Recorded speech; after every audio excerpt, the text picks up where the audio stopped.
A pleasant and wonderful morning, everyone. Before we start, may I ask our Zoom participants to please give me a quick thumbs up so that I would know that you can hear me loud and clear. Okay, thank you very much. So to start our today's program, may I request everyone to put ourselves in the most mighty and holy presence of our Lord Jesus Christ. Father, praise you for this event and your purpose for it. We know that when we gather together, you always have a divine agenda.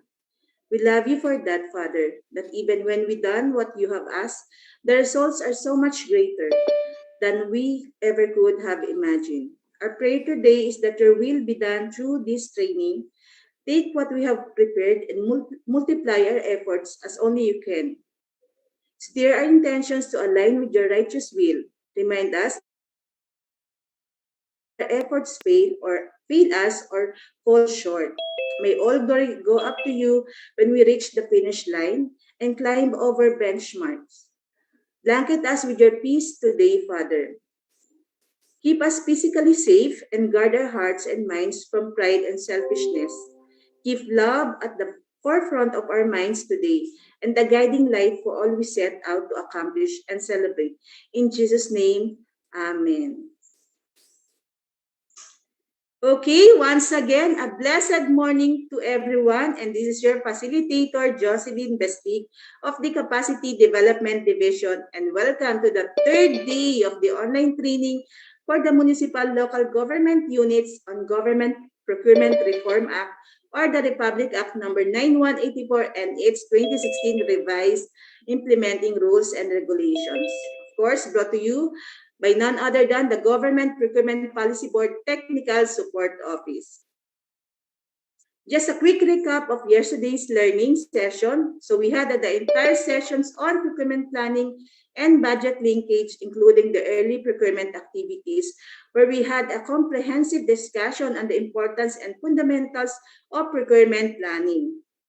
We also had a profound discussion on project procurement management plan and annual procurement plan led by none other than our resource speakers from Department of Budget and Management Region 9, Director Mark Louis Martin. But before we jump in the proper lecture, as I promised, let us first award our special tokens to our early bird participants for today. So congratulations to our early bird participants from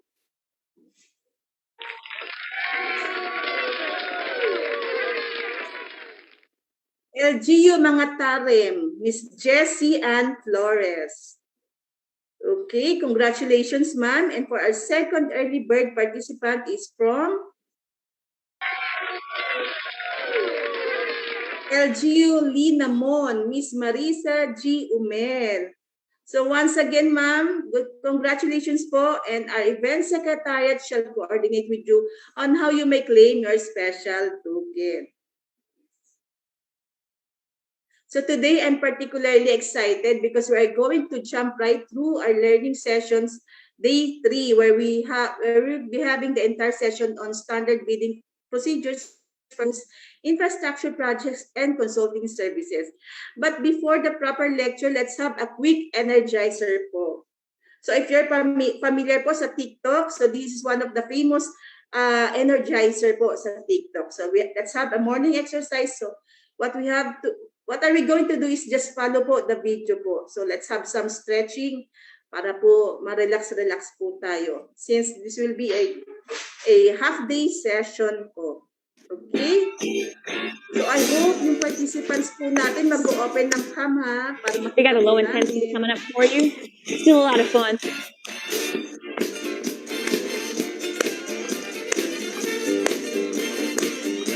Toe taps. Tap. Tap. We're going to keep tapping. We're going to get those hands nice and excited. Here we go. Our speaker.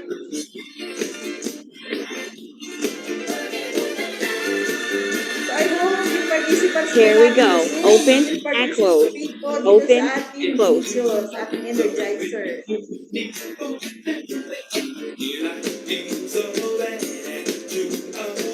Para naman maging Okay, Good. pa-circulate Hold ang here. blood po Hold down natin kasi and bigla up. raw po tayong Down, nakaupo. up, down.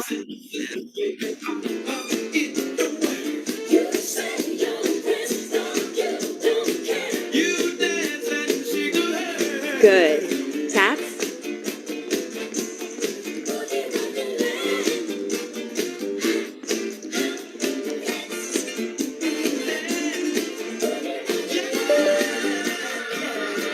Open up. Open and close. Open, close. Open, close. Open, close. Open. We're going to continue here. Open, close. Good. Good. Hold it. We're going to prep for a change with kicks. Here we go. Kick, release. Kick.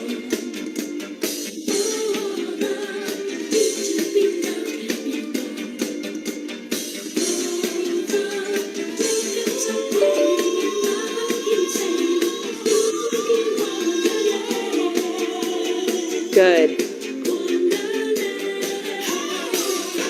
From the top.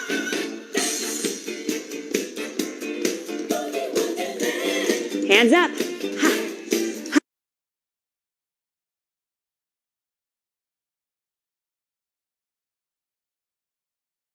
Good.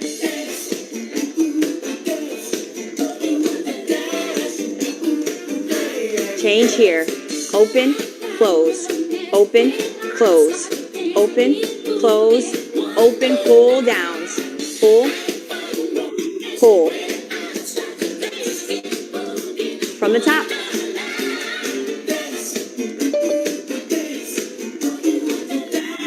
Hands up.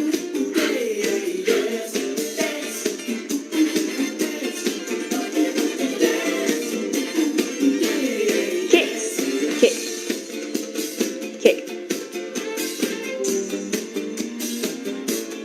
Good.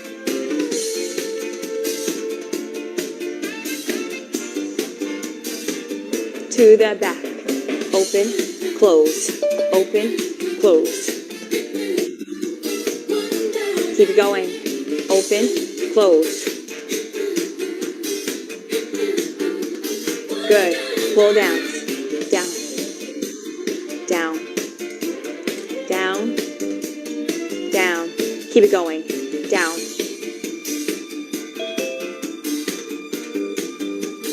Good.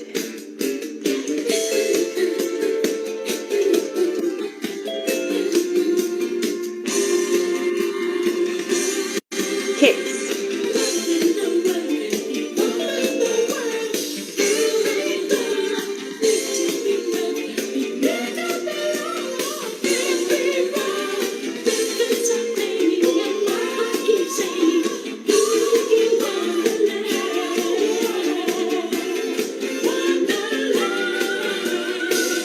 From the top.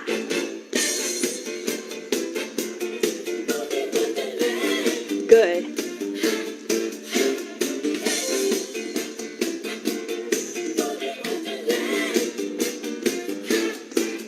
Good. Open, close, open, close.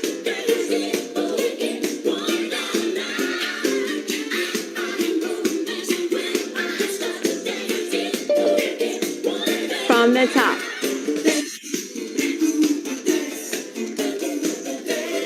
Good.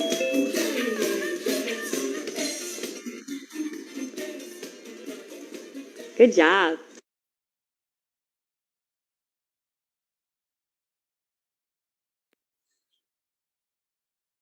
Okay, so thank you very much po. So I hope na medyo na-stretch na po tayo. And okay, for count of 5 seconds para ma-relax ng konti po. Inhale, exhale.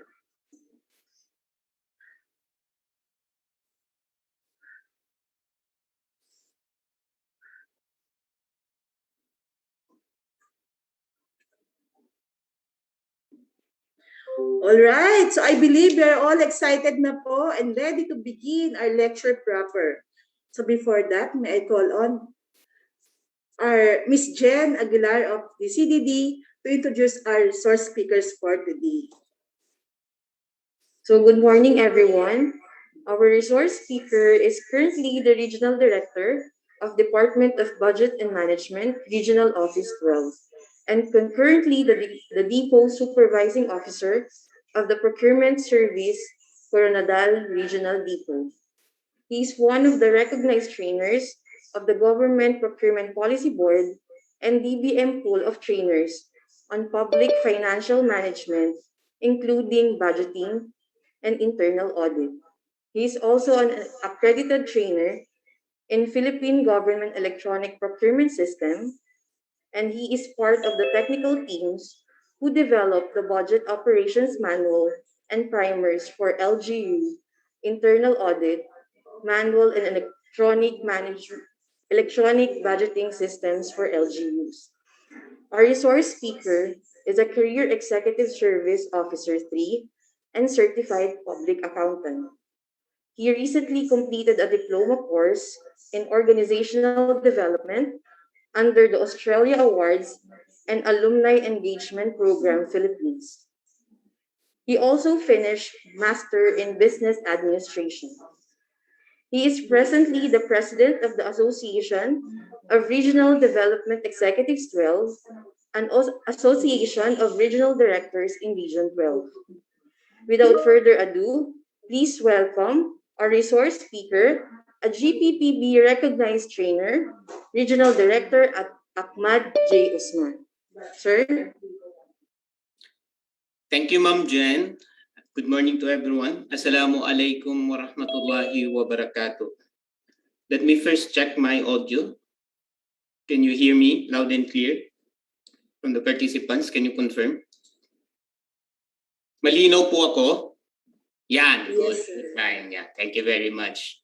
I'd like to begin by saying Alhamdulillah. We say praise to God for giving us another wonderful day to increase our knowledge, particularly on procurement. We pray that this learning session will provide us the benefit in order to improve our services to our constituents, in order to serve His will and our people. So we seek protection, guidance, and blessings as we discuss the standard bidding procedures for the three categories of procurement. But before we go directly to our discussion, alam ho ninyo mabigat ho yung discussion natin because we will be merging three topics. Normally, we usually discuss separately these topics. We discuss the procurement of goods and services, infrastructure projects, and consulting services. But this time, isang lecture lang po, isang module or for 3 hours I think or more, i-discuss ho natin yung tatlong categories of procurement. But before we begin, allow me to have some preliminaries. I should siguro tackle first yung mga realities on the ground because this will have significant bearing as we discuss the concepts and the rationale of the bidding procedures as well as the documentary requirements. Yan, bago ko makalimutan because in the last lecture, nakalimutan kong pasalamatan po yung GPPB Technical Support Office for their trust and confidence para po sa amin to be your resource person. So malaking bagay po na we are tapped by the GPPB Technical Support Office to share our knowledge and our experience. Matagal na rin ho kaming naging trainer at the same time based on our experience kasi kami rin ho procuring entity din po. Right now, we are the head of the procuring entity. Before we joined the Bids and Awards Committee and we even serve as the back secretariat and technical working group. So kung pagsama-sama po yung experience, we hope that we can share it to you para ho mas maging tawag po nito, mas magiging makabuluhan at magiging responsive po yung pag-implement po natin ng mga procurement activities po natin. So again, allow me to have some preliminaries. I'll be sharing some of the common notions or practices of government agencies. Then I would request all the participants to show us your reaction by maybe clicking, meron po dyan sa reaction na thumbs up or even the joy icon. Baka pwede ho, if you agree or if you observe this particular practice, no? Sabihin po ninyo sa amin kung totoo po ito, kung nag-agree po kayo o na-experience po ninyo. So, let me start, no? Ready na po kayo? Pwede po ba? So, I will state this actual practice po ng mga government agencies, no?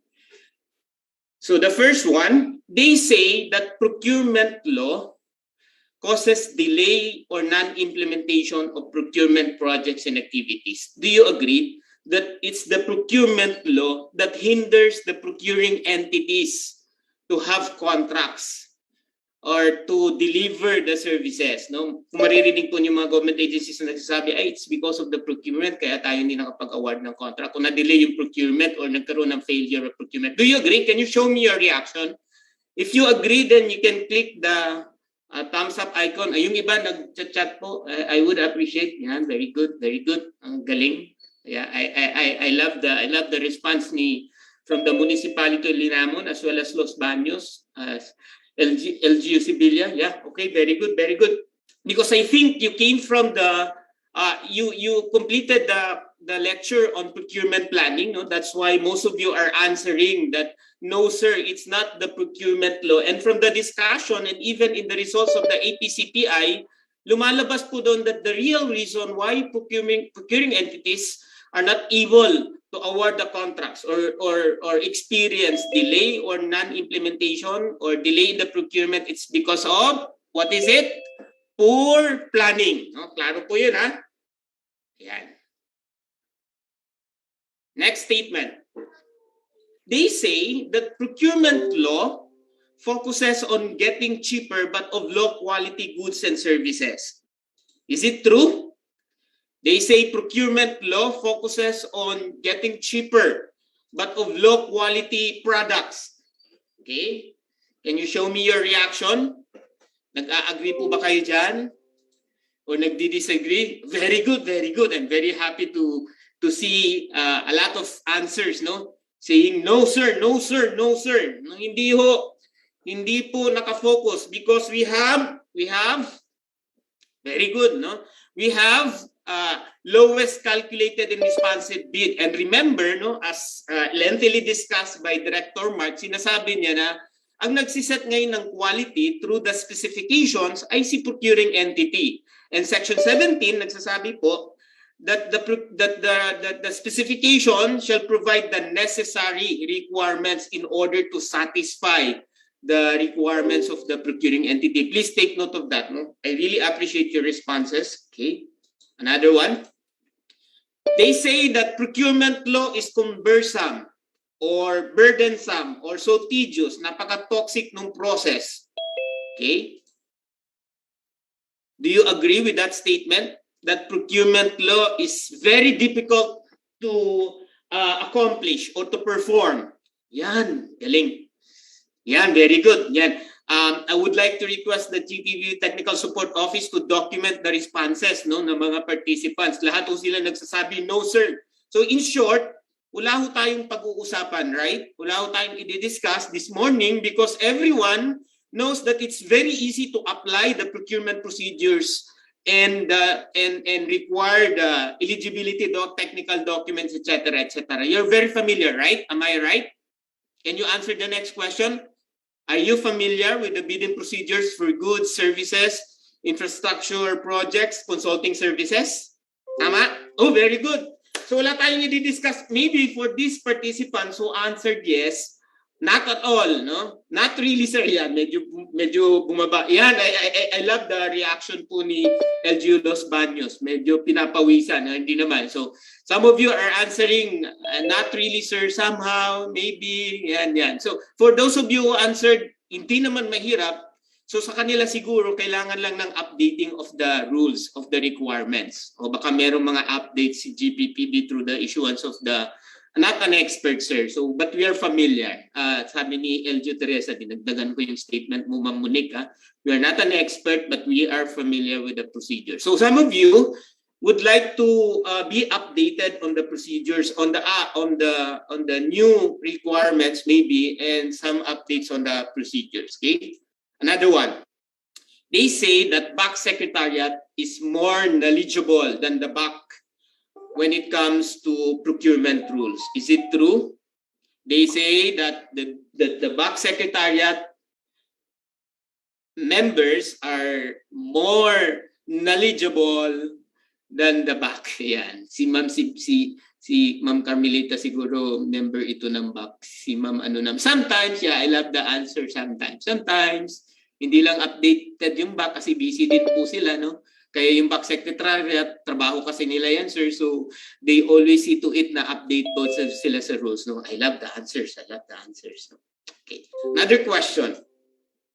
They say that bidders are one step ahead of the procuring entity on government procurement. No? Meaning they are more knowledgeable and updated than the procuring entity. Is it true? Kaya sagot nyo dyan. Minsan, mas maalam pa yung mga bidders ho natin. Minsan, updated ho sila. Yan, thank you, Ma'am Carmelita. Not at all, sir. Not at all. Sometimes, yeah. Because, you know, bidders are very interested to get contracts from the government. So, they will do everything, no? They can actually intimidate you, even coerce you, influence your decision, especially pag malaki ho yung cost ng contract, no? And they will study the rules and the procedures. Minsan, sila ho yung updated. And they can even hire lawyers, yun nga, in order to influence your decision. So you have to be very careful and knowledgeable as well, because if in case that they will submit requests for reconsideration, protest, or whatever questions, the BAC can respond appropriately based on the existing rules and regulations. Then another question. So marami nagsasabi din po, why not adopt a procurement process that is simple and more convenient? Diba, minsan yun ang gusto natin. Yung simplihan na lang natin yung proseso, or yung, alam niyo yung principle of convenience, kung pwede lang na ganito na lang sana yung proseso, ito na lang, or ito na lang requirements. But that should not be the case, because meron po tayong mga principles that we have to achieve or observe when we do procurement. And this is very important for us to realize na yung pala mga procedures and the documentary requirements are really necessary to protect the interests of the public. So allow me now to share my screen. Okay.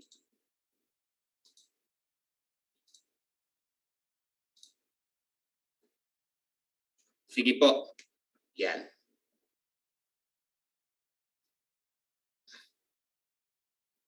For a while, naglo-load pa yung ano ko. Okay pa ho yung audio. Kung hindi naman ho ako putol-putol, can you confirm? Anyone from the participants?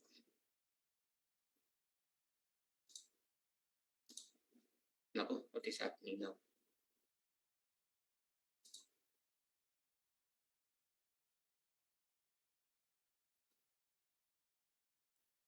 Okay, sir, yung audio po. Sandali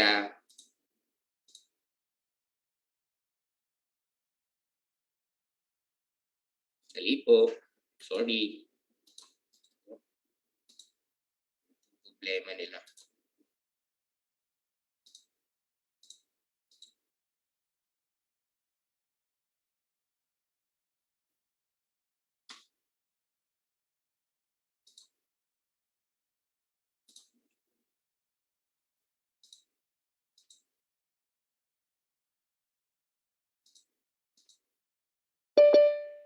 Yan, sige. Can you now see my presentation? But yeah, thank you very much, Ma'am Aurora. So let's start. So again, this module will cover, or this particular lecture will cover the standard bidding procedures for goods, infrastructure projects, and consulting services. The three categories will now be merged, will be presented at once to you. Not really at once, but rather will be discussed at once. So you will be having a lot of discussions. We'll be having a lot of discussions concerning the procedures and the documentary requirements. But let me present first the objectives of this module. So by the end of this module, the participants should be able to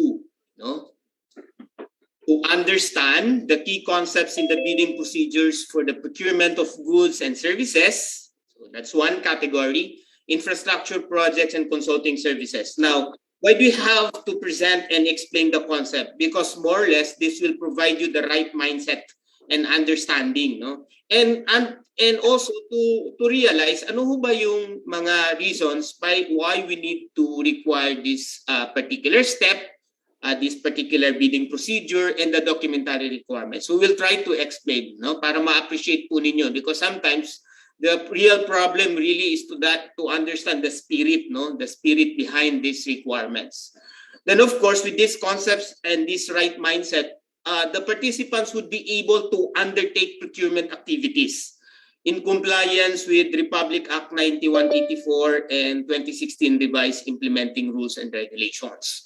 So you are expected to apply. It's good to note that based on our preliminary questions, the participants were responding na meron na rin silang somehow, no, we can gauge that they have already the experience. So tingnan po natin on how we can improve the application of these procedures in actual practice po ng mga local government units to take into consideration the peculiarities, no, on the ground, no, yung pong ginagawa po ng mga local government units. And so I would like to encourage everyone to pose your questions, to ask as many questions as you can. Lalo na po yung mga na-experience po ninyo mga issues and difficulties, no? But ang request ko lang po, be very clear about your questions. If in case I'm not able to understand or comprehend your questions, then maybe you can submit a follow-up question or clarification, or you can even unmute yourself so that you can clarify further your question, okay? Is that an agreement, participants? Okay ba tayo doon? Thumbs up, please. Ayan. Yan, thank you very much. Okay, so we will cover the following. We will cover the general principles and considerations, yung pong mga provisions, basic provisions of the law, no? And as well as present to you and discuss the procurement procedure and requirements for goods and services, for infrastructure projects and consulting services. No? Attorney Chan was able to substantively discuss and differentiate the different categories of procurement. This is very important because there might be different Good morning. as far as procedures are concerned, as well as the documentary requirements. We have no problem with goods, services versus the infrastructure projects because they have the same bidding procedures. Yung naiiba lang po yung bidding procedures ng consulting services dahil meron po additional steps or okay, particularly yung pong shortlisting and the eligibility checking as well as the negotiation, no? But on the documentary requirements between goods and services and infrastructure projects, meron pong dun sa project requirements, no? Kaiba po, you have the technical specs and the schedule of requirements for goods and services, while you have chart organizational chart, list of key personnel and major equipment under infrastructure projects, and some technical requirements as well. And for consulting services, marami po yun. So we'll be discussing that later on. Okay? So we hope to finish this until 11:30. You remind me if medyo malalayo-layo pa ho ako dun sa aking slides. Okay. So let's start with the general principles. Okay. And this is the big deal actually. No, I should say this is the most important consideration that we have to remember always. No, please take note that the general rule requires that all procurement po, regardless of the amount, should be undertaken through public bidding. That's the general rule, right? So the primary mode or the general mode of procurement, the default mode rather of procurement, regardless of the amount, regardless of the situation, should be competitive / or public or open competitive bidding. No? Just to emphasize, open, competitive, or public bidding. No? It's open to everyone. So that's the general rule. Diba? Sa batas, we have to follow the general rule. No? Kung ano yung sinasabi ng batas, yun dapat yung susundin ho natin when it comes to procurement. But of course, the law recognizes that it's not possible at all times that we employ competitive or public bidding. It cannot be, no? Hindi ho natin kakayanin na lahat ho ng procurement ho natin ay gagawin ho natin through public bidding. That's why in every rule nga, sabi nga nila, sabi ng mga lawyers, in every general rule, there's always an exception. And the exception, take note, is the alternative method, not the other way around. So, hindi ho yung mindset natin, procure tayo, dapat alternative, shopping or small value. That should not be the mindset. The mindset should be, it should be procured through public bidding. Okay? So sabi nga natin, well, the law says, hindi nga, nare-recognize niya yung situation na what if, for example, there is a state of calamity. So we still have to comply with the earliest possible dates of, for example, of the period of 26 calendar days para makapag-award lang ng contract. So mga matay na lang yung mga tao, right? So time is of the essence in order to save lives and the properties. Kaya kailangan umaksyon kagad. That's why the law recognizes the situation. Sabi ng batas, in highly exceptional cases, that is an exceptional case, right? State of calamity. When it promotes economy and efficiency. When it's more important to have economy, practicality, expediency, and efficiency, huwag na tayo mag-public bidding. Diretso na tayo sa alternative method.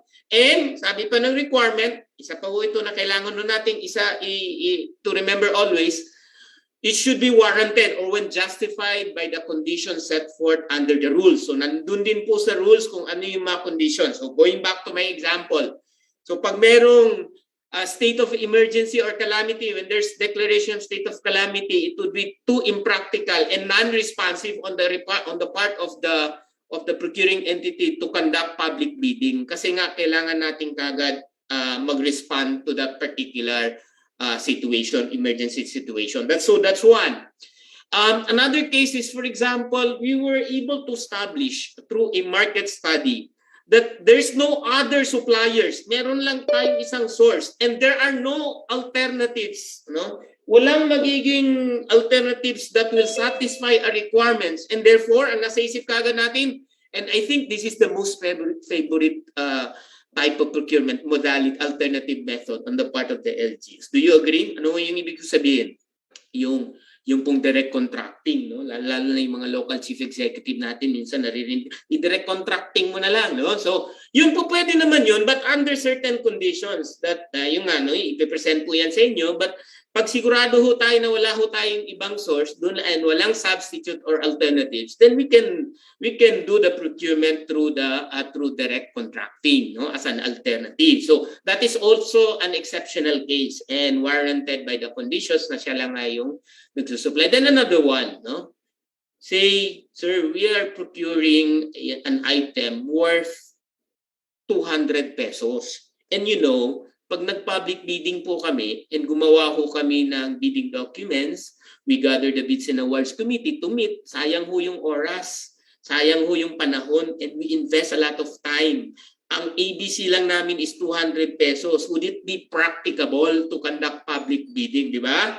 So sabi ng batas, hindi na. No? A certain threshold amount, pwede ka nang either mag-small value B or small value A, or mag-negotiated procurement, shopping A or shopping B, or negotiated procurement, small value procurement. So, yun po yung considerations ng batas.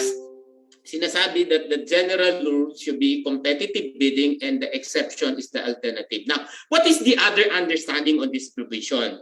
Sabi nga, the general rule is public bidding. The moment you deviate from public or competitive bidding, the burden is upon the Bids and Awards Committee. Why they deviate from the general rule? Kumbaga pa, pag hindi public bidding, yung method of procurement, naka-Bids and Awards Committee ngayon, or the procuring entity, yung pag-justify. Bakit hindi public bidding, di ba? So in short, makapag-justify ka lang dun sa sinasabi natin, ano ba yan? Exceptional case ba yan? No? Would it promote economy and efficiency? And nasatisfy mo ba yung conditions ng alternative method, particular alternative method na gusto mong gamitin? So, yun po, no? Tandaan po natin, the moment you deviate from the general rule, the justification is upon the Bids and Awards Committee or rests upon the Bids and Awards Committee, no? To really provide necessary reasons or justification bakit to alternative method po yun. So I think it's also important to mention that when you want to be more safe, conservative, and to be sure about your procurement, syempre, ang palaging sinasabi, ina-advise so even the lawyers, sasabihin lang na you have to comply with the provisions of the law. And the law says, procurement should be undertaken through public bidding. Okay?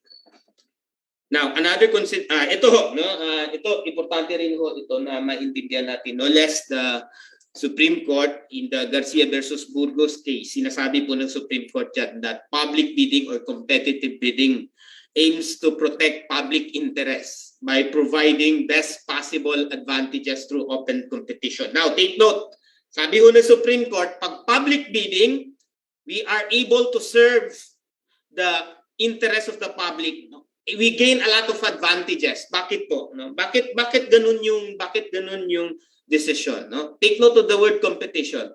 When you compare competitive bidding, the term itself pa nga lang, competitive with the alternative methods, no? Here talagang merong competition because it's open to everyone, right? Yun nga lang, they will be subjected to eligibility check and of course the compliance of the technical requirements, no? But still, it's open to all interested suppliers, bidders, of parties. Di ba? Ino-open po natin yan. Hindi katulad ng alternative method, for example, small value, yung requirement lang sa atin, mag-disseminate ho ng 3 quotations, no? Eh kung isa lang natanggap natin for small value, that is already compliance of the requirement. So can you imagine the difference? Sa public bidding, it's open to the public, whereas in the alternative methods, medyo limited ho yung competition. Now, what other alternative methods ho? Pag direct contracting ho, eh isa lang ho yung source ho natin, di ba? Pag limited source, limited to certain group, no? Pag other negotiated procurement, ganun din po. So if you compare, there is really a high level of competition when it comes to public bidding compared to alternative methods. Now, how do we operationalize this? How do we implement this? So how do we ensure that there would be competition when we do procurement? We compare the two, no, the competitive and the alternative method. In public bidding, for example, we are required to advertise for at least 7 calendar days, right? 7 calendar days. Binibigyan natin ng enough time yung ating mga suppliers and bidders to be notified of your procurement opportunities. Diba? Sa alternative method, hindi ho requirement. For small value, for example, above 50,000 and the shopping day above 50,000, ang requirement lang ay 3 calendar days. So very short yung period po of advertisement. And you know, when you advertise, you open, you inform everyone. You provide equal opportunity to everyone. Meron ako kaming gustong i-procure. Pag public bidding, 7 calendar days. Pag alternative method, direct contracting, etc. and other alternative, hindi nga kailangan ng posting in the field jobs, etc. Awards lang yung kailangan i-post po. No? That will be clarified dun po sa alternative method of procurement lecture. So yun po, if you compare the two, no? And in competitive bidding, you are required to meet the suppliers or the potential bidders, no? Through the conduct of the pre-bid conference, no? So alternative method, so wala hong requirement on the pre-bid conference, although you can negotiate, no? Negotiate, you can talk with them, pero dito ho ini-explain po ng mabuti yung pong requirements of the procurement project, as well as you are giving them the opportunity to also raise their clarification or request for submit their clarifications or questions and submit recommendations or comments to the procuring entity. So yun po yung kaibahan, no? And in public bidding, for the other governing principles like public monitoring, we are required to invite observers, di ba? In particular, in all stages or in particular stages of procurement, they have to participate. Now, what's the purpose of that? Aside from being transparent, aside from providing the credibility or integrity in the process, at least may third party na nag-o-observe, no?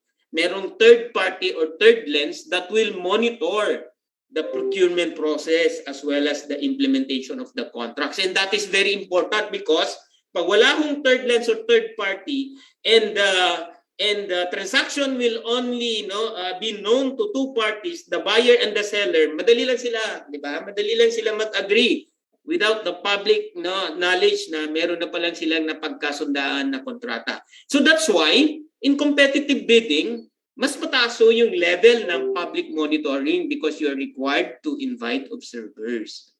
Ano pa? Accountability. Accountability, kailangan mong sumunod sa proseso, right? Kailangan mong mag-conduct ng pre-bid conference with yung procurement with approved budget for the contract of 1 million and above, right? Tama? And you have to comply with that because failure to comply the mandatory procedure or requirements will render your procurement void and therefore the ensuing contract void. So, yung pag-observe nitong requirements na ito, and in fact, you only have the when you open the proposals, you can only exercise yung sinasabi nating non-discretionary pass or fail.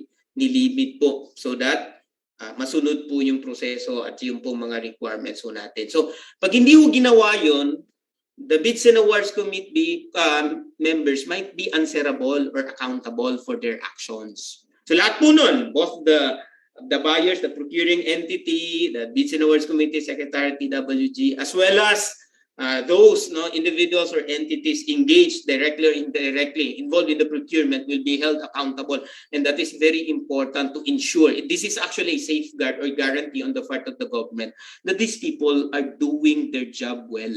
The moment hindi ninyo ginawa yung trabaho ninyo, kahit omission lang po ng mandatory requirements, you might be liable. Remember the non-feasance, malfeasance, and misfeasance. So importante po yun. What's the requirement of accountability or the responsibility? You have to know your responsibility. You have to know the rules and the law in order for you to discharge your function. So very important po yun. So it's a guarantee. Huwag po ninyong isipin that accountability is about penalizing an employee. No, it's not. It's a guarantee that you will perform your duties in accordance with the laws and the rules. No? Okay. Now, you also have transparency, right? Dito ho sa public bidding, it's very transparent compared to alternative method. No? If you compare, kailangan nun ninyo available yung minutes of the meeting, you have to open the procurement to public, you have to advertise, etc. etc. No? Yan, mas mataas yung level of transparency o na-achieve natin when it comes to competitive bidding compared to alternative method. And streamlined process is very important. No? Sa streamlined process, kaya importante ho yung streamlined process, I just realized, yun pala, para hindi magkaroon ng discretion yung procuring entity na mag-adapt ng kanyang sariling proseso or procedure. Kasi pag ginawa natin yun, pag wala akong standard na sinusunod, anong mangyayari? Malilito po yung ating mga suppliers. In effect, they cannot just participate in one procurement because they are requiring a certain particular requirements not present with the other procuring entities. So yun yung critical. Kaya regardless kung ikaw man ay barangay, munisipyo man po kayo o probinsya, importante po talaga na masunod ang isang standard process, and we even required compliance of the standard bidding documents and certain forms, no? Kasi nga po para magkaroon po ng pare-parehong application, pare-parehong requirements, any bidder can participate. Again, the intention of that, among others, competition pa rin. Para kung mag-participate si bidder, aware na siya because pare-pareho naman po ng rules, ng procedures. And take note, in the streamlined procurement, merong mga certain personalities na nagrereklamo, bakit ang bilis-bilis or maraming updates na nangyayari sa procurement? It's necessary because the situation calls for it. Lalo na ngayon, fast-changing environment. We need to adapt to modern technology. So that's why it's very important to update from time to time the procedures. No, halimbawa, ngayon inaalaw na po yung video conferencing, yung electronic signature, and that is very important para mas maging responsive pa ho at mas maging effective pa ho yung procurement. So you realize that these requirements, we need to protect and to ensure that these governing principles are in place, are being applied in order to, at the end of the day, ang pinaka-importante pong ma-realize natin, to have or to sign a contract that is most advantageous on the part of the government. That is our prime duty, to ensure na parang meron ho tayong kontrata that is most advantageous and that will satisfy the requirements of the procuring entity. Okay? So yun po, no? Now, another important consideration that you have to bear in mind, yung pong sinasabi sa rules po natin sa law, yung pong 7.2 that says, all procurement shall be in accordance with the approved annual procurement plan. Should be undertaken in accordance with the approved annual procurement plan. So ano pong ibig sabihin nito? I think this was also explained by Director Mark. Sinasabi lang ni Mark, dapat bago tayo mag-procure, i-check ho natin sa annual procurement plan. In fact, one of the things that we need to do during the pre-procurement conference is to check the consistency of our procurement, no, with the approved annual procurement plan. At the moment, again, we differ from the approved annual procurement plan. It would require, no, a resolution citing the justifications and the reasons why did you deviate or differ from the annual procurement plan, as well as recommend now kung ano ho yung method of procurement ho na gusto ho ninyo. So, for example, if ang nakalagay ho sa annual procurement plan po ninyo ay small value, gusto po ninyong gawin po siyang public bidding, kailangan ho ninyong mag-issue ng resolution, no, to revise the annual procurement plan, of course, and then to be approved by the head of the procuring entity. So, wag ho kayong mag-procure kung hindi po naaayon sa approved annual procurement plan. Kasi may mga kaso po, totoo po ito, may mga kaso po na, well, nag-prosper po, nag-progress because it was established that the procurement was not in accordance with the annual procurement plan. So, isa po yan na dapat ho nating pakatandaan. So, okay? Now, we need to understand, to identify what category the particular project or item that we are procuring belongs, no? Is it goods and services? Take note, no? When you say goods and services, yung pong kasi yung goods po natin, hindi lang po tangible yan. So, nasa isang category po, yung pong general services po na sinasabi and analogous services. So, meaning to say, yung goods po natin, hindi lang po yung mga equipment, supplies, furniture, etc. But would also include services. So, it would fall under goods. No? Goods po yung first category. So, what are goods? No? Ito ho, na-establish na po nung ating previous speaker in the Procurement 101. No? But just to reiterate, no? Goods are supplies, materials, equipment, okay, furniture, stationery, construction materials. Take note, construction materials. Usually these are tangible items. So when we say tangible, it can be seen, can be touched, etc. So klaro po yun, nakikita po natin. No? Tangible would include personal and non-personal. No? Personal and non-personal property, meaning movable or immovable. Pag nag-acquire ho tayo ng isang asset or ng isang property, goods po yan. No? Pero pag mag-construct ho tayo, meron pong civil works or meron pong works involved, papasok na po siya sa infra. Later on, we'll show you ano po yung infra. So, this will also include contractual services, repair and maintenance, hauling, catering services. So, general in nature. Okay? Sir, so you have services under goods. What about the consulting services? No? So at this early, let me distinguish the two. Dito, general in nature. Meaning, hindi ko kailangan dito ng expertise or specialized knowledge. You can change the person and the service can still be delivered. Palitan mo man, yung janitor, yung security, hauling. So yung service lang po. But when it comes to consulting services, it refers to highly specialized all technical knowledge, not available sa procuring entity. Meaning yung personnel mo cannot deliver and perform that particular technical function, then you hire consultants. So yun ho yung kahiban. Yeah, general services o general in nature, yung isa po ay highly technical or would require specialized knowledge. Okay? Klaro po yan, ha? So again, what's the importance of identifying anong category? Because we're going to apply the appropriate bidding procedures or the requirements. Kasi magkaiba-iba po sila ng requirements. So syempre, pag bibili tayo ng goods, dapat i-apply ho natin yung applicable, yung procedures at saka documentary requirements applicable to goods and services. Now, let's go to infrastructure projects. Ano naman si infra? Infra po, construction, improvement, rehabilitation, demolition, repair, restoration, and maintenance of the following. Tangible items din po, can be seen, can be touched, no? Yan. Yan.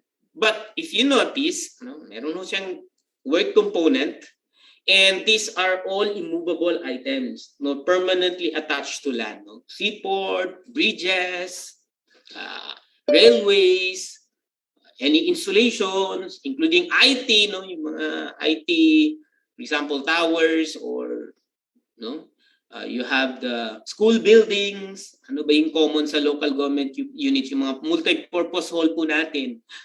Okay, yung mga municipal roads po natin. So these are all under infrastructure. I'm sure you're very familiar with this kasi ginagawa na po ninyo ito. But just to emphasize, no, and maybe to clarify.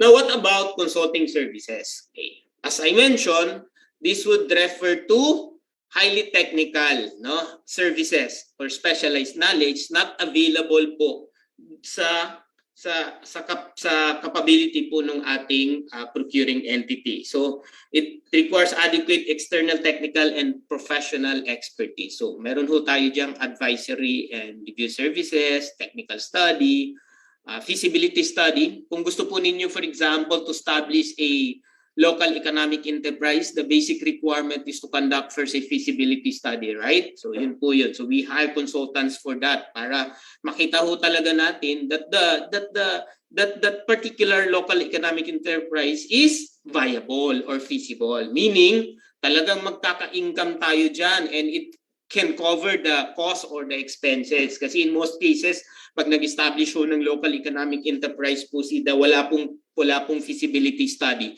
So nangyayari po doon sa LGU, nagsasubsidize po siya, no? Malaki po yung subsidy niya from the general fund. So yun po yun, and also the design, construction supervision, management and related services, etc., etc. Again, for the infra and the goods, the same bidding procedures, but different technical documents for the project requirements. Ang naiiba po sa procedures dahil may dagdag po na shortlisting and negotiation, yun pong si consulting services. But more or less, pareho din po, no? As we present to you later on. Okay pa ho tayo? Can you show me your thumbs up? Okay? Nasusundan pa ho yung discussion? Naku, puro close na po yung mga camera. It's good that you open your camera para makita ko naman may kausap po ako. Baka later on, wala na po. Yeah, thank you very much, Sir Reynaldo. Thank you, Sir Avila. Thank you very much. Yeah. Yeah. Yan. Para makita ko naman yung kausap kasi mahirap po itong ganitong online lecture, no? Kausap mo pala dito yung screen mo. Tapos hindi sumasagot yung screen mo, no? Walang reaction, no? Yan. Yeah. Thank you very much for those who open their cameras. Yeah. So now we proceed, na? In the bidding procedures, we are following the single stage. Meron din pong two-stage bidding. But here, we are going to focus on single stage two-envelope system. Now, dati po, nung unang panahon, nung ma-issue po yung unang implementing rules and regulations, ang nire-require noon, 3 envelopes, right? Maalala po ninyo, mga nauna po sa amin. Kung nauna po kayo sa amin, meaning you already know the rules before, ibig sabihin, no, familiar ho kayo, ano? Dati po, separate po yung eligibility envelope, an envelope containing the eligibility documents, separate po yung technical documents, and separate din po yung financial proposal. Now, we have 2 envelope system. The first envelope contains the technical documents, which would include the eligibility documents, no? Yun po yun. The second envelope contains the financial. Di ba? During our preliminary, my opening salvo, I asked, no, whether we award the contract. Totoo ba na yung ina-award natin ay doon sa pinakamurang produkto pero of low quality? Sabi natin hindi. And this will answer. Because before we open the financial, we know this, we have to check first whether the technical documents and the eligibility, no, ay na-comply po ng isang supplier or ng bidder. We don't open the second envelope unless the first envelope, the documents contained in the first envelope are all rated pass. So, two envelope system po yan, single stage. Mamaya kung may tanong po kayo sa two-stage po. Although, the same process naman po, but meron lang hong additional steps. And then, in the electronic submission of bids, the same process is adopted. No? Wag ho kayong ma-alarm or masyadong ma-mesmerize dito po sa electronic bid submission. And you should be aware of this. Hindi po pwedeng, wala pa yan kasi wala pang system, hindi pa available si GPPB portal, etc. No!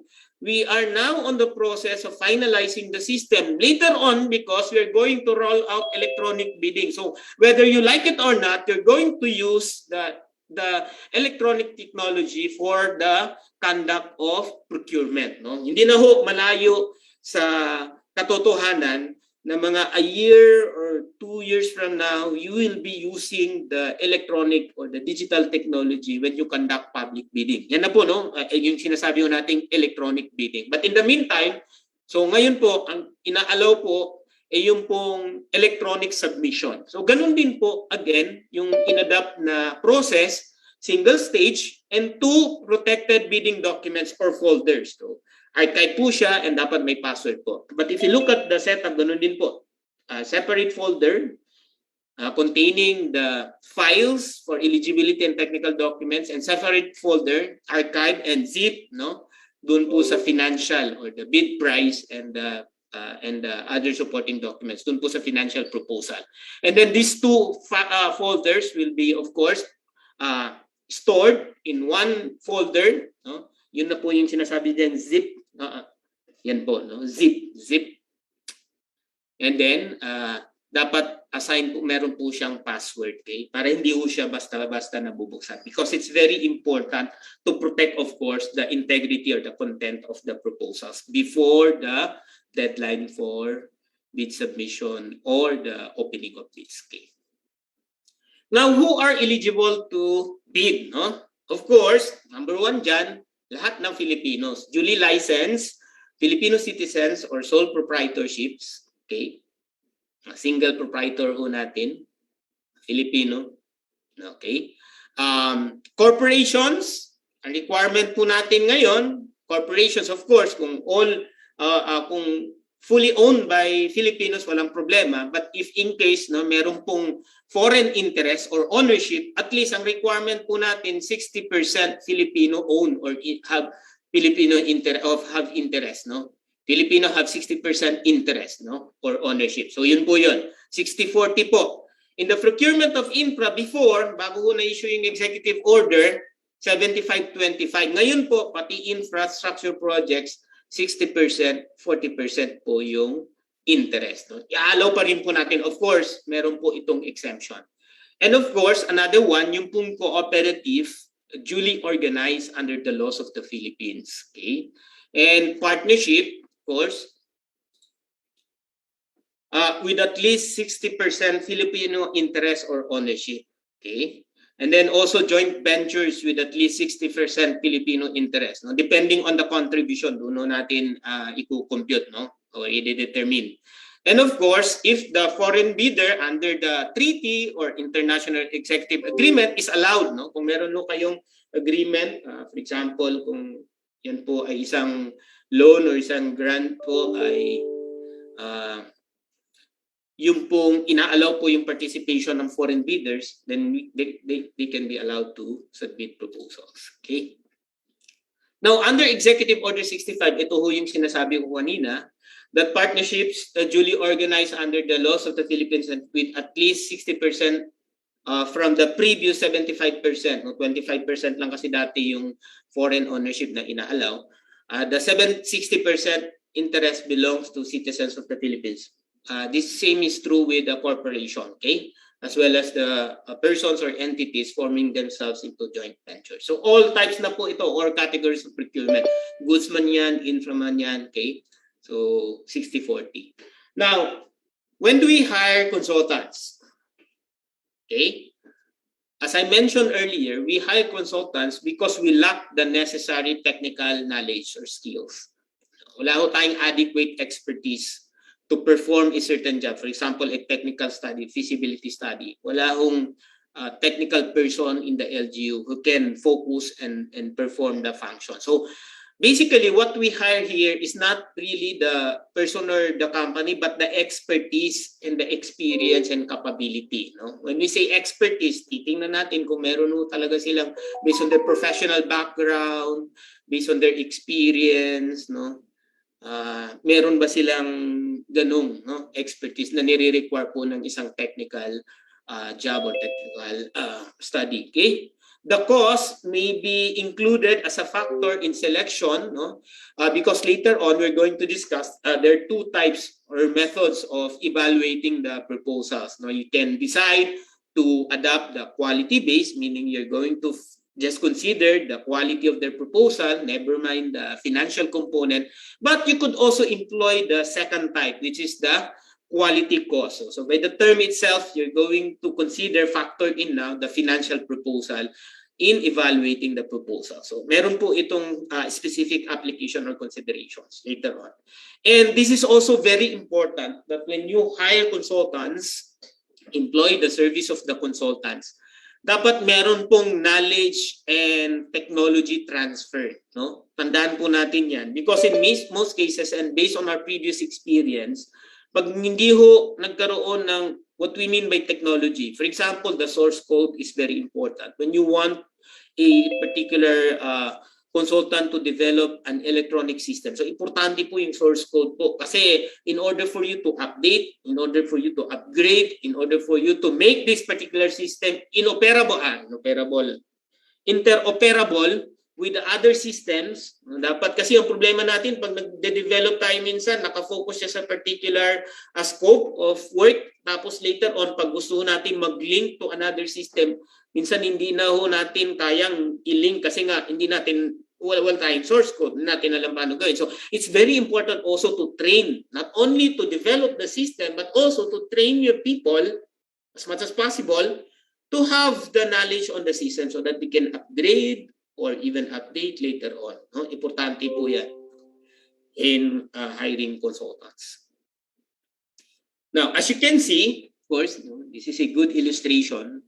So, syempre, preferably ho, number one na consideration natin, dapat Filipino consultant ho. Bakit ho? Syempre, we want to also develop our own people. No? Nagkataon ng consultant, parang dagdag yun na experience and training para sa kanila. So, yan po importante dyan. So, we developed the first Filipino policy, kumbaga, no? We have to develop our own people, no? We're helping them to be developed. Kaya una-una ho dyan talaga natin, if possible, if they have the technical capability, dapat Filipino ho, no? Citizen or consultant. Now, if in case, no, hindi kakayanin ng Filipino consultant, then pwede nyo i-engage yung pong foreign consultant. So pwedeng combination po yan o joint force po ng foreign consultant and the Filipino. And if in case, wala hong available talaga locally na consultant or person that can deliver or perform the technical job, and then that's the time that we can hire foreign consultants. No? Lalo na kung wala pa po tayong experience, no? Lalo sa gobyerno, applicable po ito, no? Tayo sa local government units, even in the DBM noon, nung nag-iisip po kami nung ano bang pinaka-best budgeting process or mga nang tawag niyan, mga approaches, no, in order to improve, for example, the utilization, etc., or how do we ensure that the budget shall operationalize the plan, no? We hire consultant, Australia, Canada, para makita din natin ano yung best practice po nila. So that's the best part there. Of course, since these are not available locally, then we can look at the foreign countries, for example, for practices, especially yung pong tinatawag natin best practices. Okay? Of course, this was also presented. This is a basic requirement in order to comply po yung pong public monitoring. So yung pong observers natin would represent the public. Sila po yung third party, independent and objective. So we invite at least 3 observers coming from the Commission on Audit, one from duly recognized private sector group when we are procuring goods and services, yung pong Chamber of Commerce, no? Pag nagpo-procure po tayo ng consulting services, yung pong professional organization na related po dun sa pinoprocure po natin na service, managerial services, for example, we can invite a PICPA member or officer. Kung yun naman po ay about construction activities, then we can hire the Philippine Contractors Association, etc. No? Pag nagre-require ho tayo ng supervision ng construction, then we can hire somebody from the Institute of the Civil Engineers, no, etc., etc. And also non-government organization representative. Now, they must be invited in writing at least 5 calendar days before the date of the following procurement activity. Now, ang madagdag ko po dito is an advice. Number 1, makapag-participate yung observers, but in our experience, they do not. No? They did not participate. Marami na ho kaming procurement na ginawa. Hindi ho nagpa-participate yung mga observers. And maybe, ang one of the reasons they cited, it's because they spend time, yet they don't receive honoraria, di ba? So yun yung clamor minsan ng mga procuring entities. Well, okay sana yun, but di ba, ang requirement kasi natin dito sa observe, they should be independent, no? They should be objective. Kasi nga, observer nga sila, no? And in order to protect their objectivity and independence, dapat ho, hindi ho sila may bibigyan ng any remuneration or any allowance or any honorarium. So, we stand firm, kami rin ho sa DBM and also the GPPB, I think, no? We stand firm on the position na the moment we provide honorarium, baka ma-impair po yung kanilang objectivity of independence. So, it's very important na hindi ho natin mabigyan sila ng other reason to participate. No? Of course, we can provide for the logistics or administrative requirements. So, for example, pag gusto nilang mag-attend, no? Personally, pwede ho nating ipasundo, provide ho ng fare, etc. And of course, the meals, no? But not honorarium because it will impair their independence. So you must understand this requirement. In as much as we want sana to also provide the necessary remunerations in consideration of their participation, hindi ho natin magawa because of that objectivity and independence. Okay. Now, ito ho yung binabanggit ko earlier, that it's now a requirement to provide online monitoring facility or module, no, for the observers using the modernized field depths. But in the meantime, that the field depths is still being developed, no, to provide these necessary facilities for the observers. The procuring entity is required to provide a digital platform. And if in case hindi ho nila magawa yan, then they have to write the GPPB. This is a mandatory requirement to inform the GPPB Technical Support Office na hindi sila makapag-provide ng electronic platform for the conduct of that activity and the reasons why online access cannot be provided by the procuring entity. Okay? Ma'am Jo, let's have the first knowledge check. Yes, sir. Thank you po. So now we will be flashing series of knowledge check questions through the Zoom polling features, and all we have to do again is choose the appropriate answers in the pop-up poll that shall be flashed in our screen. So may I request our technical team to flash the questions? So our first question is, which of the following is not considered as goods? Is it A, analogous services, B, subscriptions and licenses, letter C, office equipment, letter D, design and build, and letter E, security and janitorial services? Okay, so for our Facebook Live viewers naman po, you may also participate po by dropping your answers in the comment section. Dapat perfect po tayo dito, 100% should get the right answer, no? I will not accept any mistake here. Yes, sir. Mahirap magseryoso. Yes po. So ano lang po, kalma lang po tayo. Kung ano lang po talaga na-observe natin. So na-retain sa ating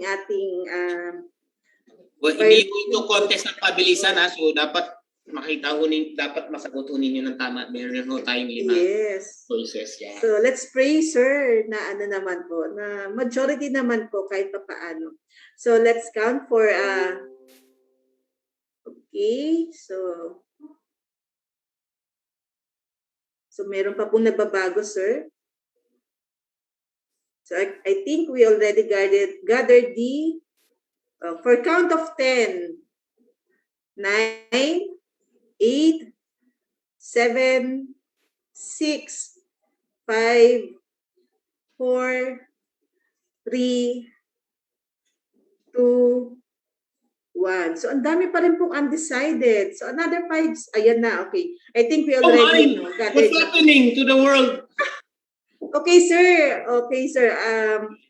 Majority po na sumagot, they answered letter D, design and build. So, 63%. And then followed by security and janitorial services, which is 20%. And then the third one is analogous services, 10%.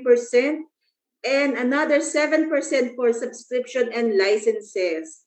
So, may let us know po if this is the indeed correct answer. Yeah, actually okay na rin ang lumalabas ang result, no. 63%, at least majority of the participants got the right answer, no. Design and build, no. Baka yung iba nalito lang po doon, no. Lalo na doon sa mga word na services, ano ba si analogous, baka highly technical yan. So analogous is related services, no. Yung sinasabi natin, general in nature, general support services, and analogous services, related services, no. So yun po, no. Yung subscription and licenses, remember that these are already off-the-shelf items, no. These are already available. Hindi na po nila ito i-develop, meaning vendor rather ready na po ito na mga items. So goods po yan, hindi po siya consulting services. Ang kaibahan ho dun sa sinasabi natin na mag-develop ng system, pag nagpapagawa pa ho kayo ng software, that will cater your requirements, no. Yun po, no. And what's the other one? May sumagot din po ng ano pa din, subscription, analogous, etc. But I really appreciate the result, no. So again, design and build, because design and build, no, from the term itself, is really civil works or infrastructure projects. So yun po yung sagot. Maraming salamat po sa inyong participation. We hope to improve in the next knowledge check. Yan. Ma'am Jo, can I now proceed? Yes, sir. Go ahead. Thank you po. Right. So let's now I will now present to you the procedures, no, for 3 categories. So iiwalay po natin yan, and I will spend a lot of time explaining as an parang bird's eye view or overview on the process, para later on, even if i-highlight lang ho natin yung mga updates on the policies and the requirements, at least maintindihan po ninyo yung process. And I'm very happy na nalaman ko po kanina na some of you are familiar already with the process. So my focus now in presenting this, explaining each step or each component of the bidding procedures, ay i-highlight po yung rationale or the importance. Why do we have to do that? And what should be our considerations or the things that we have to bear in mind? Okay? So let's start. In any procurement, unahin ho natin ang goods and services. In any procurement, we always see to it na bago ho natin gawin yung procurement na yun, dapat handa po tayo. When we say handa, yung readiness to procure, dapat na-finalize, na-approve, na-discuss na natin thoroughly yung mga requirements. So number 1 yan. Yung scope of the project or the contract. So importante po yun. That the funds are already available. So importante po. Pati yung schedule of activities ay napag-usapan na po natin. Sabi nga natin, di ba, yung failure of bidding ay hindi po attributed dun sa process. In fact, madali nga yung bidding procedures natin. Kasi para lang siyang, di ba, parang meron ka lang manual or checklist. Dun sa steps and the documentary requirements, parang nag-check ka lang. So, hindi siya nagre-require ng a lot of thinking, a lot of, analysis on the part of the procuring entities. In fact, yun ginagawa yun sa procurement planning. Remember, doon po sa procurement paradigm natin, nasa 3rd quadrant lang yung bidding process, di ba? Or procurement process. And that 3rd quadrant refers to the selection. Selection lang.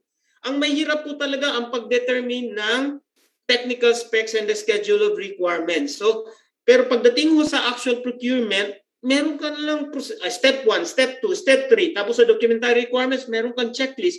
So it's very easy really to conduct public bidding because nakaproseso na po siya, meron na ka ng standard procedure. So importante po that before you do the procurement or undertake any public bidding activity, dapat meron munang meeting na mangyayari na aatenan po, ikakandak po ni Bids and Awards Committee. Of course, nandyan si BAC Secretariat para po katulong niya and the technical working group on the technical aspects.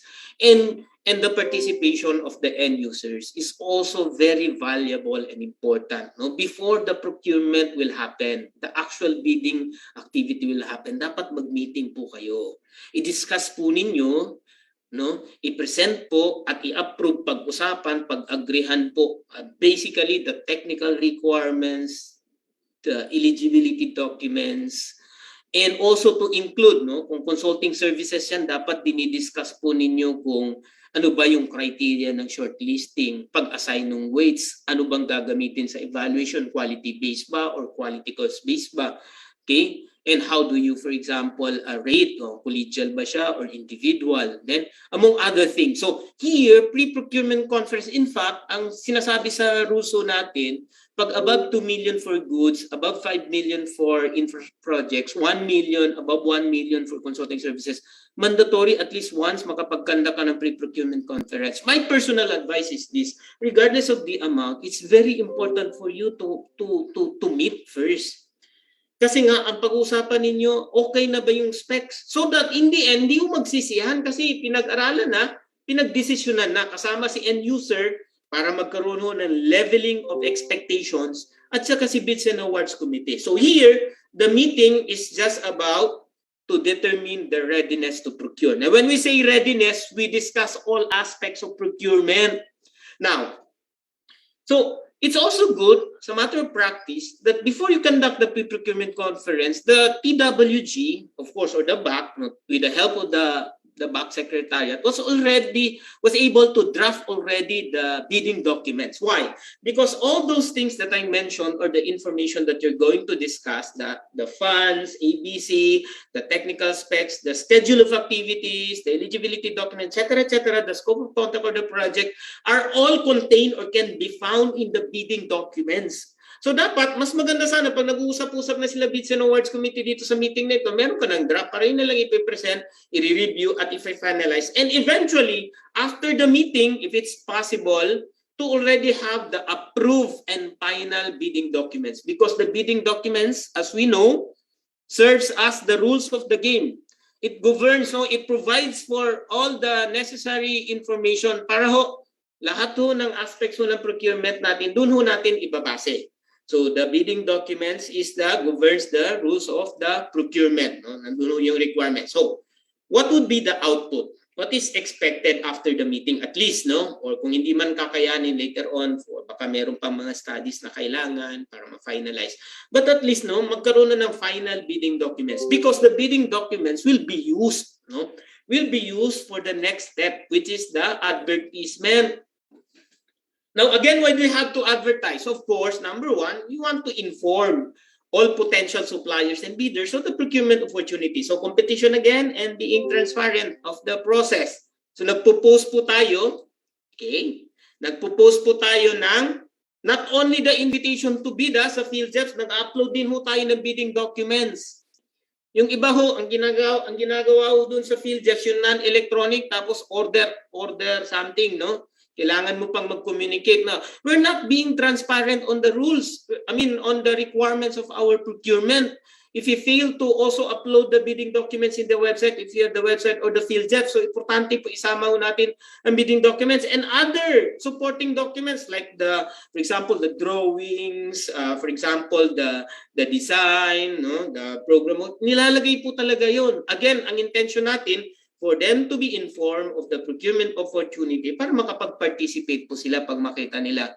Now, if our intention is competition, maganda, no? Siyempre, we want to promote, we want to open. Pero kung ang intention natin is iba, like we have preferred suppliers or bidders, dun ho nagkakaproblema minsan because we tend to suppress the information or to hide or to conceal information. So, nangyayari po, nag-advertise tayo ng invitation to bid. Minsan, kahit in the field judge nga, yung dapat sa description, where we're going to reflect the contents of the invitation to bid, the first section of the bidding documents, kung babasahin mo, nakalagay pa doon, nilalagay ng mga procuring entity, see bidding documents. So, na-defeat yung purpose of providing the necessary information to the potential bidders or suppliers na nag-procure ka pala. Kasi hindi nga maliwanag doon. So, it's very important for you to upload already the bidding documents. And take note, yung first day of advertisement serves as the signal, the official start of the procurement, and the bidding document should be already available. Kasi pag hindi po available yan, yung iba, sabi nila, pipirmahan pa, ipiprint pa, etc. Kung ano-anong rason, na-defeat po yung purpose of providing the necessary information for them to be informed. So, yung output doon sa first stage or first activity, which is a pre-procurement conference, will now be used in the advertisement. Section 1 of which is the invitation to bid. Now, there is a requirement to post the invitation to bid for at least 7 calendar days. Now, why is it important to provide this ample time? No? Take note of this. Yung iba kasi nagre-reklamo. Sinasabi nila, bakit mahaba yung proseso ng public bidding? No? Mabot ng at the earliest recommended period ay 26 calendar days, di ba? Bakit masyadong matagal? Now, you must remember, kailangan kasi natin mag-provide ng ample time or enough time para maging effective yung particular activity. In this case, advertisement. Do you think when you put yourself into the shoes of the bidders, do you think the 7 calendar day period is enough? Diba? For them to be informed. Mabuti nga sa field judge and this feature is, I really appreciate the feature of the field judge, yung pong, yung email automatic notification na pag nag-register ka at nag-select ka ng line of business, pag nag-post si procuring entity kung anong item, anong category yon yung ipoprocure niya, at pag nag-match po yun, makakatanggap siya ng email. That's a good feature, at least ma-inform ho sila. But that is not enough, in fact, no? Dati, kailangan pa natin sa newspaper, but we realize kung magastos tayo, well, hindi naman lahat ng bidders ay bumibili at tumitingin sa newspaper. So, ang pinaka-effective way ay electronic means. Of course, basic requirement, dun po sa conspicuous place, and if you have the website of the procuring entity. Again, 7 calendar days is just enough for the bidders to be informed. If you want, and you can extend, di ba? You can extend. If you want competition, then the more time that you provide, kung hindi naman talaga ganun kagipit sa oras. Ang advice is this, you have to provide lead time, no? Hindi ho, kasi kaya nga ho tayo nagpo-procurement planning, isa ho sa dapat nating aralin doon, yung schedule of activities. Sa PPMP pa lang, nilalagay niya yung milestone activities or the schedule of activities. As well as, of course, pag kinonsolidate muna sa annual procurement plan. Because the objective there is to have to set a lead time for you to complete the bidding process, no? Di ba? Enough para makakuha po kayo ng contract. So that's important. Now, after being informed of the procurement opportunity, okay, 7 calendar days po, yung requirement dyan, ha? Hindi po tayo pwedeng bumaba ng 7 calendar days. Dapat naka-advertise po tayo. Take note, marami hong sumisemplang doon sa pag-post sa PhilJeps. Ano po? Minsan nagawa na po, drop pa ho, pero in preparation lang po yung status. Hindi pa ho siya napopost. So, hindi ho makikita yan or hindi ho yan madi-disseminate sa mga PhilJeps registered suppliers. Kasi nga, hindi mo siya na-post. Ang pagdating nung yung date of published date po niyan, hindi po siya magiging active, no? In preparation pa rin po yung status. Kasi nga, hindi pa po ninyo napopost. So, you have to take note, kailangan ma-post po ninyo na mabuti yung invitation to bid in the PhilJeps. That's the only way to make the widest possible means or to inform the potential bidders. Now, after the advertisement, on the 8th day, at the earliest possible day, pwede ka na mag-conduct ng pre-bid conference. Okay? Now, what's the purpose of conducting pre-bid conference? We said, sir, pinablish natin yung bidding documents that contain all the necessary information for them to prepare their proposals. Bakit kailangan pang mag-meeting? Well, it's good to explain to them, diba? The provisions of the bidding documents, particularly yung mga yung mga technical specs, yung pong terms of reference kung consulting po yan, yung pong mga plans and the technical documents po under the infra, etc.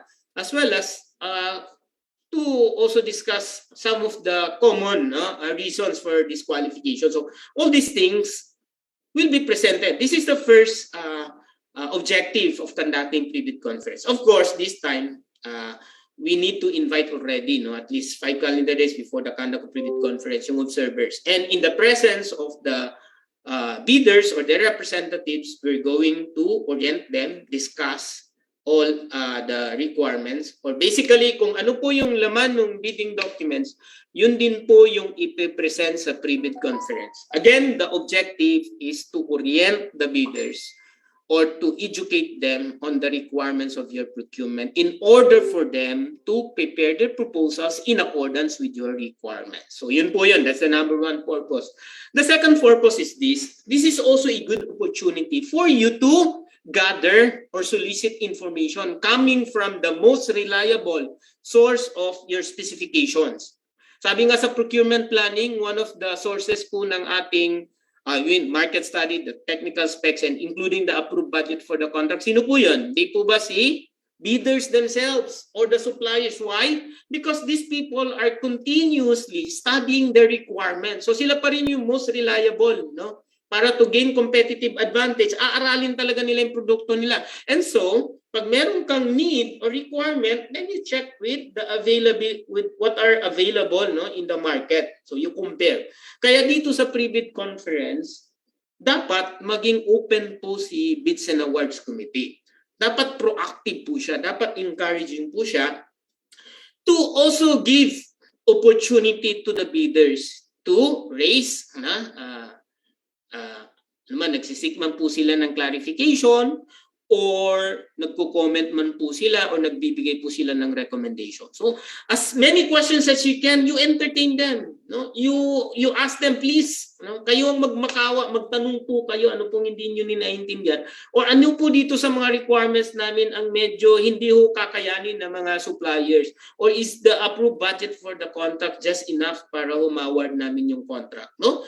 So meron ng initial parang leveling, no? Now, wag ho kayong matakot because being the Bids and Awards Committee, kayo naman po yung nagmamanage at nagde-decide. Doesn't mean that when there is questions or recommendations, it is incumbent upon you to already accept whatever recommendations or comments. Hindi po. Nasa sa inyo pa rin yung decision. Now, remember, if you think that these comments, recommendations, or during the discussion, you decided na papalitan po yung specs or requirements, then you have to amend the bidding documents through the issuance of the supplemental bid bulletin. So malaking tulong po yung input po ng ating suppliers or bidders during the pre-bid conference. Again, our purpose is for them to satisfy our requirements or to comply with the requirements provided in the bidding documents. Para pag nag-submit po sila ng proposals, di ba, ma-award po natin yung kontrata, no? So, the pre-bid conference, of course, 1 calendar day is enough, no? Usually half day is enough unless very malaki ho yung scope ng project or nung ipo-procure ninyo na item, then you can even extend to okay? After the conduct of pre-bid conference, the bidders now, the potential bidders, are expected to be already to have the sufficient knowledge or information para po ma-prepare po nila ng proposal. So in that case, they can already prepare their proposals. Kayo naman po, syempre, nagsiset po tayo ng deadline for bid submission. Now, at the earliest possible time or period, we can conduct pre-bid conference at least 12 calendar days before the deadline for submission. Now, question na naman, sir, nagbigay na tayo ng 7 calendar days sa advertisement, nag-1-day pre-bid conference tayo, tapos ngayon na naman, nagre-require na naman yung rules or ng law ng 2 12 calendar days. Di ba humaba na? Now, what is the importance of the 12 calendar days? No? After the conduct of pre-bid conference, you cannot expect that these people or the suppliers, can immediately gather their documents. We have no problem with the eligibility because these are readily available. But for the technical documents, very magsisecure pa sila ng bid security, buti kung may cash sila, walang problema, yung kanilang i-offer na produkto plus the prices. So aralin po nila yan. So at least mabigyan po sila ng ample time to prepare their proposals, mag-isip-isip kung magkano ba yung ibababa niya doon sa approved budget for the contract, magda-dive ba siya, o di ba? Actual yan eh. So I just mentioned that dive kasi actual na nangyayari yan, but I'm not saying na okay yung pagda-dive na etc. So at least we give them sufficient time, no? Minimum na lang po niyan 12 calendar days. But in fact, yung pong 12 calendar days, hindi yun yung period na binibigay natin sa kanila to prepare the proposals eh. Because what will happen now, if in case, no, nagkaroon po ng changes, that the BAC decided to change the specifications or any requirements in the bidding documents, nag-issue sila ng supplemental bid bulletin. Diba? Ang rules po kasi sinasabi na si bidders or suppliers can still submit requests for clarifications, comment, or questions even after the conduct of pre-bid conference. In fact, binibigyan pa ho siya ng 2 calendar days. Why is that? Because at least makapag-submit siya ng kanyang request for clarification for at least 10 calendar days before the deadline for submission. So, 2 days ang inallocate after the conduct of pre-bid conference, di ba? So kung mag-submit sila ng kanilang request for clarification or even recommendation or comments, ngayon si BAC nag-decide na, sige, i-clarify natin ito kasi hindi malinaw, sige, dagdag natin ito sa specs or palitan natin yung technical specs natin. So mag-i-issue siya ngayon ng supplemental bid bulletin, and the requirement there is ma-issue yung supplemental bid bulletin at least 7 calendar days before the deadline for submission, right? So what will happen? So from 12 calendar days, bawasan mo ng 2 calendar days, 10 calendar days na lang natitira. And sabi sa rules, at least 7 calendar days. So meron pang 3 calendar days ngayon si Bids and Awards Committee to issue a supplemental bid bulletin. Now, once nag-issue siya ng supplemental bid bulletin, ilang days na lang pong natitira sa bidders? Diba? 7 calendar days na lang. And you think 7 calendar days is enough for the bidder to submit their proposals? We have no problem, again, dun sa mga procurement costing above 1 million, 2 million, 3 million. Wala tayong problema. But what if the contract, yung approved budget for the contract ay 200 million? And that's possible, di ba? Lalo pag mga probinsya man yan, although in the municipalities, malalaki pa rin yung procurement pag bumibili sila ng vehicle. So at least meron pa ho silang 7 calendar days. That's why we need to understand this prescriptive period is necessary para mabigyan po. Hindi lang ho point of view ng buyer or the procuring entity ang tinitingnan natin. Because as much as we want to give in to the demands of the procuring entity, tingnan din natin yung side ng suppliers. Because eventually, pag walang suppliers, failure man din. So hindi ka rin makaward ng contract. In the end, magkakaproblema pa rin kasi walang mag-participate. And maybe the reason is that they were not given enough time to prepare the proposals. Or they were not informed, among other things.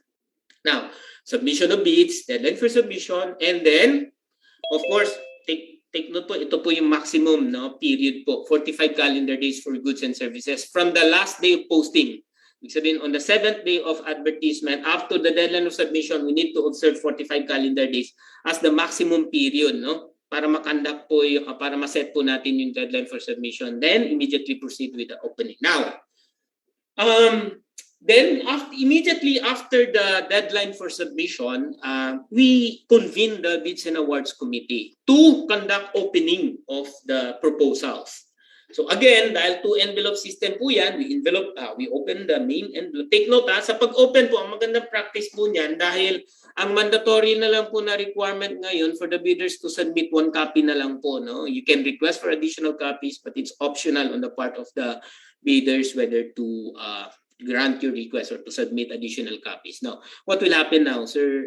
Isang kopya na lang. Paano yan? Di sa back na lang yan or sa technical working group. What about those, sir? Hindi nila makikita. What about the other bidders, representatives, so gusto rin nila makita yung proposals ng iba. For transparency, di ba sabi natin open to the public, how do you make the document shown to the public? No? Of course, walang paraan po yan unless we are going to project the document. So as much as possible, meron ho tayong document camera or kahit yung cellphone ho natin na connected ho sa isang projector. Pwede po yan. No? or maybe just take a shot of the document tapos i-project po ninyo so that everyone can see already the documents. Maganda kung merong scan copies yan, then you can already project kung submitted electronically, no? So yan po, no? We open the first envelope containing you're very familiar with this, eligibility and technical documents. Only when using the checklist, we rate, the Bids and Awards Committee will decide. It's not the technical working group or the back secretariat. It's always the Bids and Awards Committee who will decide whether that document is rated pass or fail. No? Kasi sabi sa rules natin, dapat non-discretionary pass or fail. So nagtataka ho kayo, ano yung ibig sabihin ng non-discretionary pass or fail? Although I think this was already discussed. No? Nilimit lang po yung discretion. So meaning, magdi-decide ka pa rin kung pass or fail. Yun lang yung role mo.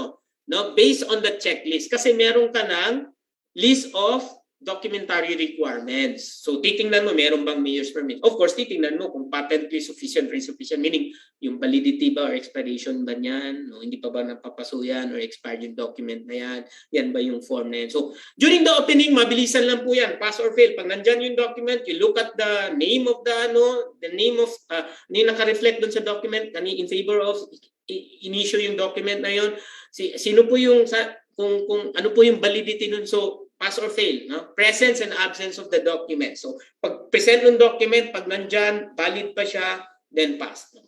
Again, di ho required ang original document.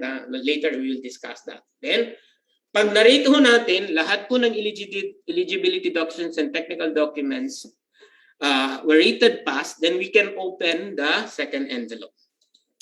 At the end of the checking, nung lahat ng documentary requirements contained in the first envelope, dapat magde-declare palagi si BAC na rated pass po lahat ng documentary requirements, and therefore we request later on the technical working group and the BAC secretariat to open the second envelope. Now, it's a good practice to open first all the first envelope of the submitted by the bidders before you proceed. No? Sabay-sabay po ninyong pagbukas, pag nakapasa po yun, lahat ng second envelope naman po nung bidders po natin. Okay? So you open the second envelope. If in case, yung pong kanyang financial proposals is also rated pass, no? Hindi po sumobra sa approved budget for the contract, properly sign po yung pong bid form as well as the price schedule, etc. Pinrovide po lahat nun. So makikita po natin dun sa documents, then we can rate it pass. Then, of course, irarank po natin yun. Diyan pa lang po as read. No? So abstract, gagawa po tayo ng abstract. Take note of this if you are the technical working group or back secretariat. Agad-agad, meron na po kayong available template para, di ba, naka-Excel, madali lang naman sa Excel, lalagyan nyo ng pangalan ng bidder, tapos yung offer. Then you can immediately, no, pwede nyo lang yun isort kung sino yung highest. So you can announce, no, as read, sino po yung pinakamababa. Okay? But all of this, lahat po ng bidders na pumasa po dun sa second envelope will be subjected to bid evaluation and ranking. So this time, of course, you check the completeness of nung document, especially dun po sa bid form niya. And then, you're going to compute, tama po ba? I-check nyo lang po, ifo-foot po ninyo, unit price times the quantity, tama ba? Kung meron mga discrepancies later on, we'll show you. Although also, you're very familiar kung ano po yung masusunod between kung meron pong discrepancies. But here, the purpose of conducting the bid evaluation is to determine the lowest calculated bidder or the bidder with the lowest calculated bid. No? So kasi yung LCB, isa lang po yung isa subject kasi natin sa post-qualification. Maganda yung process kasi moot and academic na rin or futile na rin kung sakaling i-post-qualify mo lahat, makakapasa naman po yung lowest calculated bid. Kaya yung proseso natin ngayon, we just post-qualify. Of course, no, take note, mag-i-issue po tayo ng notice of lowest calculated bid, yung LCB po natin, para ma-inform po yung LCB natin to submit the documentary requirements required for post-qualification. So, post-qualification, okay, so we're going to ascertain, validate, verify the documents submitted, including the information contained in this document. So, ang dagdag po dyan, yung pag-check din po natin ng performance nila on the ongoing contracts. Now, take note, some of the practices po ng mga procuring entities, during the opening, napaka-toxic na nung process, or what I mean is napaka-detailed na po sila when they do the evaluate. Nag-evaluate na rin po sila during the opening. Hindi po. presence or absence or patently sufficient or insufficient lang po yung ating criteria dyan. Because we're going to validate naman or verify the documents during post-qualification. And you know, the best way to really validate the document submitted or the information submitted is to ask kung sino man po yung source or nag-issue ng document or any information or person or office that can corroborate that particular information and document. That's the best way to validate, not just looking at the face of the document itself. So hindi po tayo expert in forensic, no, na meron tayong skills to really, ito ba yung pirma ni subject kaya natin ito to scientific. No, we don't do that, no. Doon lang po natin yan. I-verify na lang natin kung sino yung nag-issue. Kung mayor's permit, tanongin natin yung LGU na nag-issue nun. So, we do that during post-qualification, okay? So, post-qualification is to validate, ascertain all the documents. And then, okay, ito pa ho yung isang misconception dito dahil akala nung iba, it's really the work or the responsibility or the authority of the technical working group to perform the post-qualification activities. No. If you look at the rules and the law, it's the responsibility, no, of the Bids and Awards Committee to conduct post-qualification. But of course, pwede silang humingi ng tulong sa kanilang technical working group. Say, i-delegate nila to conduct this, and then all the technical working group have to do is just to prepare the post-qualification summary report. No? Yun naman po yung i-confirm ngayon ng Bids and Awards Committee sa isang meeting. They will accept or approve the post-qualification summary report, and from there, they can already decide to determine the lowest calculated and responsive bidder. No? So at the end of the meeting, they come up with a resolution stating therein the lowest calculated and responsive, identifying the lowest calculated and responsive bid, and recommending award for the contract. So ito pong resolution na ito will be submitted to the HOPE, no, for the issuance of the notice of award. Si HOPE po ay meron po siyang 15 calendar days to accept or disapprove the recommendation of the Bids and Awards Committee. Okay? If in case i-disapprove po niya in writing, justify po niya bakit hindi niya award. Now, may mga questions po before, no? What if, sir, hindi niya inactionan within the prescribed 15 calendar day period, what will happen? So, meron po dyan mga decisions po ng court na sinasabi pag hindi po na-actionan, lalo na pag mandatory po yan, deem approved na po yung recommendation ng Bids and Awards Committee. But depending on the circumstances pa rin po yan. Hindi po yan absolute. Okay? Okay, so yan po. Please take note of the maximum period in the conduct of bid evaluation 7 calendar days. Sir, pwede ba namin gawin niyang half day lang? Of course, you can do that. Or 1 day, you can do that. No problem, no? Or immediately after the opening, mag-bid evaluation na kayo kagad and then, di ba? Yung post-qualification, sir, yung kalagay dyan, maximum 12 calendar days, no? In highly exceptional case, pwedeng 45 calendar days. Pwede bang 1 day lang? Of course, no? Yung sinasabi doon na 26 calendar days, recommended earliest, no? But we think na yun lang ho yung pinakamababa na for you to be effective in performing, no, certain activities like evaluation and post-qualification. Now, we go to infrastructure projects. Again, as I mentioned, no, earlier, wala pong kaibahan yung procedures po ni goods at saka ni infra. Nagkakaiba lang po, nakita ninyo yung pula. So pareho po talaga ng process yan. Okay? But if you look at the period, no, maximum period for the setting of the deadline for submission from the last day posting, sa goods, so ang maximum for procurement with approved budget for the contract of 50 million and below, 50 calendar days po yan. Okay?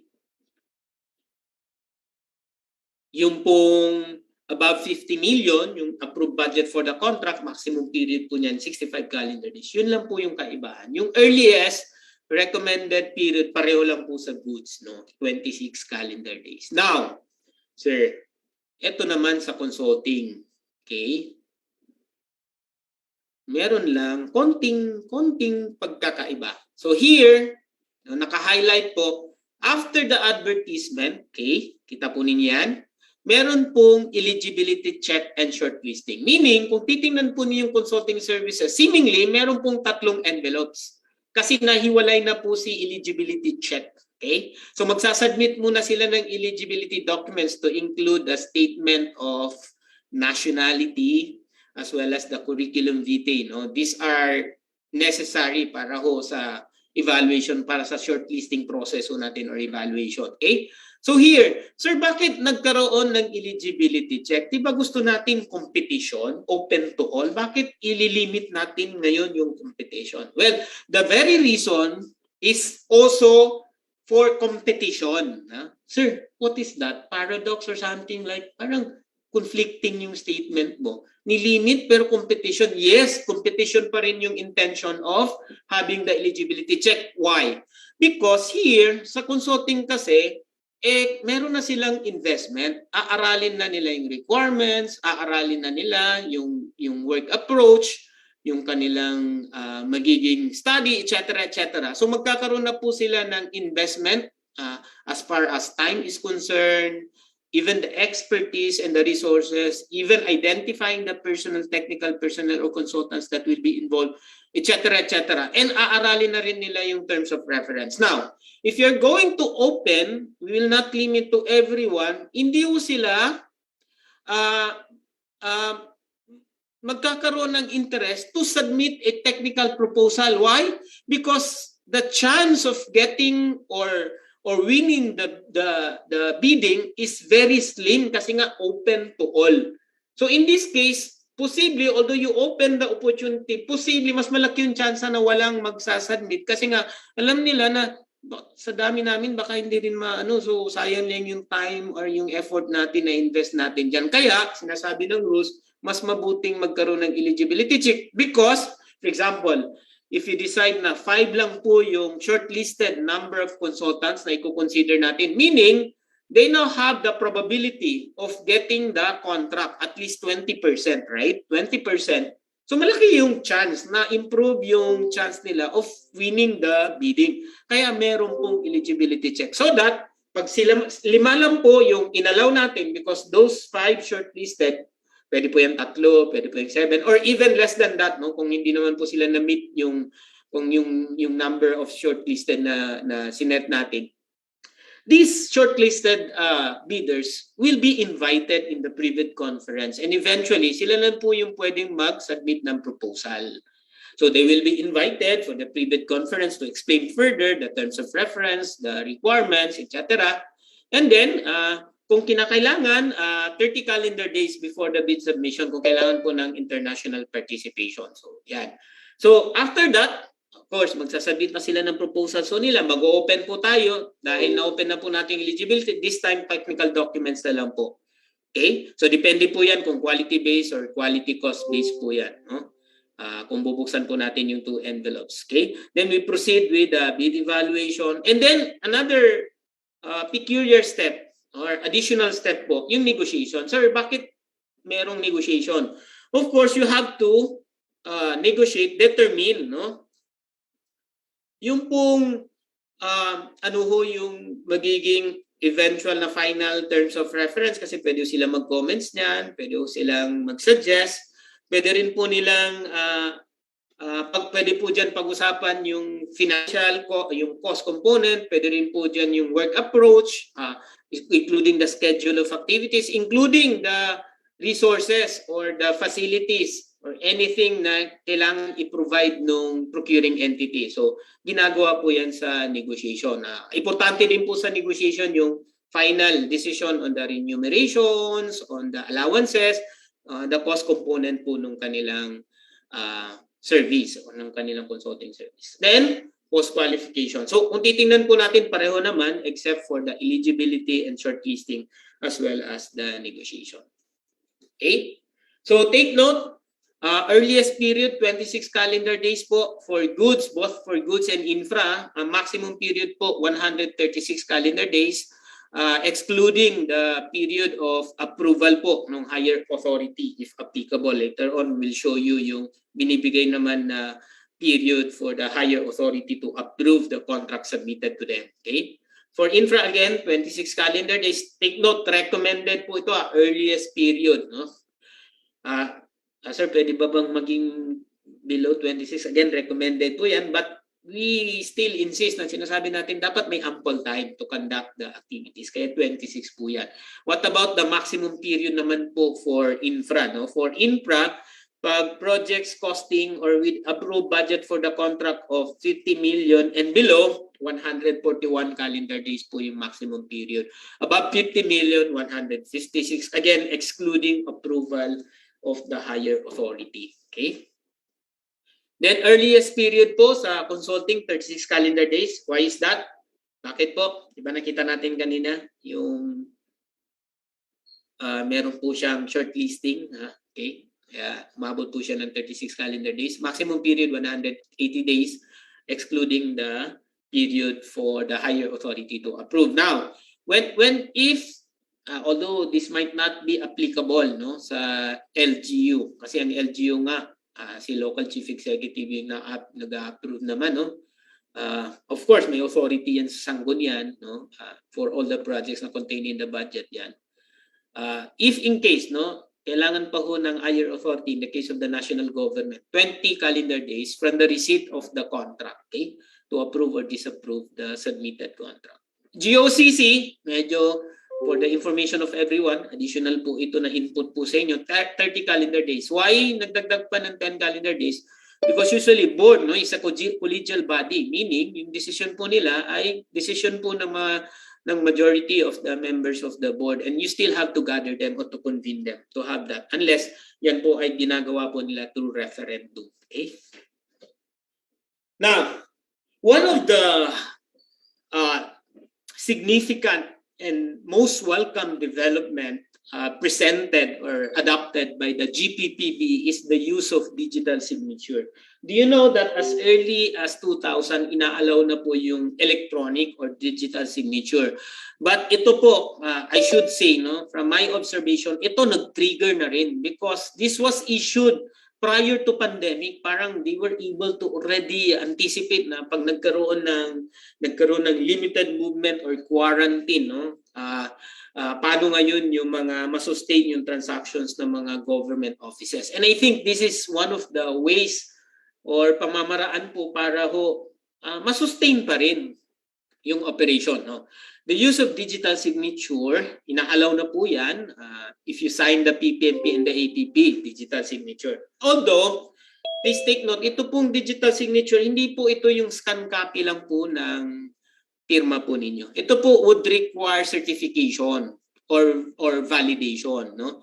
Pag nag-affix po tayo ng digital signature, pag kinlik po natin yan or we attempt to edit the document, hindi po i-allow nung system. No? Hindi po i-allow, for example, ni Adobe or ni Word. Or if in case i-allow man po ni Word, tatanggalin niya yung in-affix mo na signature. And if you verify the document, right-click mo yan, verify mo, malalaman mo na certified po yan. Na yan po ay pirma po nung particular person na gumawa po niyan. So, we can only use the digital signature pag meron po tayong Public Key Infrastructure, PNPKI, Philippine National Public Key Infrastructure Certificate that can be secured from the ICT. LGUs, it's very easy to engage or to request the ICT to orient you on the digital signature. No? This is very helpful. I should tell based on our experience. Right now, we are applying this in other transactions, not only on procurement, here in our office. No? Dito ho, pag nag-i-issue ho kami halimbawa ng mga letters ho namin or even the review action po namin doon po sa provinces and highly urbanized cities po, ginagamitan po namin ng digital signature. So this is very effective for you to really proceed with the transaction or sustain the transactions na secured po, verifiable, no?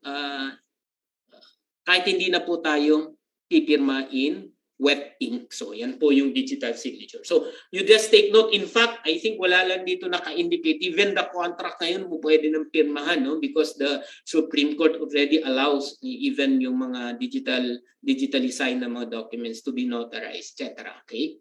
So, can you imagine all the documents? Ito po yung supplement. Doon po sa pagkandak po natin ng, for example, the video conference or nagkandak tayo ng pre-bid conference using Zoom. Tapos ngayon, sinasabi, sir, paano namin pipirmahan yung abstract of bids? Wala naman kami doon. So this is one of the ways, no? Hindi ka na pupunta ng opisina or hindi na kailangan ipadala pa yung document sa'yo, but instead, i-email na lang and then you affix your signature and then send it to another member of the, ano. So this is very helpful and we need to adapt this, no?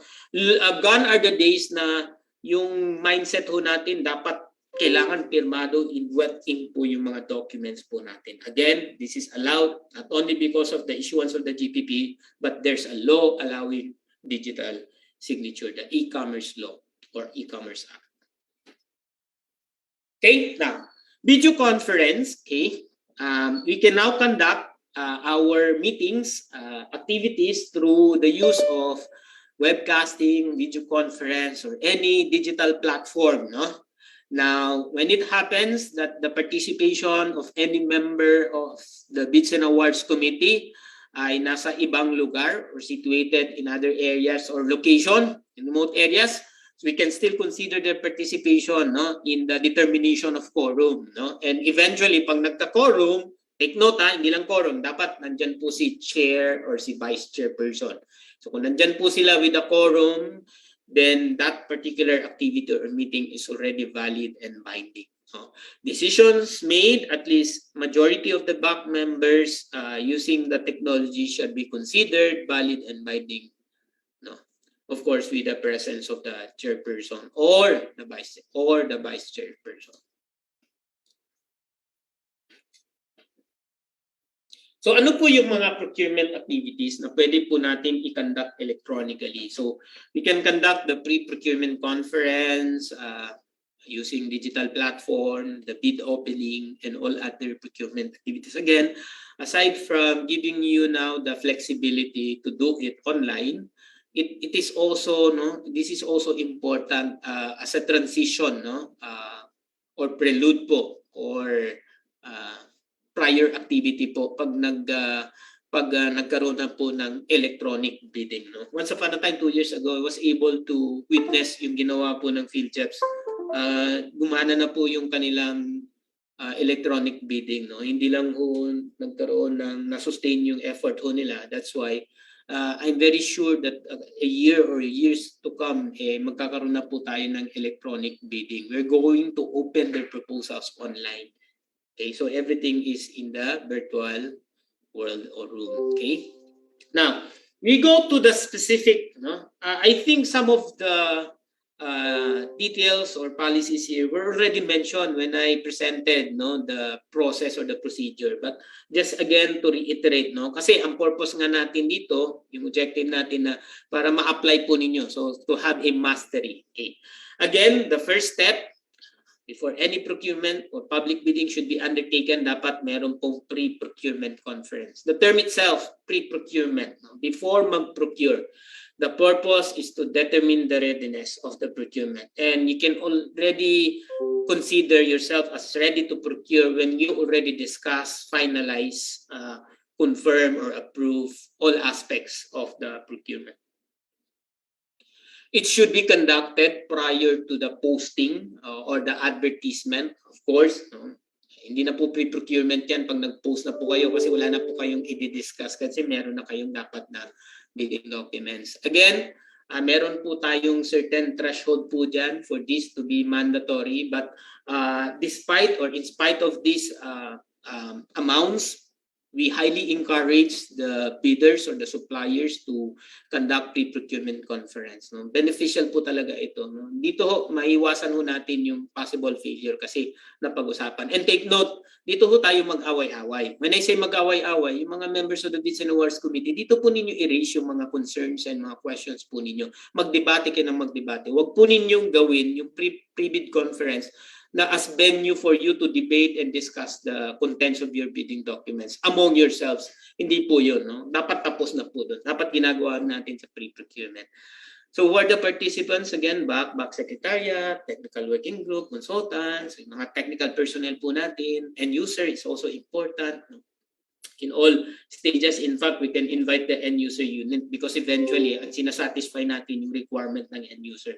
No, it's not the requirements of the Bids and Awards Committee. So if you're able to engage them to allow their participation in all stages, much better. We encourage, although it's not mandatory, because they have no responsibility under the rules to attend. I'm talking about the end users. Okay, so just a reminder, reference to brand name is prohibited. Again, dun po sa competition na gusto nating ma-achieve, another way of ensuring that there is competition is to, of course, to prohibit the use of brand name or even yung tailor fitting, and this reference to brand name is also applicable to goods components of infrastructure projects and consulting services. Now, this prohibition would also include yung pong indicate for example, the country of origin, bawal po yun because we limit the competition. So, ano ngayon kung China po yung nagsusupply sa atin? You know what, from the discussion of Mark, just to supplement, wala naman talagang problema. May tanong nga si Mark, bakit kaya? Sa atin, pag nagde-deliver sila, hindi maganda yung quality. Pero the same items naman ay dinideliver sa, for example, European countries. Tama po si Mark doon. We were able to visit China and talk with the Ministry of Commerce nila. And we asked this question, bakit yung produkto na pinapadala sa Philippines ay hindi maganda yung kalidad? Pareho naman, Philips for example, ganun din naman. Sabi ho nung minister, sabi niya hindi kasi si Europe kasi meron silang standard and they can pay, so we can kumbaga pa-comply with their standards, but of course it would require, kasi wala namang kung component yan sa item namin or ensuring the quality kung wala ho siyang corresponding cost, diba? Hindi po pwedeng tataasan namin yung kalidad tapos yung cost ay the same pa rin po. Sa Philippines kasi tatanggapin yan kahit wala sa standard ninyo kasi nga concerned din ninyo yung presyo. So once upon a time kasi parang it's a pricing strategy on our part because we want to sell, our intention really is to earn. So syempre magpapadala kami ng mga produkto na mura nga pero syempre mababa yung kalidad compared to the European countries na meron ho silang standard that we cannot sacrifice. So yun po yung rason. So that's why we cannot allow, yung sabihin natin that products coming from China, for example, are prohibited or should not be considered. Ganun din po yung pag-limit po ng suppliers within the locality of the LGU. Bawal din po yun, Hindi po pwedeng, and even the requirement na those with business permit or mayor's permit secured from our LGU are the only bidders that can participate. Bawal din po yun because of competition. Okay? So specification should be based on relevant characteristic, functionality, and performance requirements. Now, just to clarify, meron din pong common question about the ISO 9001-2015. It doesn't, the 9001-2015 or the ISO for quality management is not part of the specifications needed for goods, for example, because it doesn't identify functionality and performance of the product, rather of the company producing it. So hindi you appropriate na i-require pa rin ho natin yung ISO, unless there are services component on that product na kailangan ma-maintain po yung kanilang organization. Okay?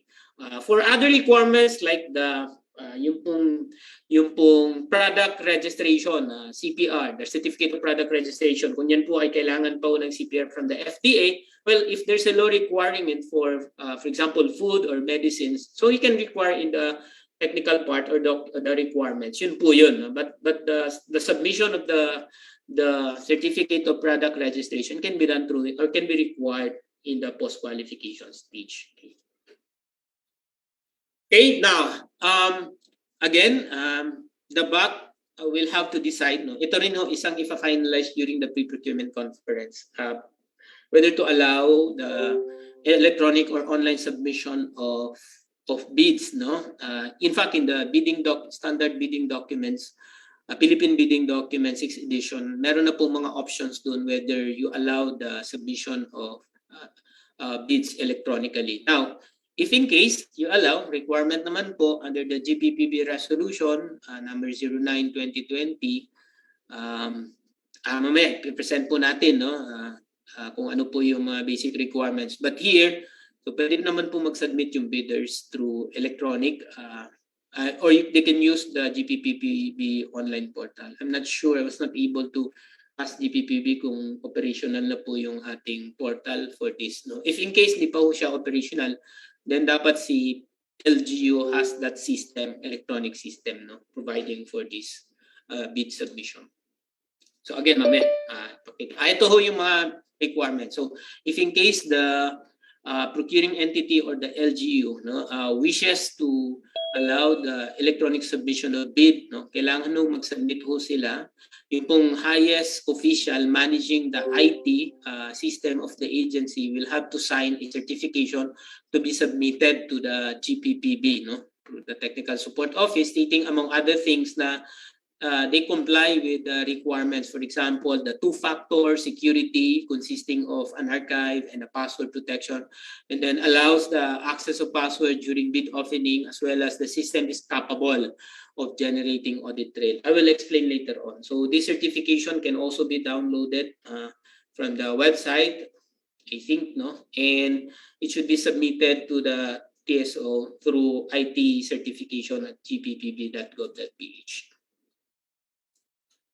Now we advertise after the pre-procurement. Again, yung pong bidding documents na nagawa na po natin, na approve, na review na po ni Bids and Awards Committee will be used, no, in the posting of the, or in the advertisement. Okay, so once we do the posting, it signals the official start of the procurement process, and this will now serve as the invitation or notice to all potential bidders or suppliers of the procurement opportunity. Again, 7 calendar days po yung requirement, no less, no?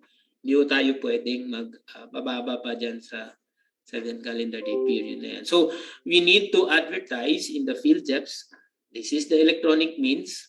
Okay, if we have the website, also in our website, and in the bulletin board or in the conspicuous place within the premise of the LGU. This is a reminder, there's no more requirement for us to advertise the bid opportunities in the newspaper of general circulation. No? So newspaper starting po nung October 28, 2018, because the 2016 IRR says 2 years after the effectivity of the revised IRR, advertisement in the newspaper of nationwide or the general circulation shall no longer be required. So hindi na po, no? Unless meron pa ho yatang requirement, pag hindi ho natin down po, hindi po natin ma-access, of course with the appropriate, no, confirmation from the PhilJEPs, kung hindi ho natin ma-access yung PhilJEPs po natin for certain threshold. Now, we can also take note, so ibig sabihin option po yan, we can require the payment of the bidding documents fee. Of course, you all know na pag hindi sila nakabayad ng bidding documents fee, they're not allowed to submit their proposals. So meron po tayong graduated rates dyan. Originally wala po ito but because of this is prone, no, to be abused by the procuring entities, no. Before kasi merong mga reports na lumalabas na yung mga procuring entities would tend to require, no, parang maximum or tawag niyan yung maximum cost or unreasonable cost of bidding documents fee. Even if, for example, the approved budget for the contract is only 1 million before, nagre-require sila minsan ng 20,000 and 10,000. And the intention, yun po yung mga nasasagap nating chismis para magkaroon po ng honoraria. But the other intention really is sometimes pwedeng sadyain para magkaroon ng failure, kasi one of the possible reason, no, under Section 35 na magkaroon ng failure pag walang nag-submit. No? Pag walang nag-submit twice, pwede ka na mag-negotiated procurement to fill bidding. So pwede ho siyang sadyain na. So ngayon nag-prescribe po ng graduated rates depending on the approved budget for the contract. Sir, kahit ba 200 million, pwede bang ilibre na lang namin? Kasi di naman kami ngayon gumagastos na, di ba? Ng bidding documents, online na rin po kami using digital signature. Di na kami nag-print. Because remember, the intention of the bidding documents fee is just to recover the cost of preparing the bidding documents. Well, the cost will not refer only to yung mga yung mga pag-print natin kasi minimal lang po yan. Pero yung expertise na ini-invest namin dyan, sir, yun lalo pag infra yan or pag consulting services, terms of reference, para mabawi naman. So, well, we have no problem with that. But ang question is, can we, for example, hindi na namin i-require yan, sir, gawin na lang namin libre? Of course, no? Pwede po. Yeah. Para magkaroon po ng competition if that is the intention. Now we go to eligibility check and shortlisting. Okay. For consulting services, again, no, after the advertisement, meron pa hong requirement, isasubmit in advance yung eligibility requirements as well as mag-shortlist na po. So the submission of request of expression of interest. Take note, pag goods and infra, invitation to bid or IB po yung tawag doon. Invitation to bid because directly we want them to submit their proposals. Here, mauna muna yung request for expression of interest because hindi pa po sila magsasubmit ng kanilang technical documents or proposal and the financial proposal. Kaya ang tawag po sa kanya, request for expression of interest. No? Alam niyo, kahit intindihin lang po natin itong mga ginamit po na terminologies, magkakaroon na po tayo ng idea. Kaya pala, kasi hindi pa sila required to submit the technical documents, only the interest. Now, related to this, baka magkaroon naman ng notion na we can also apply the same requirement for goods. No? So why not require them to submit the letter of intent? So letter of intent is definitely hindi na po yan requirement. Nung unang panahon pa po yan before RA 9184. So wala na pong letter of intent. So pagdating po sa goods and infra, invitation to bid. Ito naman sa consulting, request for expression of interest for them to signify or express their interest. But they're already required to submit the eligibility documents together with, of course, with the curriculum vitae and the statement of nationality, no, before the date and time for the submission of such requirements. So we do the shortlisting. So before the bidding process, dapat nakapag-desisyon na si BAC as part of the bidding documents kung ilan yung preferred niya na or ilan yung kanyang number of shortlisted consultants. Could be 3, could also be 7, but the 5 is preferable. Again, kung 5 lang po sila, at least mataas na po yung chance of getting the contract. 20% yung probability. No? Now, what if, sir, below that shortlisted preferred shortlist number of shortlisted consultants, ano pong mangyari? Well, you can still consider for as long as pumasa po siya doon sa yung passing rate po ninyo. So it's not only determining the number of shortlisted but also the passing rate po or passing score, no? Again, during the pre-procurement conference. Okay? So only those shortlisted consultants shall be invited to participate in the bidding by through the receipt of the notice of eligibility and shortlisting. So si BACO magsasubmit po yan kay head of the procuring entity for approval, tapos mag-i-issue po sila ng notice of eligibility and shortlisting. Now, how do we shortlist? How do we evaluate? So based on the submitted documents, kaya mamaya mapansin po ninyo sa consulting po, required po yung statement of all ongoing and completed. Sa goods kasi single largest completed lang, tapos yung all is applicable dun sa ongoing lang. Yun po yung sa goods and infra. No? I-explain ko pa yan later on. But here, para magkaroon tayo ng basis in determining or in providing the score or rating, kailangan makita natin yung kanyang experience, yung kanyang mga completed contracts, and of course, yung pong background po ng kanyang mga personnel na i-employ po niya. Because one of the criteria po, yung applicable experience of the consultant. We can assign 50% or 50 points, no, for that. No? So, i-rate natin po sila. And also consider qualification, education, work experience, number of years. No? We can assign 30 points or 30%. And then, yung current workload relative to job capacity. Meaning, ilan ba yung personnel niya, ilan ba yung kanyang kakayan ba, no, na mag-absorb ng contract. Given also, kaya importante din po dito makita yung ongoing contracts niya. Kasi syempre, it will also affect yung time and then also the personnel na i-employ niya for the additional consulting, no, job na papasukan niya. Kaya i-factor in din po natin yung current workload niya relative to the capacity of the bidder or the entity. Now, the BAC, of course, will rank the prospective consultants that meet the passing rate. Okay, so magdi-decide din po kayo ng passing rate dyan. From highest to lowest. No? The BAC will recommend the shortlist to the HOPE for consideration and approval, and only shortlisted consultants can submit proposals.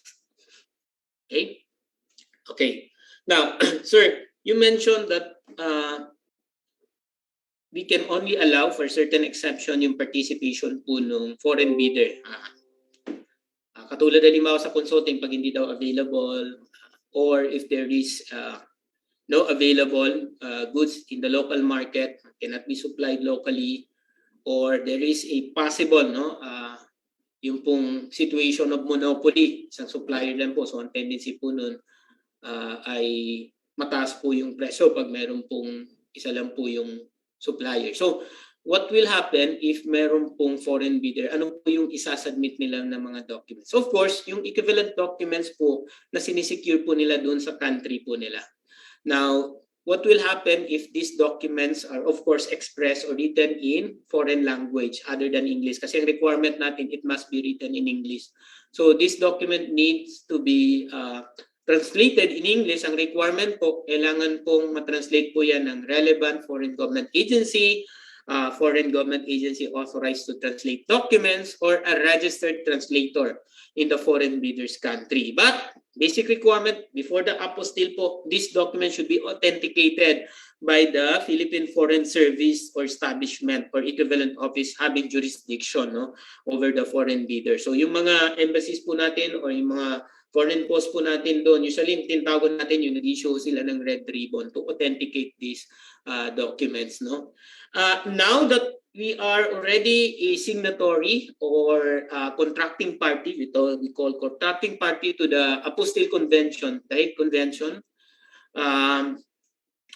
hindi na po necessary. So, sinorte na po, sinimplify na po yung authentication because yung pong ating foreign post or embassy, hindi na kailangan pang i-authenticate. Once in-authenticate na po siya ng competent authorities designated by the contracting party. So, halimbawa, US, yung kanyang korte ay inallow niya mag-authenticate.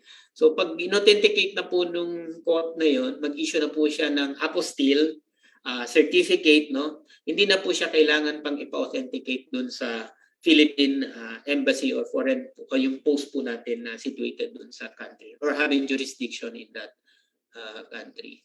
Okay, so yun po yung apostille. It's a marginal certification that indeed this is an authentic document. Okay, now pre-bid conference. Okay. Again, the purpose of this is to discuss, clarify.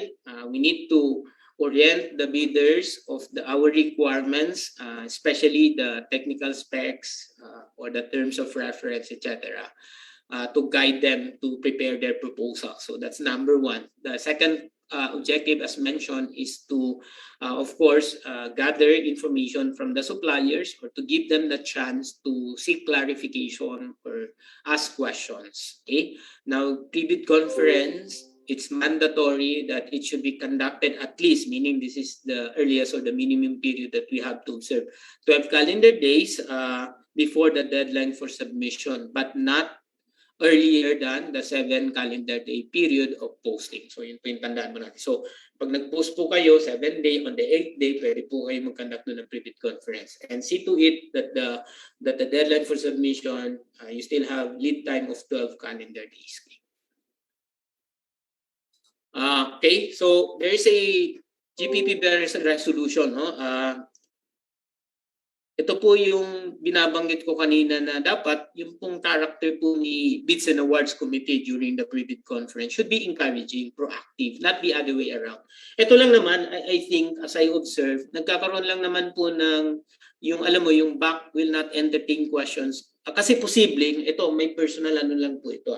posibleng meron na pong preferred na supplier, that's why hindi nila inaalaw masyadong question, etc., to clarify any part of the bidding documents. But if your intention really is to promote competition, then there's no reason for you not to be open for the questions of the bidder. So just to support yung sinasabi kong dapat maging proactive po si BAC, no? Ang intention po para maka-award po tayo ng contract, nandyan po yan sa GPPB Resolution number 02-2018. So ito po, this is the recent issuance po ng GPPB. Mainit-init pa po ito. Kasama po ito ng mga transparency requirements. This time kasi yung minutes of the meeting of the pre-bid conference will no longer be required to be posted in the website of the procuring entity. Okay? But should be available, no? Within 5 calendar days after the conduct of the meeting. So yun po, take note po natin. Hindi ibig sabihin dito na hindi na po required, hindi na rin tayo gagawa ng minutes of the meeting. Remember, even the observers can actually request for the copies of the minutes of the pre-bid conference or other meetings of the BAC when they participated, no? So importante po yun. Of course, may basic requirement yan. For example, the signing of the confidentiality agreement, etc., etc. So, but it should be available, no? Should be available and can be requested by the bidders. So, supplemental bid bulletin. Again, what will happen if there are decisions made during the pre-bid conference that would require any amendment to the bidding document? We said that the rules of the game is contained in the bidding documents, right? So, lahat ho ng decision ho natin, lahat ho ng requirements, so dapat ang mananaig palagi, ano ho yung provision dun sa bidding documents? Yun ho yung magiging, kaya sinasabi natin rules of the game are contained in the bidding documents. Now, what will happen, sir, if there is a discussion and the BAC decided to issue, no, to amend the provision, any provision in the bidding document? So that can only be valid if the Bids and Awards Committee was able to issue the supplemental bid bulletin. Okay. So again, even if during the pre-bid conference you agreed, no, among yourselves, no, together with the representatives or the bidders, halimbawa, papalitan ninyo yung storage capacity to terabyte from gigabyte, hindi po magiging valid yun, or binding unless nakapag-issue po kayo ng supplemental bid bulletin. So the amendment should be contained in the supplemental bid bulletin. In the absence of the supplemental bid bulletin, those provisions reflected in the bidding documents shall prevail. Okay? So take note of the requirements, 7 calendar days po ma-issue ni Bids and Awards Committee, including the deadline for submission. If you wish to postpone, dapat ma-issuean po yan ng supplemental bid bulletin. Mamaya, i-clarify ko po yan because we also allow the issuance of the notice of postponement as far as opening of bids is concerned. Okay pa ho tayo? Yan. Sabi ko kay Ma'am Jo kanina walang break but I think no. Sige, okay. Ma'am Jo, okay, sige. Tuloy pa ho tayo.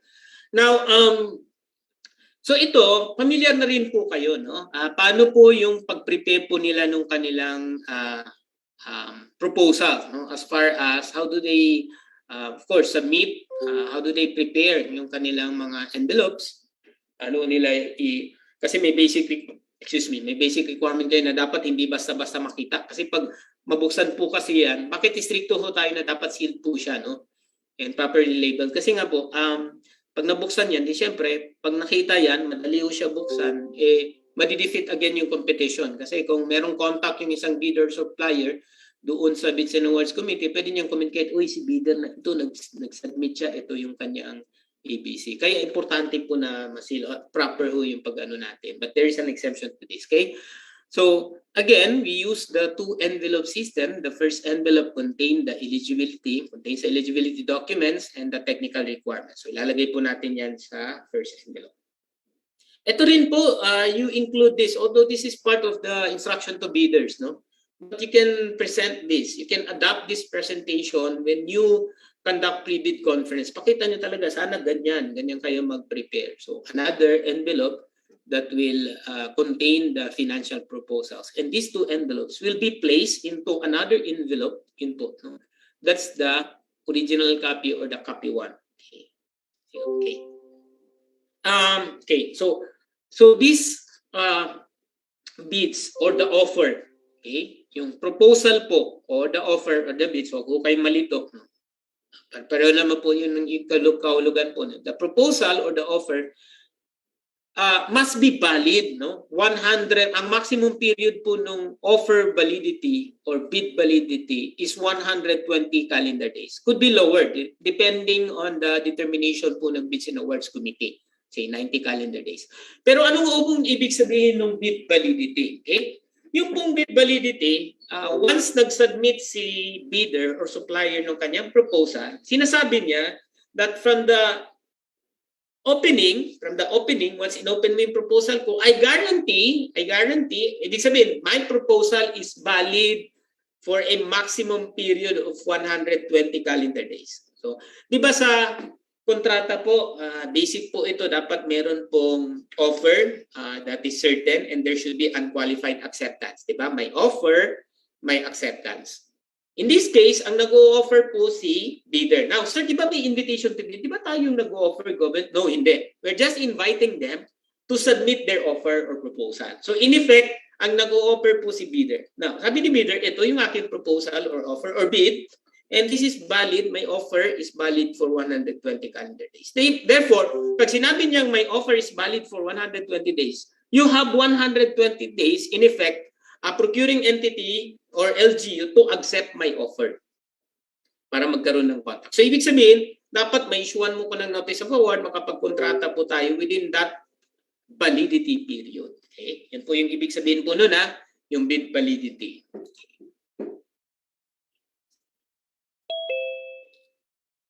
Okay, so,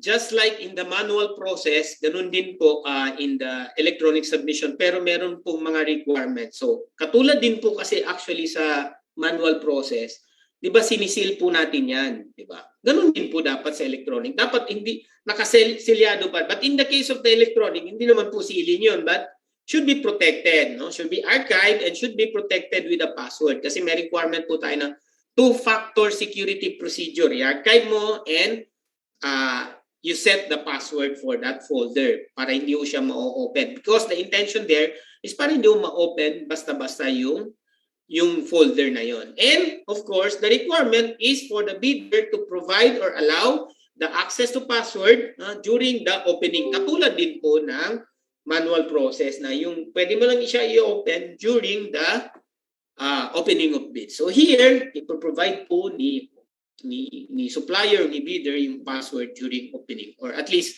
may access si back during opening ng password to open the folder. Now, the other requirement is it should be capable of generating an audit trail. Ano po yung audit trail? So yung audit trail po, syempre, lahat po ng activities may log po siya. Yung system na i-develop po, dapat makikita po yung ito, nag-submit, ito nag-access, ito nag-download, etc. Yun po yung audit trail na requirement. So basically, it's just the records of what's happening in the system every time meron hong activity, whether to access, to upload, or download. So yun po yung audit trail transactions na requirement po. No? That is requirement to ensure integrity of the system. Okay? Okay, so ganun din ang process po. The first folder should contain the eligibility and technical documents. Then another folder will contain the financial document or proposal, and then it will be again placed in another folder, no? Duly rin po, archived and protected by password. Okay, so submitted bid must be encrypted and password protected. Usually pag nag-assign no tayo set ng password, nag-encrypt naman po yung system. Okay, so how will the bidder prepare their proposals, no? So if they will submit 2 copies, of course, the original technical documents containing the eligibility and technical requirements will be placed in one envelope. We call that original technical, okay? And then yung financial proposal will be placed in the original envelope, no? Original financial, and then the 2 envelopes will be contained or will be placed in the original bin. So and that envelope will now should bear the following information. No? Dapat meron na pong name of the contract to be bid, the name and address of the bidder, the recipient bids and awards committee, And this statement or words do not open before the date and time of opening of bids. Okay? So ganun din po, no? For additional copies, no? They can submit, for example, copy 1, ganun din po ang process. Eligibility and technical will be placed in the copy 1 of technical documents, and then as well as the financial, the same process. If they will also, if you request them to prepare 3 copies, the same process. No? So yung ngayon yung ilang copies na yun will be again placed in another envelope. Usually expanding na po yan matatanggap po natin dahil makapal na po yan. No? So yan, and it should bear the following information. No? Yun, again, yung contract, name of the contract to be bid, name and address of the bidder, etc., etc. The same information as mentioned earlier. Now, unsealed or unmarked, or those electronically bids submitted or folders that are not protected by password should be disqualified, or should not be received, no, or considered, no, because yun nga, pwede pong tingnan yung laman yan. So the same requirement is also adopted pagdating po sa electronic bid submission. Unsealed po and unmarked bids, hindi po pwede. Yung inaalaw lang po yung improperly sealed and marked. But, take note, kailangan pong i-acknowledge po ng bidder yung conditions po ng sinadmit niya. For example, may nausli lang konti or nabuksan lang konti. No? It's important, no? Para lang ho, mabigyan ng parang, kumbaga pa, ang tawag niyan, ma-validate na talagang ganun na yung conditions dati pa nung sinadmit niya. Kasi para maiwasan yung binuksan lang ng any member of the Bids and Awards Committee. So improperly compressed password is also the same, no? The same requirement po. Pwede pa rin po siyang tanggapin provided acknowledged po siya ni bidder. So yan. So may question po, what if during the opening, sir, hindi ho present yung representative or yung bidder? So ba may conditions na tayo? You have to communicate. You have to contact them. Oy, yung sinadmit po ninyo dito, medyo may problema ho, no? Unless you acknowledge this, then we cannot proceed opening this case. Because if they don't acknowledge, ayan. Ma'am Jo, the next knowledge. Yes, sir. Okay, so we're now down to second knowledge check. So at this point po, may we request the participants to answer through the Zoom chat box. So instead sa poll po, sa Zoom chat box po tayo sasagot. Okay, and then the first one to answer the correct will receive once again a special token from the GPP-BTSO. So again, we're only allowed to win once to give a chance naman po sa ibang nating participants. Okay, so may I request our technical team to flash the questions. Okay. So the question is, improperly sealed and improperly marked bid envelopes shall be accepted, provided that the bidder or its duly authorized representative shall acknowledge such conditions of the bid as submitted. So again, improperly sealed and improperly marked bid envelopes shall be accepted, provided that the bidder or its duly authorized representative shall acknowledge such conditions of the bid as submitted. Is it A, true? B, false?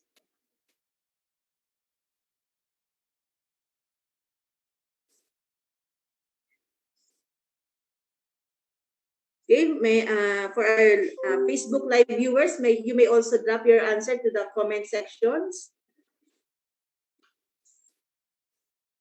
Okay.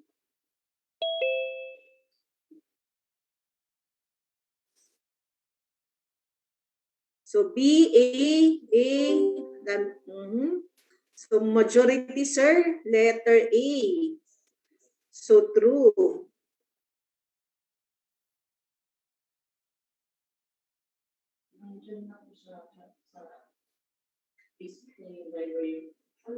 So I think, sir, majority answered letter A po. Is this the indeed correct answer, Director? True? Hi, sir. Pa-unmute po.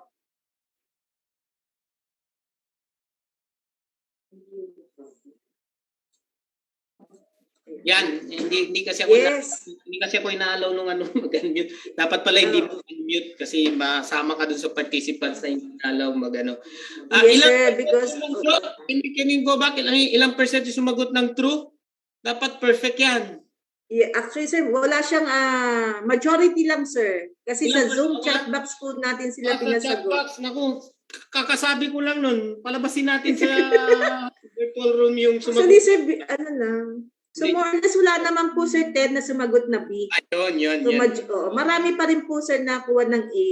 Opo, yan. Yeah, it's true na improperly sealed and marked bid envelopes are still can be considered provided the bidder is duly authorized representative will acknowledge the condition of the bid. Now, why did we allow this? Siguro ang background din nito, Ma'am Jo, should be properly explained, no? Before kasi even the improperly sealed or improperly marked submission ay dinidisqualify din po. But na-observe po natin na ina-abuse na rin po ito. Konti lang na walang period, nagkamali lang ng konting medyo nausli lang konti, pwedeng sadyain din ni bidder na medyo mapunit konti, dinidisqualify na kagad. So the GPPB decided na wag naman ganun ka stricto, na hindi naman yan yung intention natin na kumbaga pa substance over form. So although totally hindi pa rin natin tinatagal na pag hindi ho siya na seal or hindi ho siya mark is should be disqualified. Pero yung home improperly sealed, okay pa rin po naman yan. Okay? So yun po yung dahilan, Ma'am Jo. Yan. Yes. Thank you, sir. Well explained naman po. Thank you. So we proceed. Okay? So time check, anong oras na ba? So 10:42. So more or less, I still have 1 hour. Okay, now, of course, ito ho, na-present na po natin ito kanina, yung pong maximum period from the last day of posting of the invitation to bid after the deadline for submission. We will have to observe a maximum period of 45 calendar days for goods for 50 million and below. 50 calendar days po yan. Pag ABC for infra projects ay above 50 million, 65 calendar days yung maximum period. For consulting services ay 75 calendar days. Again, mahaba po yung binibigay natin na panahon sa consulting services kasi medyo technical po yung kanilang i-offer. Hindi katulad ng goods or ng readily available na po yan. Dito sa consulting services, pag-aaralan pa po nila yung kanilang technical proposal. So for bids submitted electronically, the procuring entity shall generate a bid receipt page. So isa rin po ito, aside from the generating the audit trail, isa rin po na basic requirement dyan ay yung pong dapat yung system po, once nag-submit po si bidder, can actually generate a receipt page, no? Showing the official time and submission. No? It can be saved or accessed or printed by the bidder upon receipt of the first and the second envelope. Okay, so modification of bids. No? Just like in the manual process, we can also allow modification of bids submitted electronically. So, ang basic requirement, ina-allow po yung pag-modify po ng kanilang proposal, of course, before the deadline for the bid submission. No? After the deadline po, hindi na po pwede. In case mag-withdraw po siya after the deadline, then we can forfeit the bid security or enforce the bid security declaration. So yung process po, the bidder cannot anymore retrieve the original bid but instead submit a proposal, no, marked with or labeled with modification, no. So i-receive din po yan in Bids and Awards Committee, of course, before the deadline or the back secretariat for that matter. And then yung pong official, yung stamp po doon sa sinadmit po niya, no, na may level po na modification will now serve as the official time and date of submission of the bidder. Ganun din po yung process pag electronic bid submission. No? The time indicated in the latest bid receipt page generated should be the official time of submission. Before I forget, no, it's also important that before the opening of the bids, dapat ipakita po ni ni Back Secretariat or TWG, yung mismong envelope na tinatakan po ng Bids and Awards Committee, just to confirm. So, bago ninyo buksan, dapat i-project nyo muna that the bids was submitted to be transparent, no? To the public or to the observers. Kailan ho, showing when and what date po na-receive yung submitted bids. Okay. So during opening, again, we use the non-discretionary pass or fail based on the presence or the absence of the documents using the checklist. No?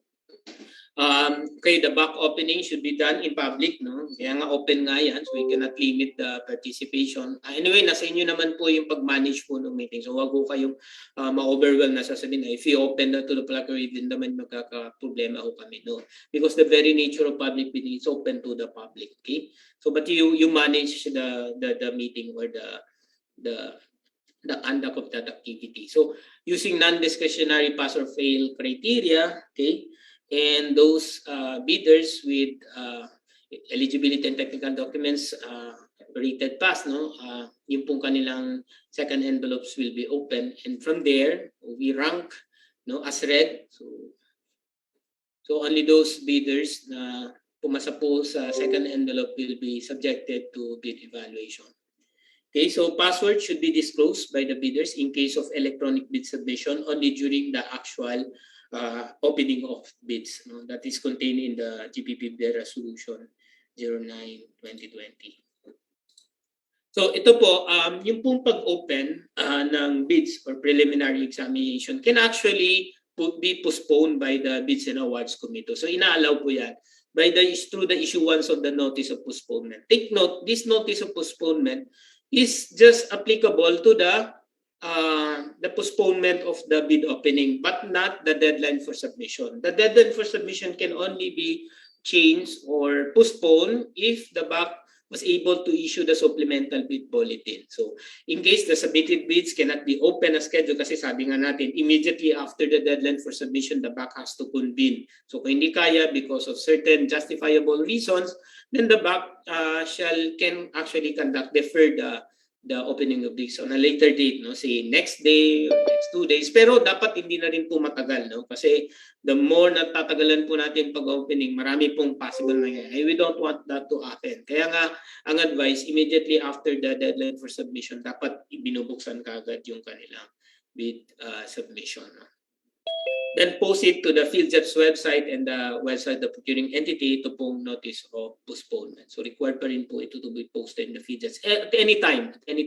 Lalo po itong prescriptive period. So even during that day, nag-issue na po kayo notice of postponement, po-post yun na po yan kagad.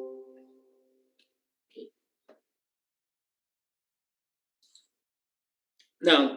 Now, I have to explain this because most of the procuring entities or the Bids and Awards Committee or people are really complaining, no? Including the suppliers na sinasabi na ang dami namang documentary requirements ang government procurement, di ba? Narinig natin, but on the other hand, isa may nagsasabi naman, bakit yun lang yung ni-require nila, no? Na paano natin malaman na totoo talaga yung supplier or they have the capability or the capacity? Now, it's very important again that before we enter into any contract, if we are government officers, especially involved in the procurement, we have to really ensure that yung kakontrata po natin or the person that magiging contracting party po natin will have the eligibility, no? Will have the necessary eligibilities as well as the technical capabilities, no?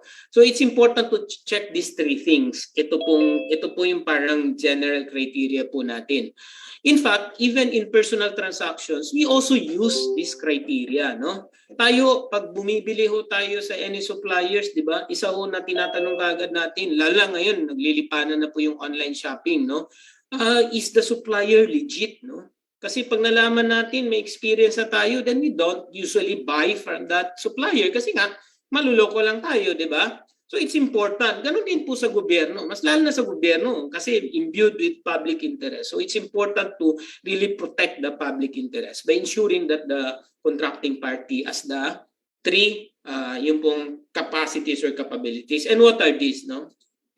We need to ensure that the bidder or the supplier has the legal personality or capacity. If that is if the supplier is claiming to be a corporation, under the laws of the Philippines, hindi po pwedeng ma-organize ka o ma-form ka into corporation unless you are registered with the Securities and Exchange Commission. And that can only be proven if you have the SEC registration certificate. That's why we require SEC registration certificate, no, for corporation. Okay.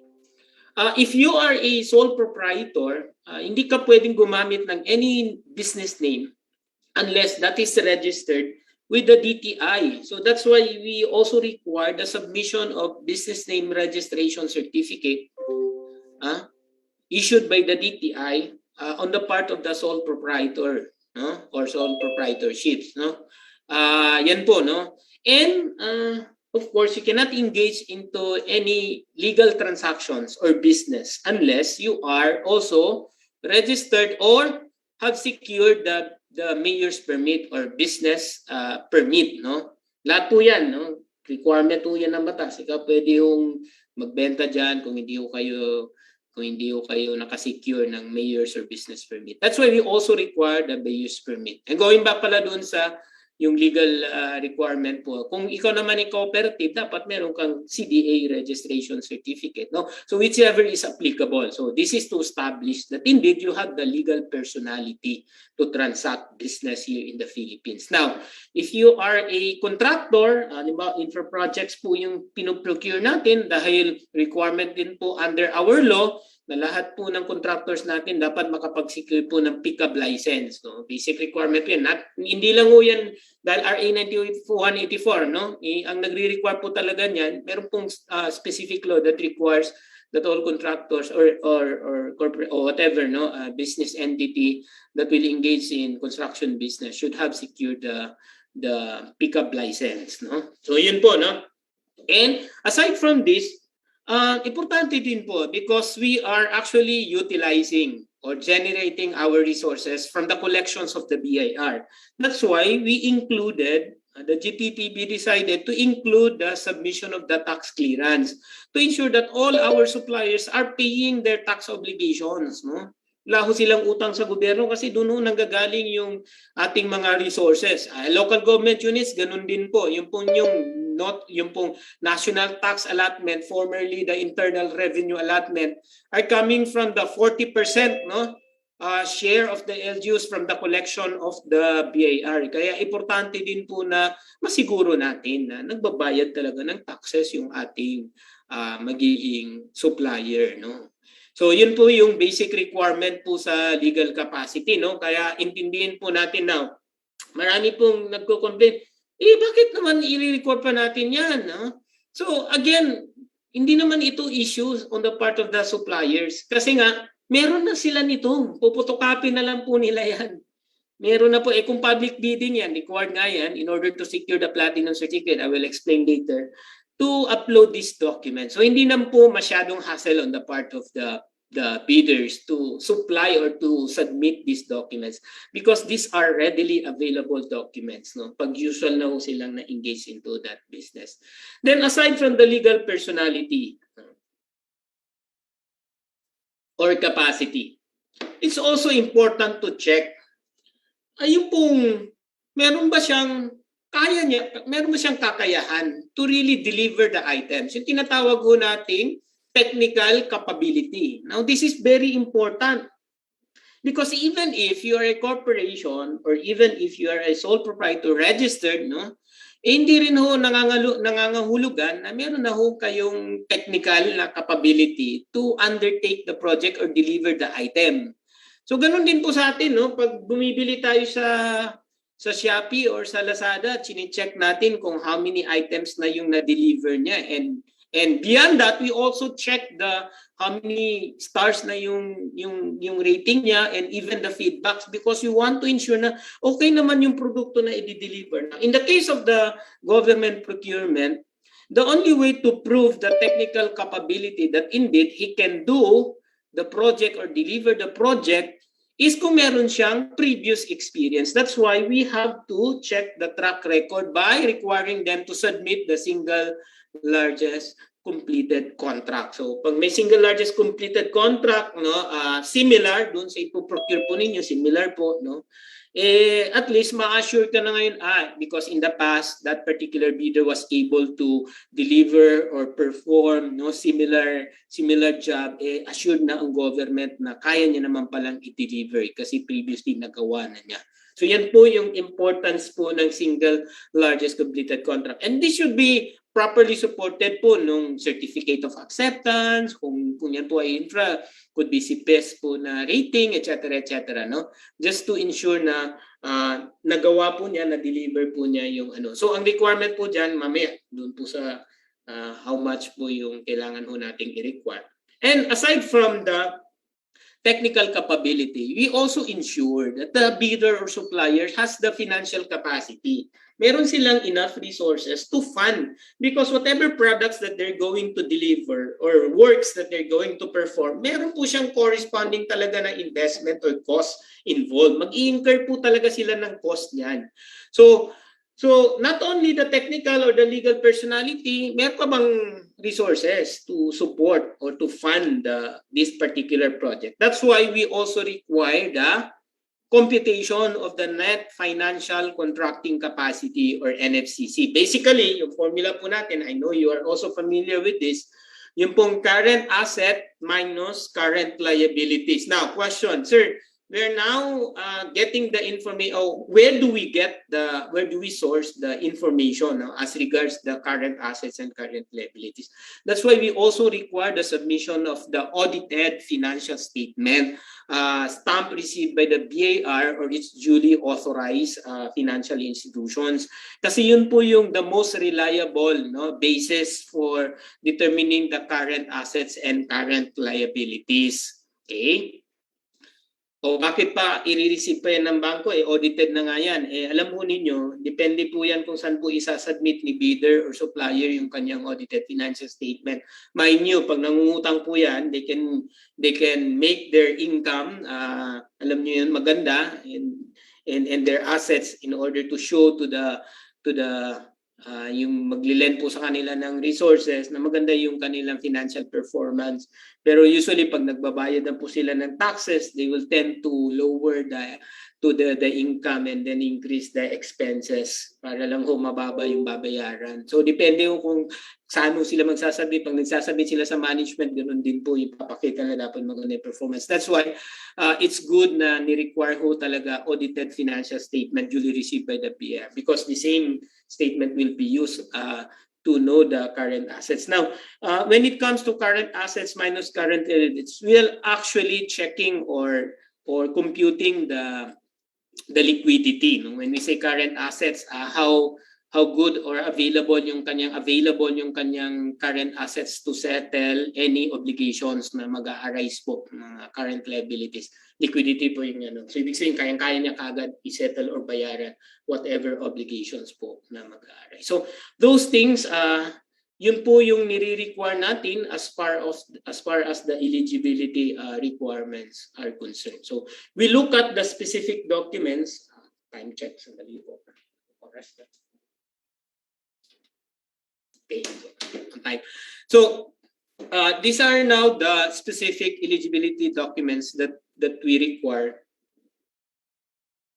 Again, kasama na po ito doon sa checklist po na nandun na po sa PBD 6th edition. So for Class A documents, we require legal documents. Mamaya tingnan ho natin yung mga legal documents.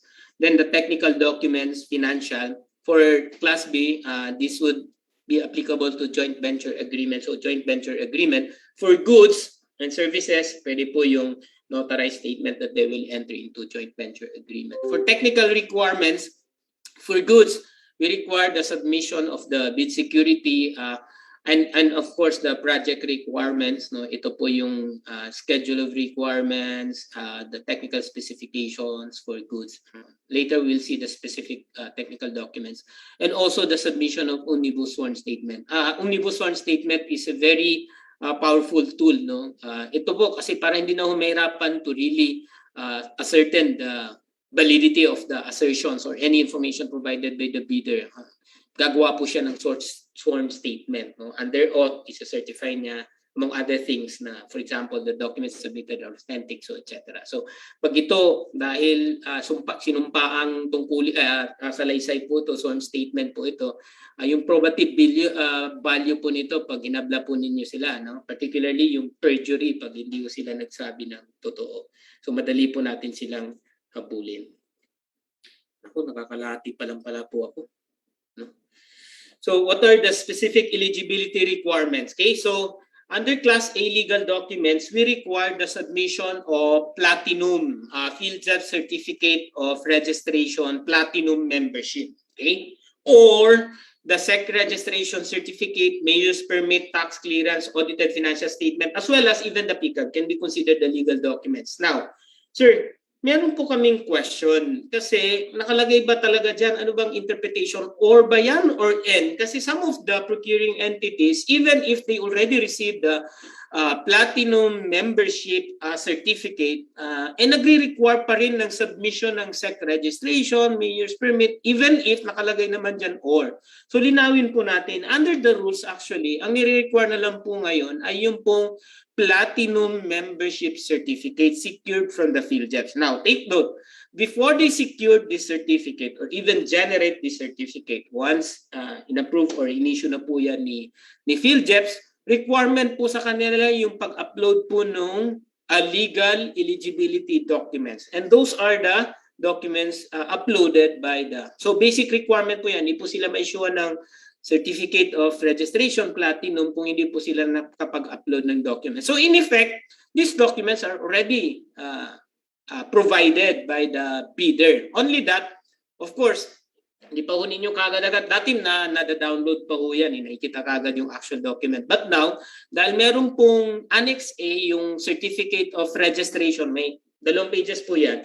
Yung Annex A contains some information, no, yung necessary information to determine, no, kung valid ba yung halimbawa yung SEC registration certificate on mayor's permit. So nakalagay po doon yung pangalan ng business, yung kung sino po yung nag-issue, ano po yung among other things, yung validity or expiry date, etc. So some of the, kung audited financial statement po yan, nakalagay na po doon yung current assets, current liabilities.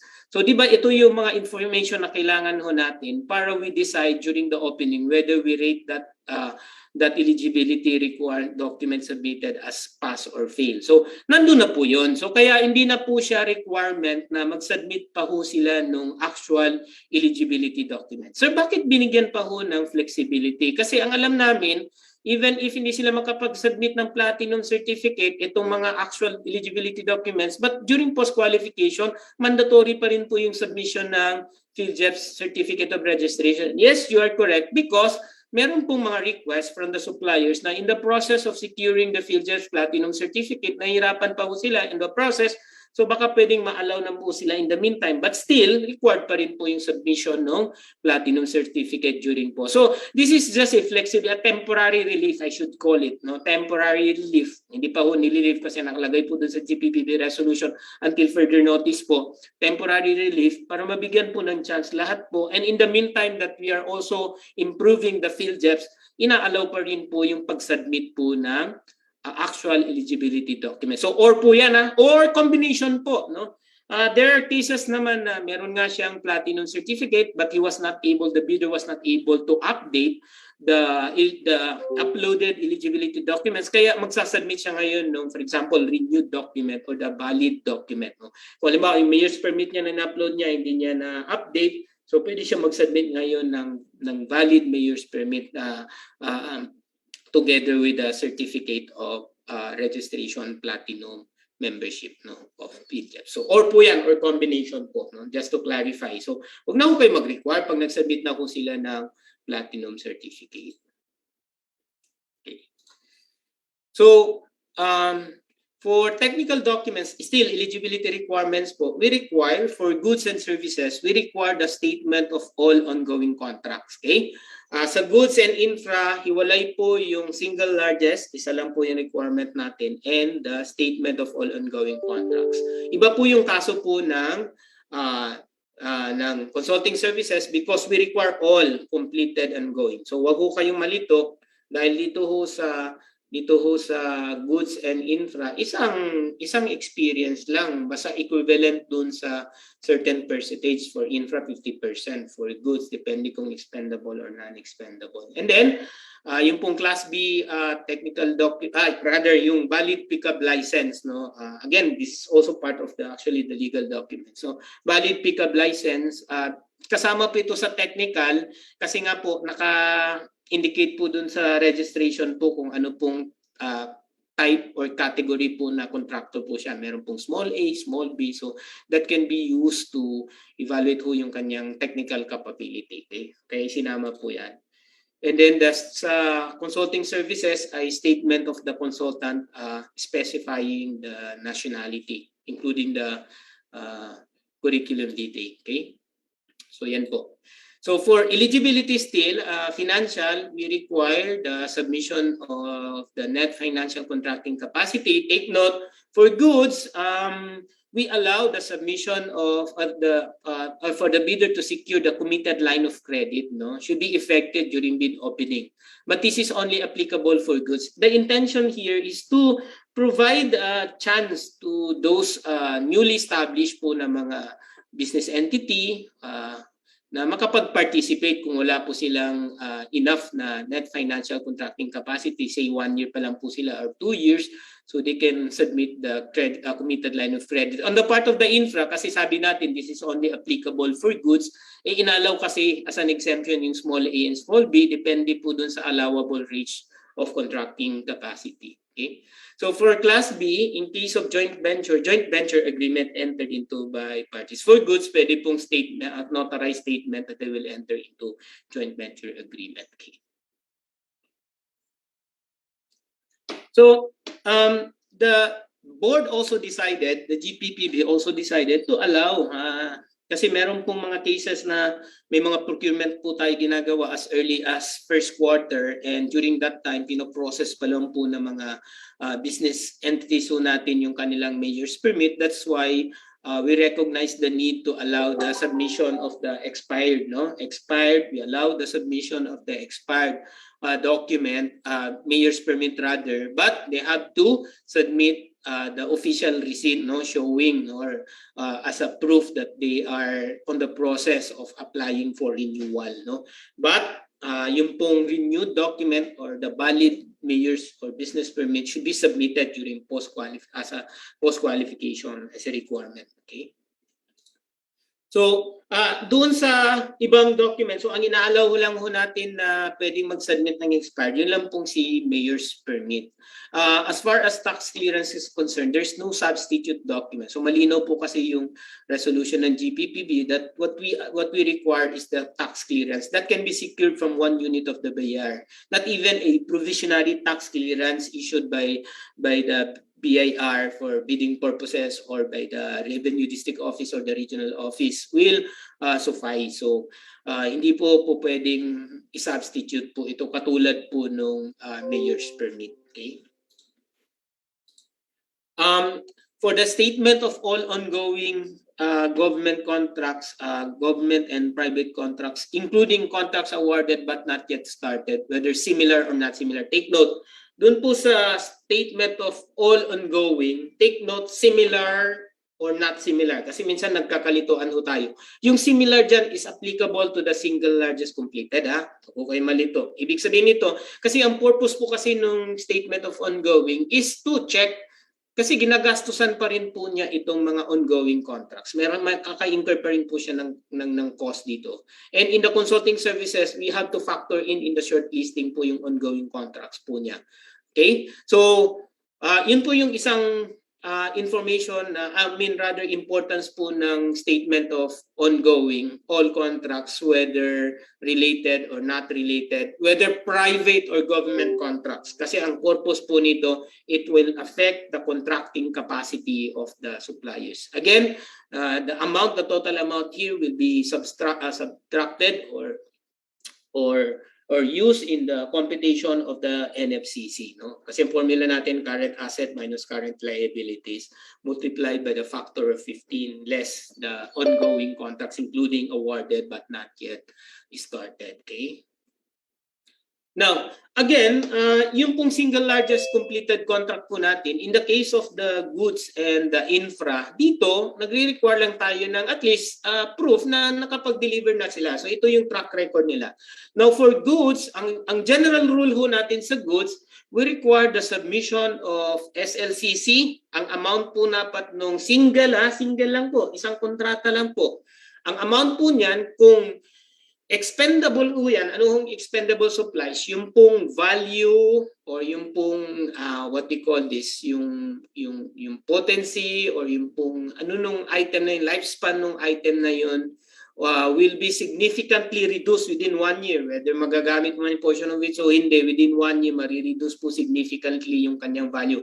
That is expendable. Kumbaga pa, in other words, para maintindihan yung pong useful life na lang po niya, 1 year. But more than 1 year, yan na po non-expendable. Usually, yung mga equipment po natin, no? Furniture, so non-expendable po yan. So, for expendable supplies, as a general rule, ang requirement po natin that the single largest completed contract, no, is valued at least 25%, no, of the approved budget for the contract. Again, 25%. Huwag po kayo malito sa NFCC. Ang NFCC 100%. Ito po 25% lang po ng net ng approved budget for the contract. Now, for non-expendable, including infra projects, ang requirement po ay 50%. Okay? 50% of the approved budget for the contract. Now, meron pong exemption, but take note, the exception would require market research na hindi po pwedeng ma-reflect kagad natin dun sa bidding document. So sige, merong exception kagad dito. No. Ang exception, ilalagay lang ho natin pag nakapaghanda po tayo ng market research and we were able to establish na applying the general rule, yung 25% and 50% will tend to defeat competition. Rather, yung there could be possible monopoly or failure of bidding, no? Kaya po pwede hong mag-allow ho tayo ng i-reflect nila dun sa, hindi na po siya magiging single, but instead 2 contracts, pero ang requirement ho natin, yung total po ng value ng dalawang contract should be equal or more than the required percentage, plus the contract with the highest value or cost between the 2 contracts is equivalent to 50% of the required percentage. Now, how do we apply that? No? As an example, no, focus lang po tayo dun sa expendable goods kasi pareho naman po ng application dun sa non-expendable. No? For example, yung approved budget for the contract is 1 million. So, ang general rule requirement po natin ay 25% of the approved budget for the contract. If you compute that, 250,000 dapat meron siyang previous contract. Now, pag meron pong possible monopoly or failure of bidding, then we can allow submission of 2 contracts. Now, similar po again, similar po ito, similar. Okay, so yung first contract, for example, meron siyang 100,000, second contract 200,000. So, if you're going to total the value of the 2 contracts, okay, 300,000 po yan. So that is already more than the required 25% percentage of 250. So 300 versus 250. So okay po tayo nun. Pasok po siya sa first requirement. The second requirement is that of the 2 contracts, titingnan po natin yung may pinakamataas yung value, that's 200,000. And we said the requirement should be, at least this contract should be 50% of the required percentage. So yung pong 50% of the 250,000 is only 125,000. So if you compare it with the actual cost of the contract of 200, mas mataas pa rin po yung actual cost of the contract. So therefore, pasok pa rin po siya dun sa requirement. So this is an exception. So we can allow this one. Okay. Again, basic requirement to, dapat meron pong market research muna. It's not automatic. Okay. Now, for the infrastructure projects, take note, the single largest completed contract should be similar to the contract to be or has the same major categories of work. Now, we should be liberal in interpreting this requirement. No? Pag sabihin ho natin major categories of work, no? Meron ho kasi sa infra, kung yan, ano po ba yan, roads po ba yan? So regardless kung anong klaseng roads yan, no? So basta belonging to roads or bridges ho ba yan? Or kung yan po ay vertical construction po, so we can already consider that. Or yan po ay plumbing works or yan po ay flood control project. So yun po, hindi naman ho necessary na parehong-pareho. Sabi lang dyan, similar to the contract. More or less, ang chinecheck natin dyan, yung expertise ba niya or yung technical capability ba niya would suit doon sa requirement po natin. Okay? So let's be liberal about that. And yung pong single largest completed contract should be at least 50% of the ABC. This is applicable for infra again. Upon adjustment to the current prices using the Philippine Statistics Authority Consumer Price Indices, no? And meron pong exemption, yung nabanggit ko po kanina for contractors under small A and small B, just to give them a chance to participate even if wala pa po silang previous experience. For as long as it is within the cost of the contract to be bid, or the cost of the contract to be bid is not more than the allowable range of the contract cost. Hindi pala contracting capacity, contract cost, yung ERCC. So exception po yan dun sa 50% requirement po ng SLCC. Okay? So for infra, they're also required to submit the Philippine Contractors Accreditation Board or the PICAB license. No? Kailangan po, kung joint venture po yan, they have to secure the special PICAB license. No? Okay, so registration for the type and cost of the contract to be should be valid at the time of the deadline for submission and opening of bids. So we do not accept the submission of temporary pickup license. This usually is issued by the board, no, by the PCA board, kung in the process of applying for renewal or application po. Kasi meron pong turnaround time or yung parang lead time for them to process to issue the pickup license. In the meantime, nag-issue sila ng temporary pickup license. So the basic requirement under the JPPB resolution should be the pickup license, and we don't allow the temporary pickup license. Audited financial statement, again, this is used to verify ito, masalimot na issue ito ngayon, no? Whether or not the procuring entity is kailangan bang i-analyze talaga yung audited financial statement. Number one, wala naman tayong capacity to really audit what is audited. No? Hindi naman necessary yan. Parang may hugot. Ano? Kalimutan po ninyo yan. Ang audited financial statement, ang basic requirement lang po natin dito, should be audited and received by the BAR or each duly authorized representative. Ito pong audited financial statement ng preceding year or the next preceding year, no? Yun po.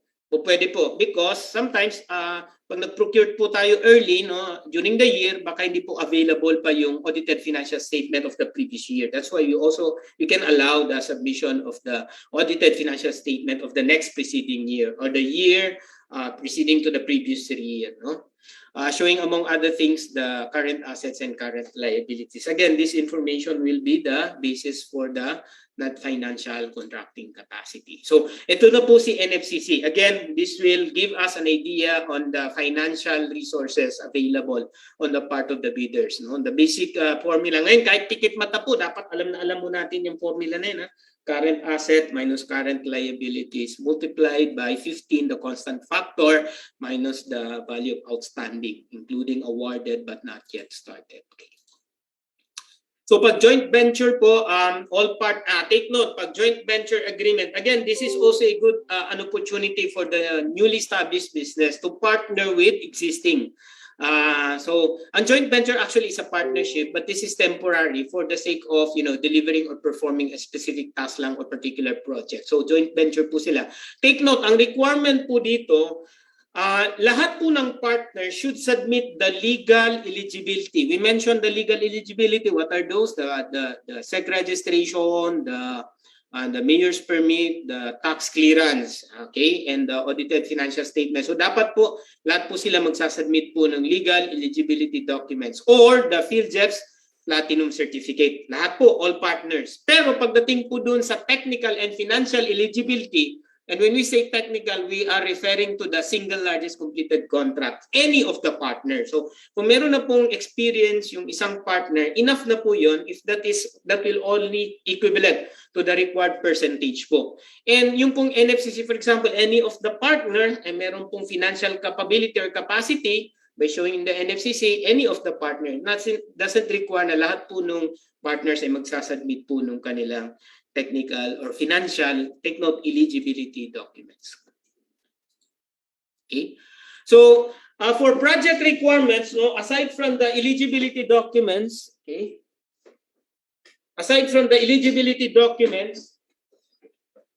We also require yung pong project requirements. Now, for goods and services, ito pong conformity with the schedule of requirements. So, I know you're familiar, but just to emphasize, ito ho naglalaman kung ano yung mga item na i-deliver and the quantity as well as the cost and the schedule of delivery. So, yan po. No? Now, this is very important. Why? Because yung pag-determine nung value po nung liquidated damages, for example, later on, or even the delay, no, delay in the delivery, dito ho tayo magbabase. And then the next one, yung pong conformity with the technical specifications. This time, ito yung talagang ano yung mga performance, the functional description, yung na-discuss po ni Director Mark dun sa specification. So, nilalatag dito ni procuring entity yung mga requirements niya. Take note, necessary po hindi o minimum. Now, when you set the technical specs, it becomes minimum on the part of the bidders or suppliers to comply or conform with the specifications. Minimum yan. So, pwede ba sir mag-offer ng more than the specific? Of course, kasi sinasabi natin, for as long as you comply or conform to the technical specs set by the which serves as the minimum, so okay lang po yun. So nagiging minimum po siya. No? Baka magkaroon tayo ng misunderstanding. Although binabanggit po ni Director Mark ito na wala na po yung word na when we set the spec, it should be the minimum. No. Ang nilagay po sa Section 17, necessary requirements. Okay? So they have to conform, sign the document showing their conformity statement or compliance statement po. No? Doon po sa specifications. Sa infra projects po, so we require organizational chart. Okay. Now, we go to bid security. Sabi natin kanina, we discussed about the bid validity, right? Diba? Yung bid validity is the validity of their offer or their proposals, no? A maximum of 120 calendar days, but that can be shortened by the procuring entity. Now, ito pong bid security, sinasabi natin kanina, well, this offer is valid for 120 calendar days and I will guarantee that I will enter into contract once you award the contract to me, kung ako ang bidder, I will guarantee that I will sign the contract. So, in order to guarantee this offer, I will submit or post a bid security. Yun po yung purpose po ng bid security, na pag hindi ako tumuloy, hindi ako pumirma ng kontrata, o nagkaroon po ako ng violation under the administrative sections, yung 69.1, or yan na, I will not enter into joint venture agreement. So, mafu-forfeit po itong bid security. Sa yun yan. Kasi nga, hindi ko nagawa yung promise mo. Or, kung nag-submit man siya ng bid securing declaration, you can enforce the bid securing declaration. I will explain later on this bid securing declaration. Now, we have different forms of bid securities. Take note, cash, bank guarantee, etc. should be equal to 2% of the approved budget for the contract. Okay? 2% of the approved budget for the contract. Kung yan naman po ay surety bond, callable upon demand, 5% of the approved budget for the contract. Take note, yung pong basis po natin dito is the ABC. Okay. Of course, the bid securing declaration, wala po siyang monetary consideration, but we'll see kung ano bang mas maganda advantageous on the part of the procuring entity, kung anong isasubmit ng bidder. Now, dito na po tayo ngayon sa bid securing declaration. Okay? Okay. So, si bid securing declaration actually is a document or declaration or undertaking signed by the bidder. Okay? Panotarize po niya ito. Kaya meron po diyang jurat. No? Panunumpaan po niya. Kasi yun pala yung isang document na panunumpaan mo just to ensure na ikaw yung talagang the documents, the information contained in that sworn statement or in the affidavit ay talagang yun yung statement mo, no? At saka talagang pinanunumpaan mo that you really prepared or provide that information. So yun pa yung importance. Aside from the fact na magiging public po yung document at magagamit po talaga mas effectively if in case there meron pong tayong cases in the court. Now, this is a document or undertaking signed by the bidder committing to pay, no? A corresponding fine, no? And be automatically disqualified from the procurement, no, contract of the procuring entity for a period of time upon receipt of the blacklisting order. Okay? So ano pong ibig sabihin po nito? sabi natin walang monetary, but in fact mas mabigat po ito, no? Because they have to pay, no? Ang computation ho, madali lang po, no? Yung lowest calculated bid, i-compare mo lang, isa-subtract mo yung next lowest calculated bid, yun na po yung magiging amount of penalty or fine na babayaran po niya. So on and so forth. Kung single naman po yan, bidder, yung pong difference ng kanyang bid, calculated bid versus the approved budget for the contract. So whatever is the difference, yun po yung babayaran niya. So magbabayad po siya ng penalty. And ito ho yung sa mga nagsasabi po ng mga LGUs or agencies na yung bid securing declaration na yan ay naku, advantageous on the part of the ano yan, wala tayong mahahabulin. No, hindi. Mas mabigat to ito. Wala hong matinong supplier or contractor na magsasubmit ng bid securing declaration if they will realize yung consequence na hindi na ho sila pwede mag-participate in any procuring activity for at least 2 years. No, yan po yung mahirap dyan. Now, sir, why did we allow the bid securing declaration? Storya muna. Well, in fact, ito, ang purpose nito para ma-reduce po yung transactional cost. Para hindi na sila magsisecure ng any, for example, surety bond. Kasi noon unang panahon, meron nung isang, I wouldn't mention, isang official po na nagpo-question, kung ako naman yung mga bidder natin, parang they're always at a disadvantage kasi sumali sila, tapos nag-secure sila ng bid security, yet wala palang assurance na ma-award sila ng contract, pwede palang i-cancel or due to justifiable reason without their fault, pwede mo palang mag-declare ka ng failure of bidding. So this is the response. So para hindi na ho masyadong costly on the part of the bidders to secure the documents or events, so we allow the bid securing declaration. Although costly pa rin po ito kasi kailangan pa rin po ito in-authorize. Now, aside from those documents, there's also a sworn statement. Ito yung sinasabi ko kanina na another document, a powerful document na pwede ho nating gamitin. Ito parang before hiwa-hiwalay po ito, but this time univos isang document or document na mo that would contain all the necessary certification statements and claims or assertions of the bidder. Now, meron po dito, isa po sa provision yung that the bidder is not included in the blacklist. Ni-revise na po ito because by relation or affiliation or association with a blacklisted company. So kung halimbawa may controlling interest ka rin sa isang blacklisted company, ikaw na bidder, hindi ka rin po pwede. Although yung company mo hindi siya blacklisted, pero kung controlling interest ka or affiliated ka or associated ka with any other blacklisted company, hindi ka na rin po pwedeng participate. No? Yan po yung requirement na yan. Aside from those, familiar na po kayo dyan that the bidder is certifying that the submitted documents are authentic copies. That's why we don't require anymore the original. By the way, dun sa scan copies, mamaya makikita ho din nyo na nire-require na lang po, pwede na lang po yung scan copy. But the universal statement should be original and properly, of course, accomplished. And you authorize the procuring entity to verify the information, the documents submitted. So parang ito no yung authority. Kasi there are institutions or offices that would require, of course, authority, lalo na kung bangko yan, from the owner of that account or any document or information to secure first their clearance or their approval before you can ask for any information as regards their account. Who is the authorized signatory? Kasama din po yan. And take note, nakalagay po dun sa rules natin that it should be accompanied by, kung yan po ay sole proprietor po, yung pong special power of attorney, or in the case of the corporation, yung secretary certificates stating therein the authorized signatory. So, nire-require. As a matter of practice, dun po sa eligibility documents, pagkaka-arrange po nun, unang-unang inahanap kaagad yung special power of attorney or secretary certificate. So that, pag tinignan nyo na yung mga other documents, makikita nyo na kaagad, ito pala yung signatory, authorized naman, di ba? So just a good suggestion. And there's also a new provision, yung pong in case of advance payment made, no? Marami po kasi mga intro boys, pagkuha ng 15% mobilization, kahit meron nga secured nga yun, hindi na nagde-deliver. So this time, pag nakakuha ng advance payment at hindi niya dineliver, that can be a sufficient ground to constitute criminal liability, yung pong staffa, no? Yan.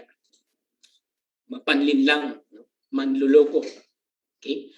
Again, just to emphasize, electronic bid submissions, scam copies po ng first envelope of the documents will do. We don't anymore require the submission of the actual printed copies po, but subject to the submission of the original copies of the following post-qualification documents. Of course, the Univos sworn statement and bid security, because the Univos, again, sworn statement will cover parang the assurance that those documents are really the authentic copies, etc., etc. So under GPP resolution number 16.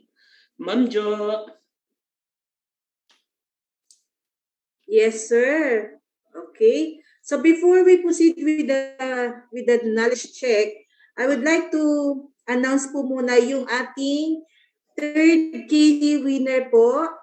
So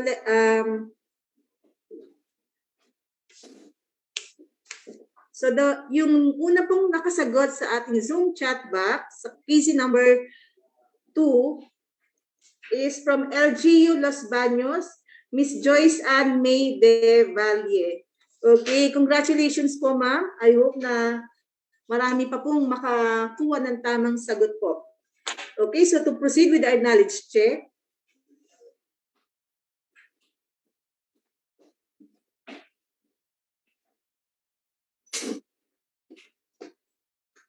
Okay. Our question is, recurring entities cannot add another requirement to nor delete any requirement from the identified list of eligibility requirements. Is it true or false? So again, sa Zoom poll pictures po tayo sasagot. Ang question po ulit is, procuring entities cannot add another requirement to nor delete any requirement from the identified list of eligibility requirements. Is it A, true, B, false? Okay. Ayan, sir. So, while waiting for the average answer po sa ating Zoom. Close na ba? Close na yung poll? Not yet, sir. We still need yes, sir. Dumarami pa. So, okay. So, wala pa. 50% ang sumasagot po. So, in count of... Yes, sir. 50 slides pa pala ako. Kailangan ko nga bulin ako. Tapos 30 Yes, minutes. sir. Opo, mag-time check tayo mamaya. Okay, in count of 10, 9, 8, 7, 6, 5, 4, 3, 2, and 1. Okay, sir. Majority answered letter A, true, which is 71%. Oh, man. And Meron yes, pang 29% na nawawala. No, yan. Just to clarify. yes, sir. True. Kasi baka kala nila dun sa technical documents kasi pwede magdagdag, no, as part of the technical documents, no. Yeah, the procuring entity is proscribed or prohibited to add another requirement or delete, no. Minimum na po yun and maximum. We can include in the technical requirements, but the documents can be submitted in the post-qualification. So we cannot anymore add, no. Again, ang purpose po natin dito is to streamline the process. Para ho hindi ho magkakaiba-iba yung mga ahensya, para nag-participate po si bidder, pare-pareho ng ine-expect ko niya ng requirements.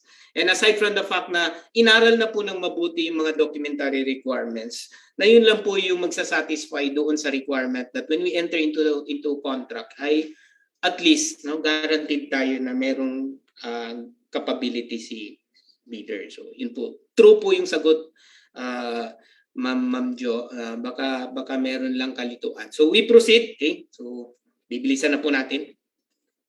Can you still hear me? Okay. Yes, sir. We allow the submission of alternative documentary requirements during a state of calamity, no? Kasi ang basic reason dito, syempre, pag merong state of calamity or restrictions, wala pong open na, for example, notarial public or service, so hindi po tayo makapag-notarize, no? Minsan sarado din po yung bangko, etc., etc. So with that, we acknowledge the need to allow the submission of unauthorized, for example, bid securing declaration and unauthorized omnibus sworn statement, no? Again, hindi naman ibig sabihin po na hindi valid pag hindi notarized po yung document. It would only mean na hindi siya public, but still, no, they will be liable still, no, pag pinirmahan ho nila yung mga statements na yun. But subject to compliance compliance, of course, after the award of contract, take note, hindi ho post-qualification yung requirement dito, but before payment. Ganon din po si mayor's permit. Ang kaibahan lang po sa normal condition or situation, inaalaw po yung expired mayor's permit during opening, but during post-qualification, dapat meron na siyang valid mayor's permit. Here, during the state of calamity restriction, before payment, meaning pwede ka na muna mag-award, doon pwede pa siyang mag-submit even after the award, but before payment. So, yan. Case sa financial po, bid form, bid prices. If the bidder is claiming for DTI, yung domestic preference, then kailangan mag-submit po siya ng certification. Okay. So infra, financial bid form, of course, the bid price in the bill of quantities, importante po yan, the detailed estimates, and then the cash flow by quarter. Okay.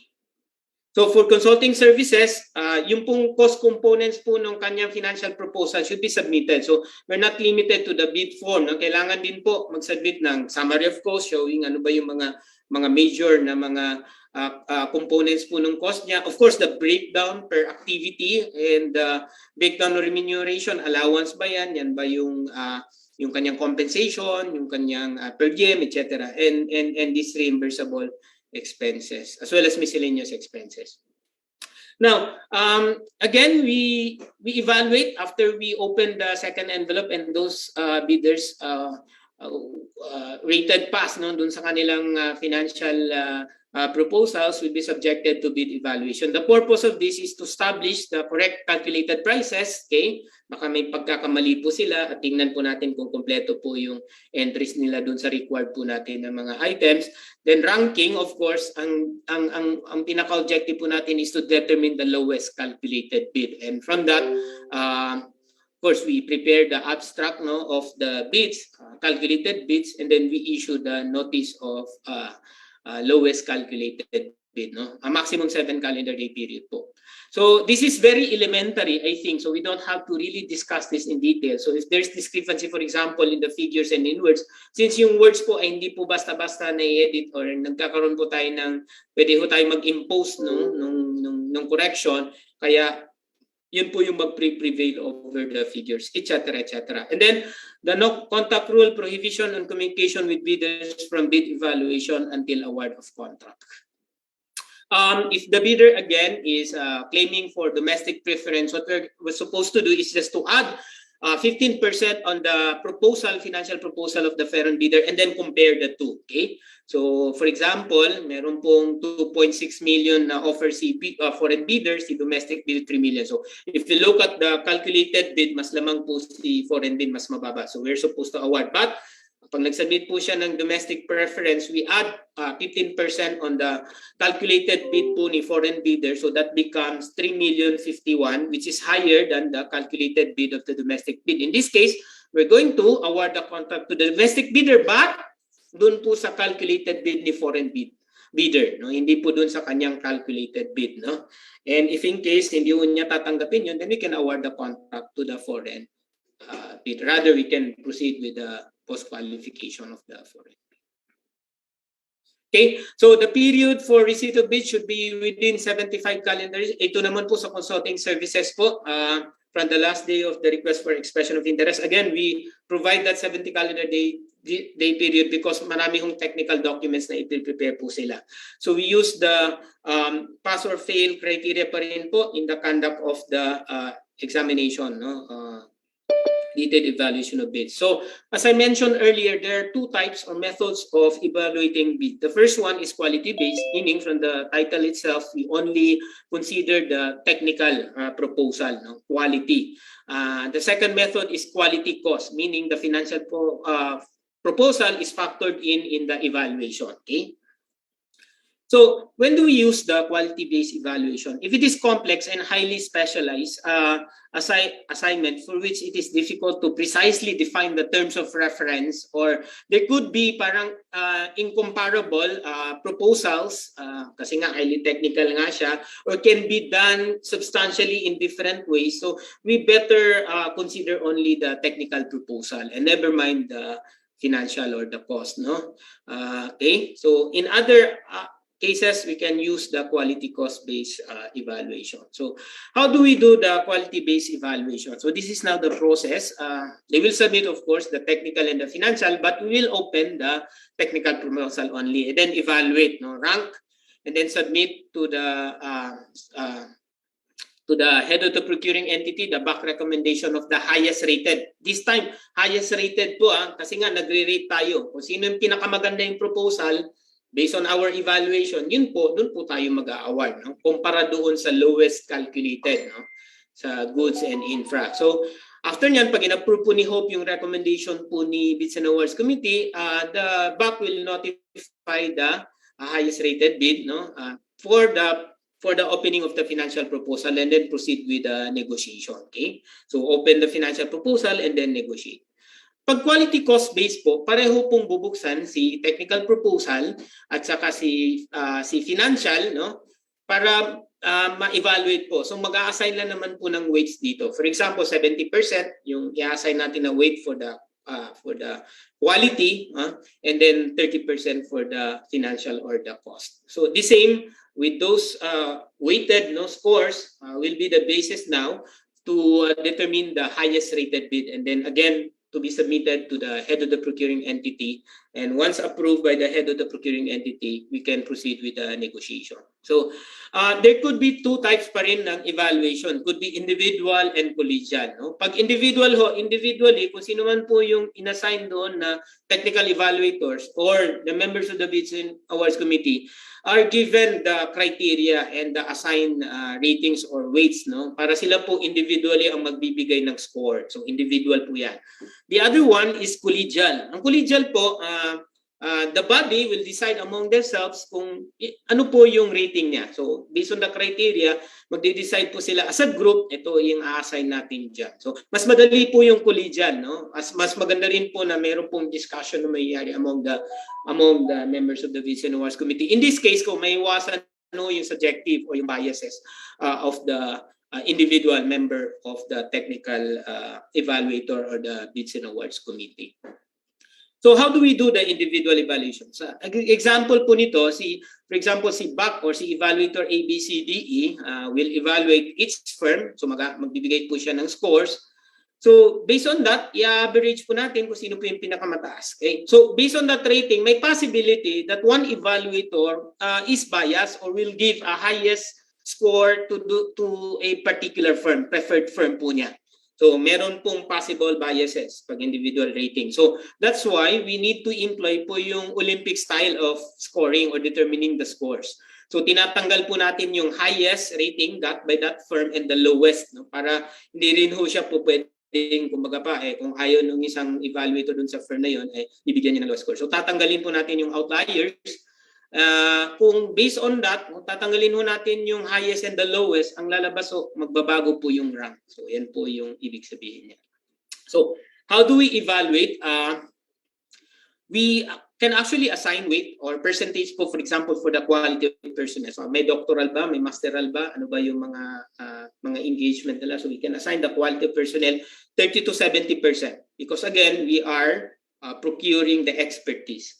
And then we can also consider the experience or the capability. Okay?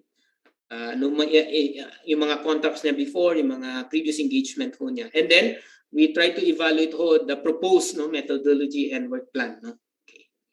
So what will happen naman dun sa quality cost base? Kanina dun sa quality, wala tayong problema. Kung sino man yung highest scores dun, automatically siya na po yung highest rated bid. Now here, ganun rin po, you're going to evaluate yung kanyang technical proposal and get the score. Tapos, imumultiply lang po natin sa weighted percentage. So, percentage weight po, desired percentage weight po natin. Say, 70% yung sa quality. So, times 70% yung kanyang score na nakuha.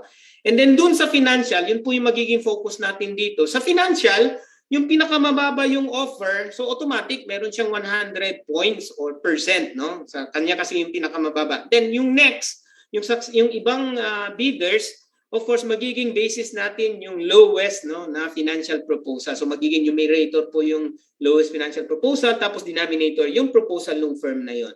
So from there, we can determine the corresponding score or percentage. So again, looking at the score in the technical and score in the financial times the assigned weights, join po natin total. So meron ho tayong lalabas na total score po.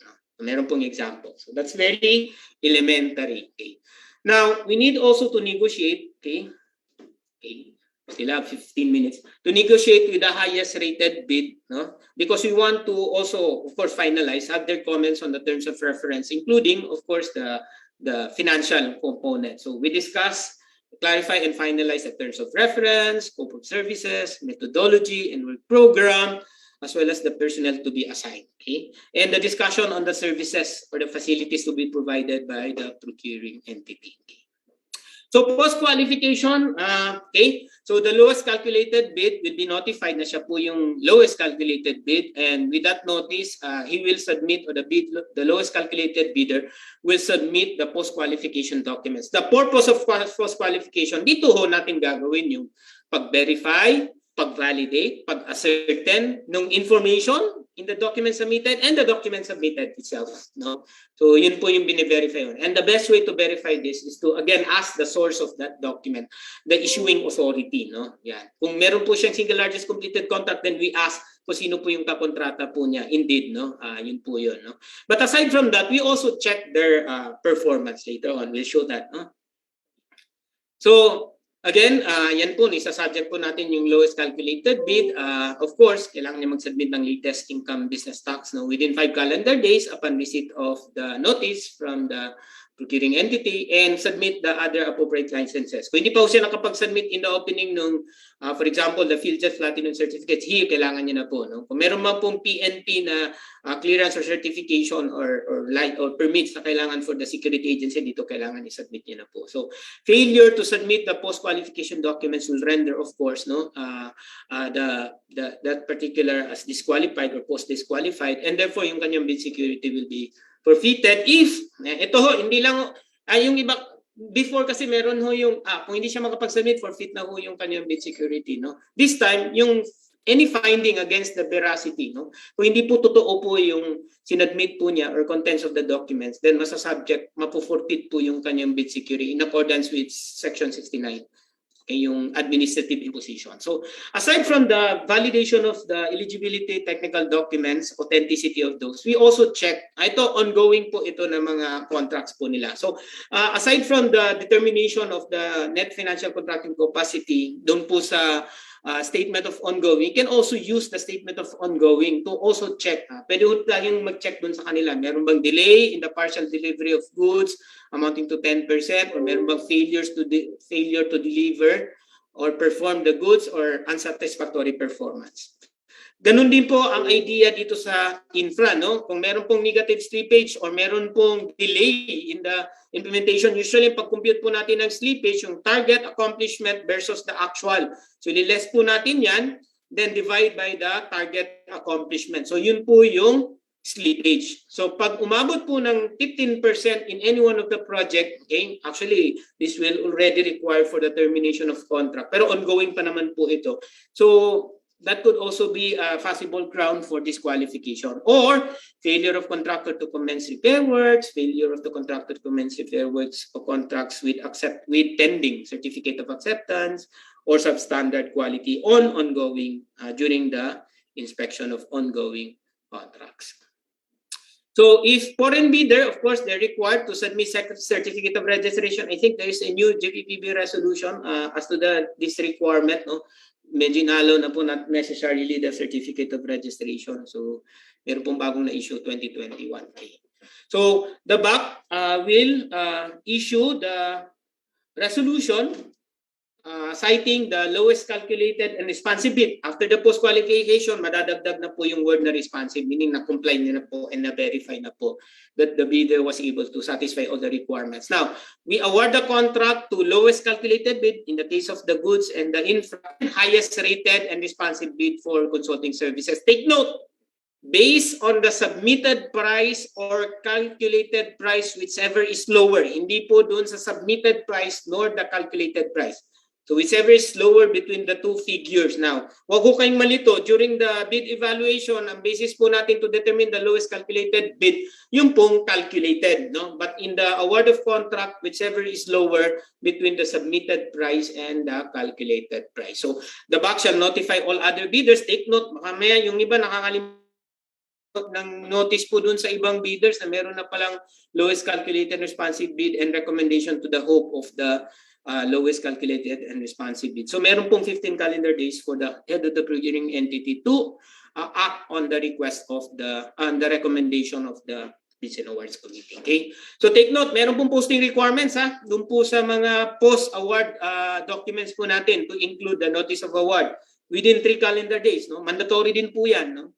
Magkakaroon tayo ng problema later on pag hindi natin yan na-comply. Sa bulletin board, sa PhilJEPs, and then website of the procuring entity. Now, the award of contract is subject to the following conditions within 10 calendar days. No? Mag-submit po ng joint venture agreement in case of joint venture.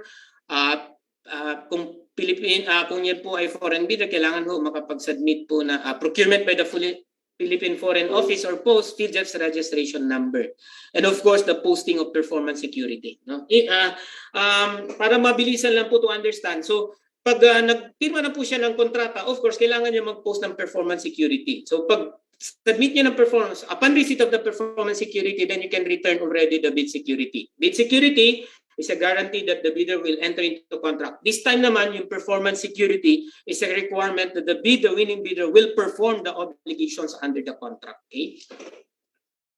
So, there is a decision po ng Supreme Court just to emphasize that all the mandatory requirements of the law, including yung pong mga periods, is mandatory and not just directorate. So it's not a guide. No? So the failure to observe these mandatory requirements will render the procurement void. Okay?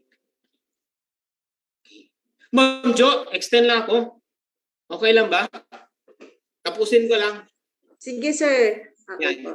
Basta ang kontrata natin alas 12, no? Finish or unfinished. Then, paano na? Yes, sir. Sige. So, award of contract under reenacted budget. So, again, you can actually, ito naman po, kung meron pong early procurement short of award na sometimes hindi pa ho approve yung budget po natin, sa LGUs, posible pa rin po. But this should be recurring kasi sa LGUs ko, ang inaalaw ho under reenacted budget, yung pong statutory requirements at saka yung pong essential operating salaries and wages at saka yung essential operating MOE, no? Operating requirements. So yun lang po yung inaalaw. Pag pasok po siya dun sa essential operating, po pwede pa rin pong mag-award under a reenacted budget provided yun po ay existing in the previous budget. So reenacted po yung tawag doon. Okay? So I will not discuss anymore that. So again, performance security is necessary to guarantee the performance of the winning bidder to perform the ano. So ang bago po dito yung performance security po na performance securing declaration. Okay? So again, the amount is based on the contract cost or the contract price. Okay?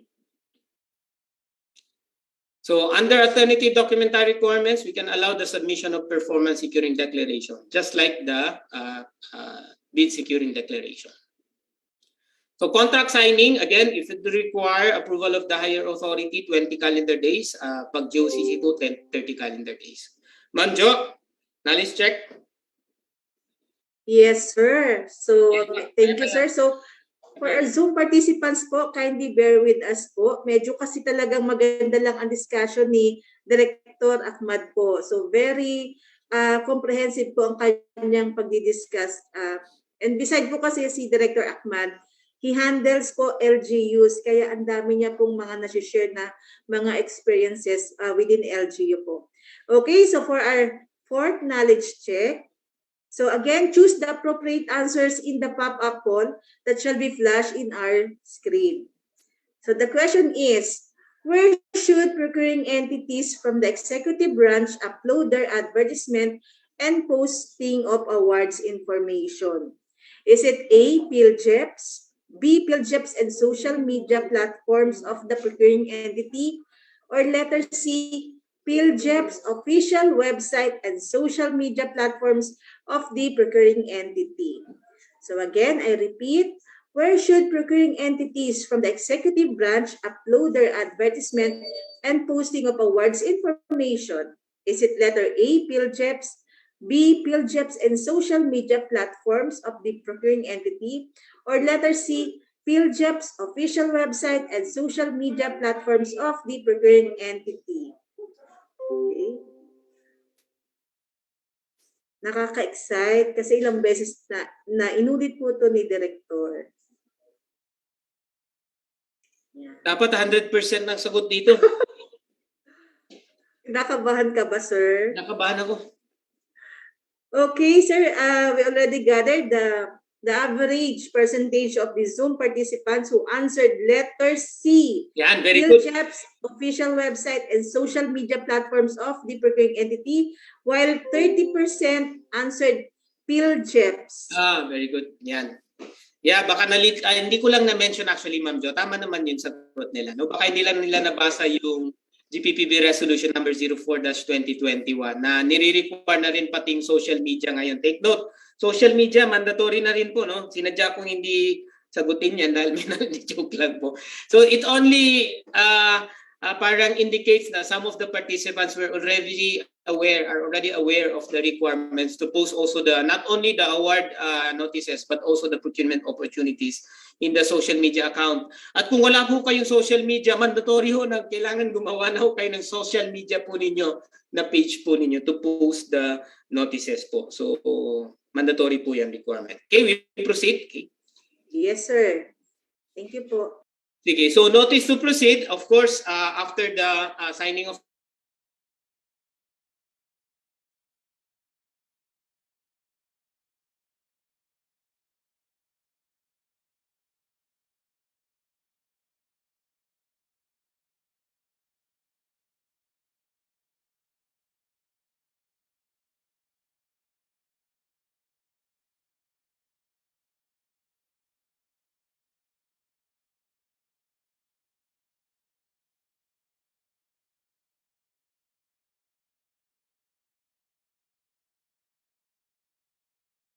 Recording in site progress. of the PhilJeps at any conspicuous place, including the social media. So ito na ho yung bagong requirement ho natin. No?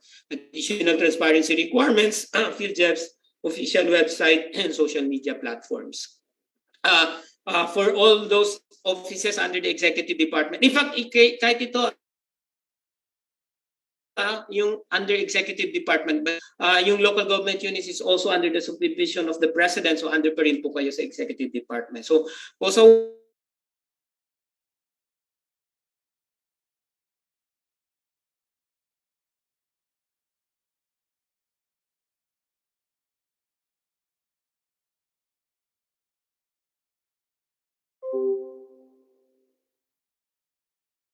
department should be posted to advertise in the newspaper of nationwide general circulation.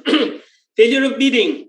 Section 35, no? Ito po yung power po ng Design Awards Committee to declare kasi wala namang fault ito si procuring entities. These are all attributable to the fault of the bidder. Pag walang nag-submit, syempre wala kang magawa. Pag may nag-submit pero wala namang eligible, may na-eligible, na disqualify, post-disqualify naman, or meron namang na lowest calculated and responsive bid pero nagre-refuse ng award and the other bidders also disqualified, no? So section 35 po yan. So anong gagawin po ni bidder? Magpa-mandatory review po siya. Unang-unang alamin niya anong reason bakit nagkaroon ng failure of bidding. Second, if there's a need to review the specifications as well as the approved budget for the contract. So i-review niya po yan. So from the review, mandatory review, then magkakandak po siya ng another bidding and i-adjust niya po yung requirements niya if necessary. Sa ABC, up to 20% pwede ho natin adjust. But if you ask me, sir, sana namin kukunin yung budget. So yan, kung wala ho kayong, this is subject to budgeting rules, kung wala ho kayong available funds, then maybe you can adjust, for example, the quantities. No? Pero kung wala ho kayong budget yan, then you can stick with the approved budget for the contract. So, yeah, after the mandatory review, magkakaroon po ng another posting, another round of bidding, and if in case, in the second round of bidding, wala pa rin ho, nagkaroon pa rin po ng failure, magpa-mandatory review pa rin po. Hindi po automatic kagad na negotiated procurement to fail bidding. Just to understand the reason for the failure. So, after the mandatory review, if the BAC finds it necessary to resort to negotiated procurement to fail biddings, then pwede po. So, section 35 lang po. Meron din po, ngayon binibigyan na rin po ng power or authority si BAC, no? Parang ang basis nito is Section 41, yung third reason, no? Pwede hong mag-cancel po or mag-terminate po si BAC ng procurement activities, no? For justifiable reason. If the physical or economic conditions have significantly changed, or if the project is no longer necessary, or pag na-withdraw po yung pondo, no, hindi na po natuloy yung pondo, or when there's state of calamity or brought about by the declaration of state of calamity. Here, the power now is a BAC to terminate or cancel the procurement activity. Meron din po, Section 41, the reservation clause, provided to the head of the procuring entity, of course, to declare failure of bidding. No? What are the possible reasons? So if there is prima facie evidence of collusion among the bidders or between the bidders and the procuring entity, or the BAC is found to have failed the observed the prescribed bidding procedures, or for justifiable reason, the award of the contract will not redound to the benefit of the procuring entity, then the head of the procuring entity can declare the failure of bidding. Now,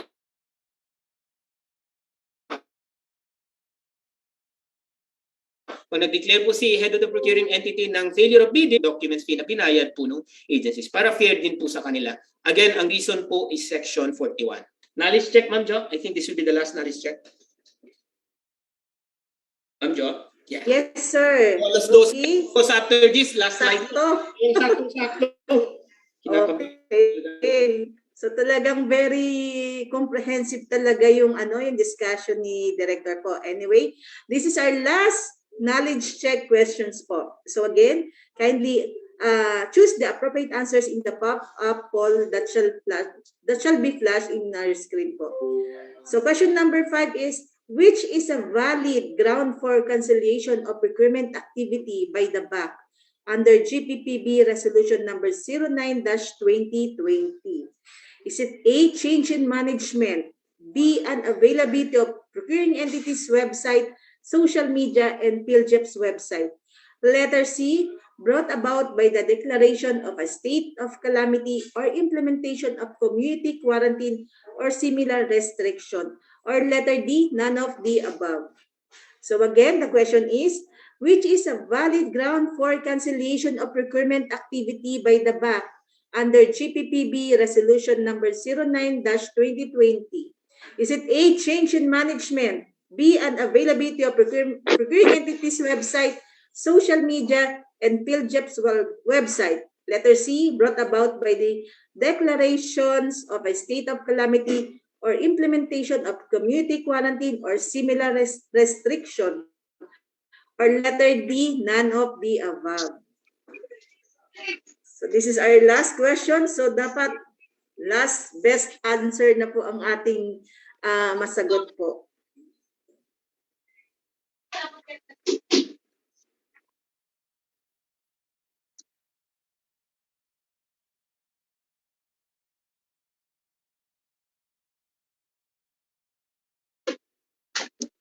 Talking to the moon. Wow, ang galing naman ng kumanta nun. Well, sir, ito po, ang majority answered letter C, brought about by the declaration of a state of calamity or implementation of community quarantine or similar restriction, which is 79%. Yan, And then meron po, sir, 18%, none of the above. kaya yung rason ng none of the above at wala dyan, no? Baka iniisip nila wala hong power si BAC, no? Kakasabi ko lang nga, may bago nga silang power to cancel, no? No kayang rason ng 18%? So sagot po dito yung letter C, brought about by the declaration of state of calamity. Hindi po pwedeng change in management, ha? Yan, hindi po valid reason, nagbago yung hindi na pwede. Although in reality, ganun po yung nangyayari, no? Pinapa-cancel na lang. Yeah, I can ayan, may mga ganyan cases, but it's not really among the reasons na i-allow ko natin. Ma'am Jo, I think this will be the slide, and my final statement is this, no, before the open forum. I think it's very important for the Bids and Awards Committee or the BAC Secretary, TW, to be updated on the procurement rules, no? By visiting their website from time to time and taking advantage of their social media accounts. In fact, ako ho, ilang beses ko nire-review yung sarili ko. No? Joke lang. Pinapanood yung sarili ko. Doon po sa kanilang Facebook, no, FB live nila na yung GPPB Philippines, no? Dahil natututunan po natin, and in fact from other speakers, marami po tayong nakukuha mga information and explanation. And we advise the back members and back secretary to continuously update themselves of the procurement rules kasi nagbabago-bago po yan from time to time. With that, I thank everyone for listening. I beg for your indulgence. No? Napahaba po yung aking chismis. Salamat po. Okay, so yes, all right. That ends our discussion proper. So that was Director Ahmad Usman of the DBM Region 12. Again, sir, thank you very much for leading the discussion on standard bidding procedures for goods, infrastructure projects, and consulting services. And of course, to our participants for actively participating in our knowledge check portions. Again, thank you very much. So now, before we proceed with the awaited open forum, so let's have a break, sir, no? 5 minutes. Okay, sige. Okay, let's have a quick break po, and then while naka-break po tayo, we will be having sharing po or mag-flash po kami ng audio-visual po, audio-visual, AVP video. Okay, so thank you, sir.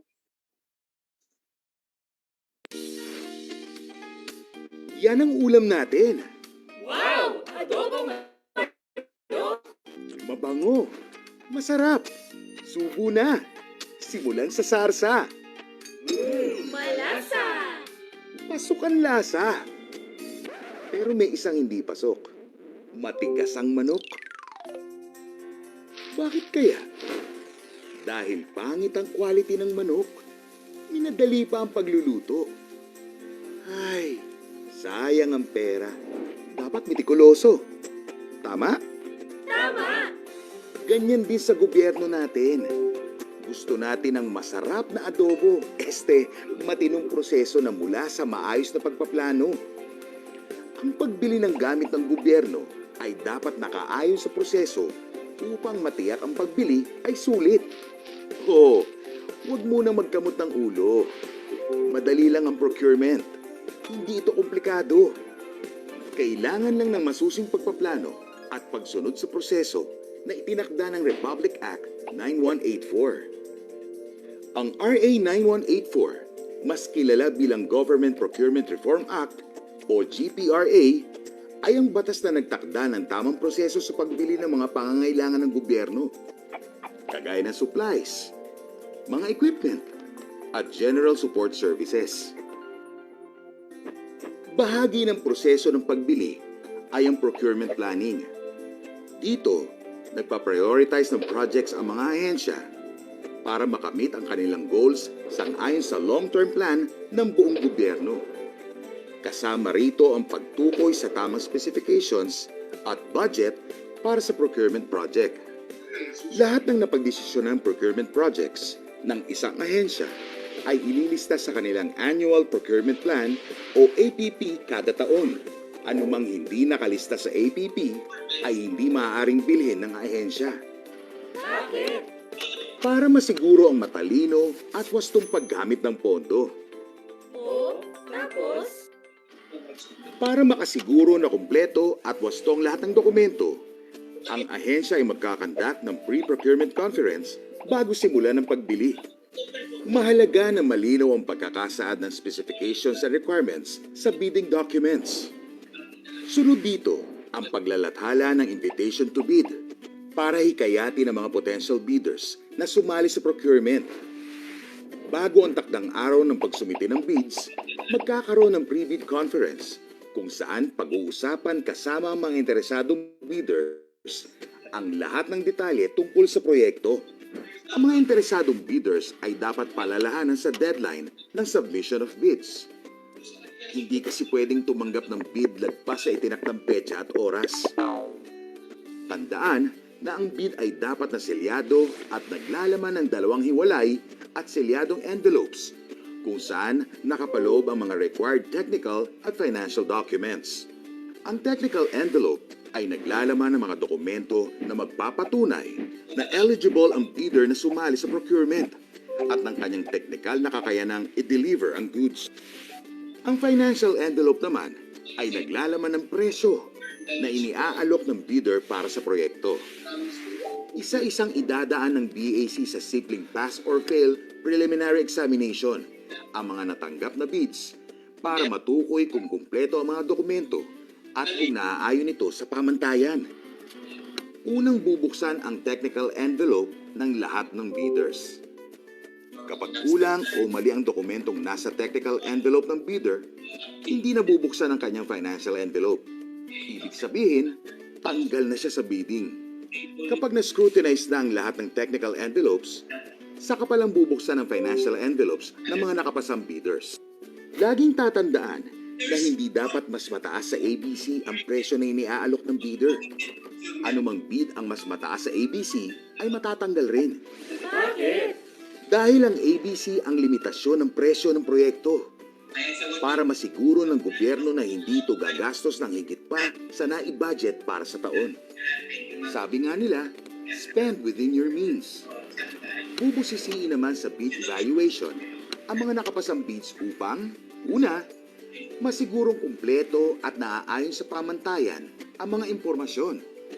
At ikalawa, masigurong hindi labis sa ABC ang presyong ini-offer ng bidder. Pagkatapos nito, ay irarank ang mga nakapasang bids mula sa pinakamababang presyo. Ang pinakamababang bid ang tataguriang lowest calculated bid o LCB na isasalang sa post-qualification. Post-qualification? Ito ang proseso kung saan sinusuri ng BAC o ng Technical Working Group ang mga dokumento at impormasyong isinumite para matiyak na lahat ay tama at nasa ayos. Sinusuri rin ang mga nakaraang kontrata, pasilidad, produkto, at pati pinansyal na katayuan ng LCB para masigurong kaya nitong i-deliver ang goods. Bakit? Dahil sa ganitong paraan, masisiguro ng BAC na ang mananalong bidder ay hindi lamang basta mababa ang presyo, kundi ito ay technically qualified.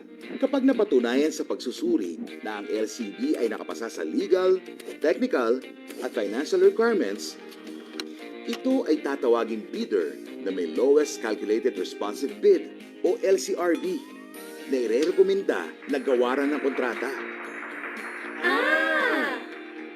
O ayan, ang proseso ng procurement sa gobyerno ay kasing dali lang ng pagluluto ng adobo. Kapag naplano at nahanap ang tamang sangkap, malamang walang palpak. Sa ganyang paraan, walang nasasayang. Tiyak na best quality at the best price ay swak na swak. Approve? Approve! Okay, so welcome back. I hope everyone is back to their respective chair. So hi po, sir. So again, to proceed with the open forum, please be reminded that questions are initially gathered from the Zoom chat box and from our Facebook Live comments section. Are filtered and categorized as our speaker shall only be answering the questions related to our learning session for today. Nevertheless, rest assured that all questions raised and received are documented, which shall form part of our frequently asked questions. So once again, let's have our resource speaker, Director Ahmad Usman, to facilitate the answering of the open forum. Okay, so may I request our technical team? Okay. Sir, this is the first questions po. Relative to preliminary examination of bids for goods is a submitted SLCC that is below the percent required, which is at least 25% of the ABC, considered as patently insufficient. Can the bank rate the document fail despite the presence of the document on that ground? Yeah, thank you, Ma'am Jo. This is actually a classic example of patently insufficient. So yun po yung sagot. So clearly, the document would show that they failed to comply with the 25%. Therefore, you can immediately declare that as ineligible. No? Yan po yung mga classic example of patently insufficient. So you're correct, sir. You can rate the document as failed. Next question, Ma'am Jo. Yan, medyo direct na yung sagot ko at sigurado na. Yeah. Thank you, sir. Yes. Second question po. I would like to know if on the technical docs, especially the list of ongoing projects similar in nature and the SLCC, is it valid that attaching only a blank form if they don't have, is it okay? Yeah, just to clarify first dun sa question again kasi in-emphasize ko ito. Pag ongoing po hindi po siya similar Yung single largest complete, all contracts po yan ongoing, similar, private or government. But just to answer the question, I think compliant naman po siya basta nakapag-submit siya. But I think it's also, I'm not sure lang kung kailangan lang mag-indicate ng none or ng DAS na to indicate na wala ko silang ongoing or doon sa SLCC definitely non-compliant na po ito pag wala ho kasi siyang single largest completed contract unless yan po ay sa infra and doon po siya papasok sa exemption ng small a and small b based on the pickup yan hindi ho siya compliant kung wala pong kahit magsasabi po siya ng SLC tapos blanco po yun kasi ang requirement po natin should be equivalent to the 50% of the approved budget for the contract or 25%. Okay? So I think basta pirmado po nila, it only provides na wala ho silang statement of, wala ho silang ongoing contracts. But that should not be applicable to SLCC. Yeah. Yes. Next question. Po. Okay, our third question. If the LGU already issued a certification allowing the electronic submission of bid docs, is there an option to suspend or cancel the e-submission of bid docs? Can the BAC withdraw its certifications allowing the electronic submission? It's not actually the certification that will determine whether itutuloy niyo yung electronic bid submission or not. No? It's the bidding documents. Yung certification na sinasubmit po sa GPPBTSO is a one-time requirement that will already allow you to use a certain system. So whether you're going to use that or not, nasa sa inyo pa rin yun. For every procurement, you can decide now. If you decided to, for example, allow the submission, electronic submission of bids, and then you need to, of course, amend the bidding documents kung yun po yung naka-indicate doon through the issuance of supplemental bid bulletin. So wala pong actually kinalaman si certification na sinadmit po niya doon sa actual conduct po nung procurement allowing the submission, electronic bid submission. So yun po yun. So kung kailangan po ninyong hindi na itutuloy or mag-withdraw po kayo doon sa process na yun, then you have to amend the bidding documents kasi doon ini-indicate kasi natin doon whether you allow the submission the electronic submission of bids. Ma'am Jo, next question. Okay. Our next question. In submitting PICAB, pag license particularly ay expired na or pa-expire pa lang po within the procurement period pero yung registration particular ay okay pa naman po. Pwede po bang i-consider ng BAC yun as passed during the qualification and complying? In the process po nung evaluation ng opening at saka pag post-qualify, dapat yung PICAB license should be valid. So, yun. So, if in case po, kasi this will affect the eligibility. Sabi ko sa rules, dapat yung eligibility should be valid within until the award of contract. So, the document must be valid. Kung pa-expire na po yan, dapat kaagad-agad makapag-secure na po sila kaagad at update nila before the conduct of post-qualification. Kung yan naman po ay valid pa nung pag-opening. Okay? Yes, Ma'am Jo. Next question. Yes, sir. Next question po natin.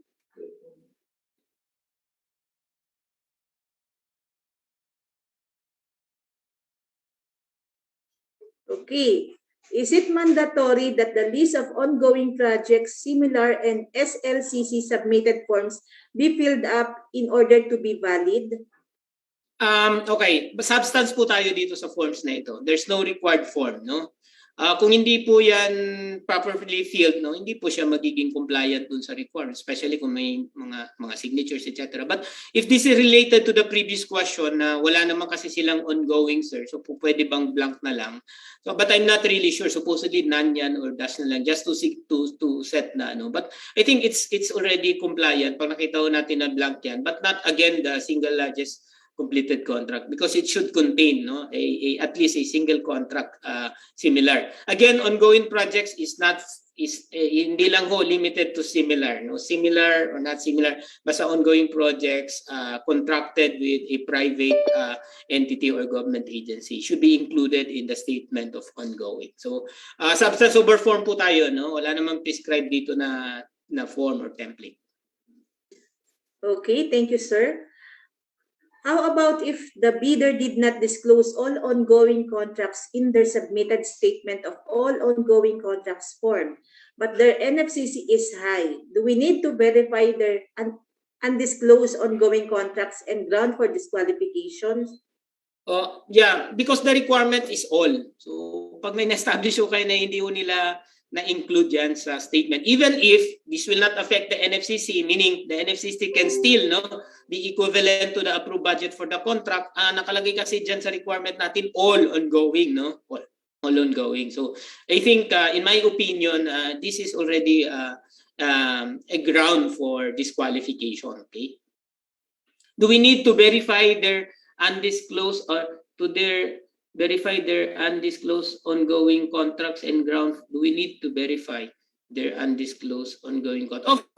Of course, no. Kailangan 'yan. Kasi yung information saan man nanggaling yun should be verifiable, no. Usually sa post qualification, you have to also establish na talagang may basis na hindi na included. For example, securing the contract, tapos wala pang certificate of acceptance or hindi pa siya nakukomplete. So that would be the basis. Hindi po pwedeng bali-balita lang or chismis lang na meron siyang hindi na isama dyan. That is still. No, during the opening, I don't think that you have the information already unless merong magre-raise na bidder na meron siyang kontrata dito sa na hindi niya na But during the opening, you can already consider the document as passed. But during post-qualification, if you receive any information or if you have reliable information na meron siyang hindi na-include, then that would be ground for disqualification during the post-qualification. Okay, sir. In the technical docs like the PERT, CPM, bar chart, and S-curve, is it required to be specifically correct in form and substance? Hindi naman po. No?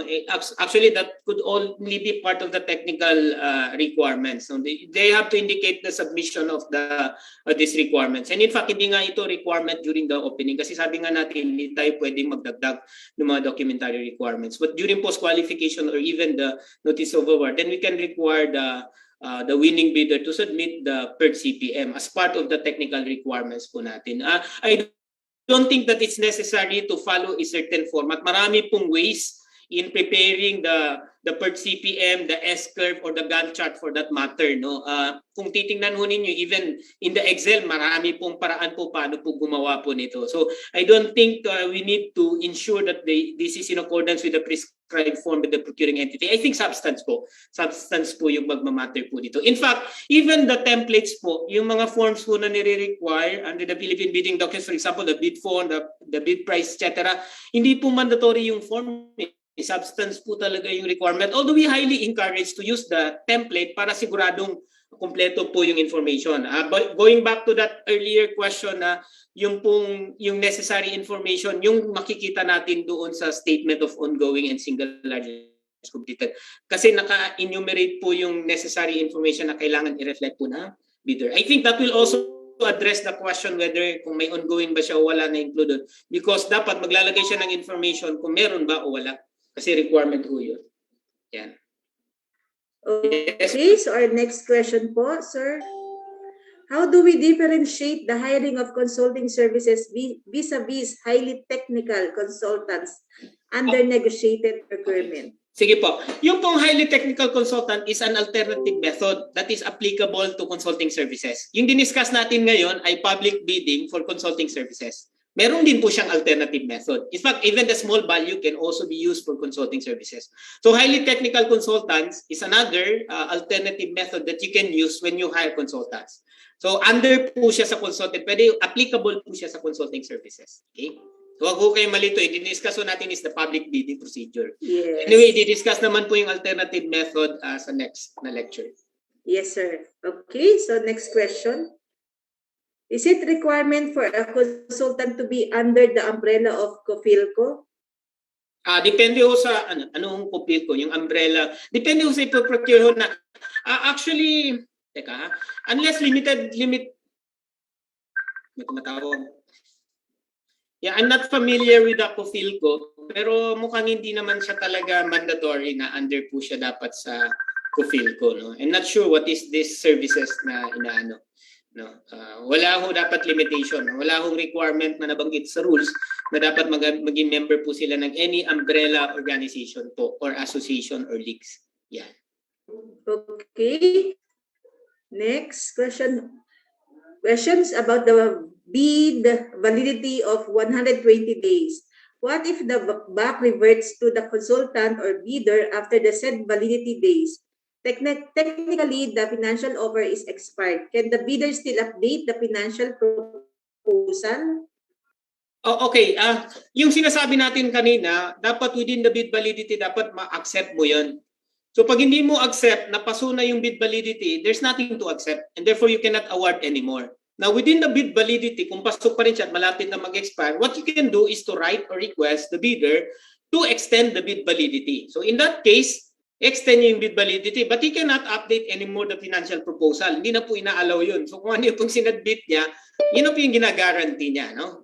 Within the bid validity. I think that's the essence of the question, no? Hindi po nag-expire yung financial offer, the whole offer including the technical, wala pag nag-expire na po yung bid validity, yung kanyang technical and financial proposals are also expired. So wala ka nang something to accept, no? So, hindi ka na pwedeng mag-award sa kanya. So only when in-extend yung validity through your request na sa kanya yung discretion that the offer is extended. But within the original offer pa rin po. Hindi na siya pwedeng mag-counter offer or mag-adjust ng kanyang offer. Next question. Okay, sir. Our last question po. Pwede ba sumali sa public bidding ang hindi pa platinum membership ng PhilJeps? Okay, so siguro i-clarify lang natin. So during opening, pwede pa rin po siya hindi mag-submit ng platinum. Pero sa post-qualification, kailangan pa rin niya mag-secure ng platinum certificate. In short, kailangan member talaga platinum, makapag-secure siya ng platinum membership, no? Hindi pwedeng sumali sa public bidding yung wala pong platinum membership certificate. Parang na-delay lang yung requirement pag hindi pa siya nakapag-secure. But see to it that during post-qualification, makapag-submit po siya. Ito po yung kaibahan nitong public bidding requirement as far as PhilJeps registration is concerned compared to alternative methods. Kasi sa alternative method, yung PhilJeps registered lang, hindi platinum membership yung requirement. So, ang sagot po dito, hindi. Okay. Thank you, sir. That was our last question po. So again, thank you very much, Director Ahmad. So if you have more questions po, you may still ask them by visiting the slido.com. So all you have to do is just type in the event code, #government-procurement-ph, to which the GPPB TSO will answer through the issuance or through FAQs. So at this point po, we would like to thank again our resource speaker, Director Ahmad Usman, for graciously accepting our invitation and profoundly answering the questions raised by our participants. So now, before we proceed to the final reminders, allow me to provide a recap or bird's eye view of our today's learning session.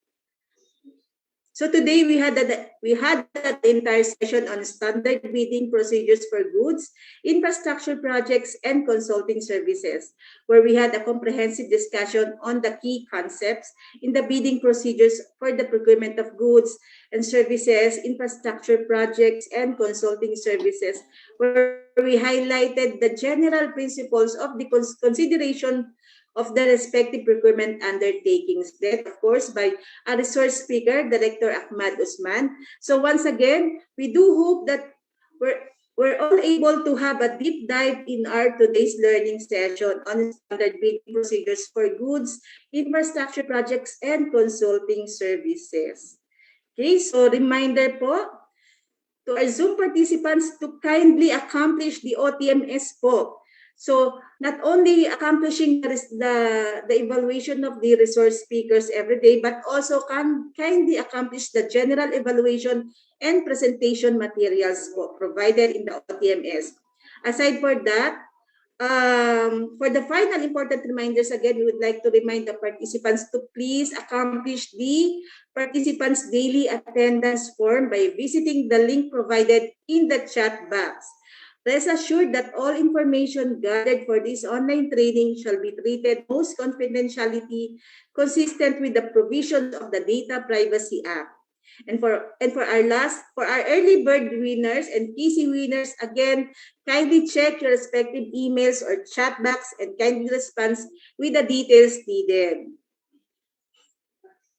Finally, for tomorrow, the fourth day of our week-long virtual event, please be reminded that the program shall start at 8 a.m. and we would like to request everyone to log in 8 o'clock a.m. Okay, at least 10 minutes before the program so that we can start on time po. Also, please be advised that we shall again be using the Zoom platform, which credentials are provided by the event secretariat. So for concerns and other matters relative to our program, you may directly coordinate with Mr. Marky Duetes or any of our GPPB TESO secretariat. Finally, may we request everyone po to please switch on their cameras to commemorate this learning session with our resource speaker.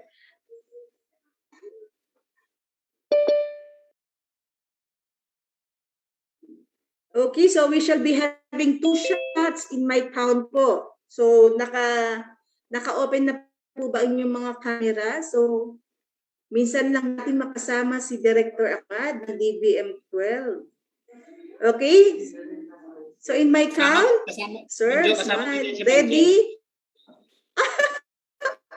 Oh, open your camera, Jen. Spotlight pa kita, sir. Eh. Okay.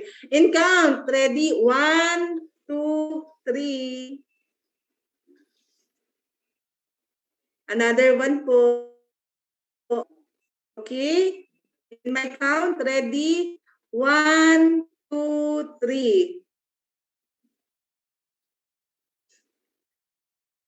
Okay, that concludes our third day of the online training for municipal local government units on Government Procurement Reform Act or the Republic Act number 984 and its revised implementing rules and regulations. So in behalf of the Government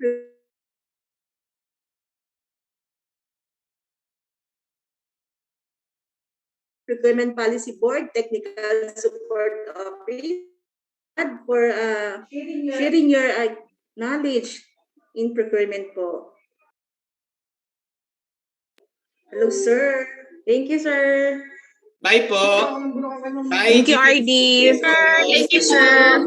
Thank you, participants. See you po tomorrow. Thank you po. Happy lunch po. Thank you, sir.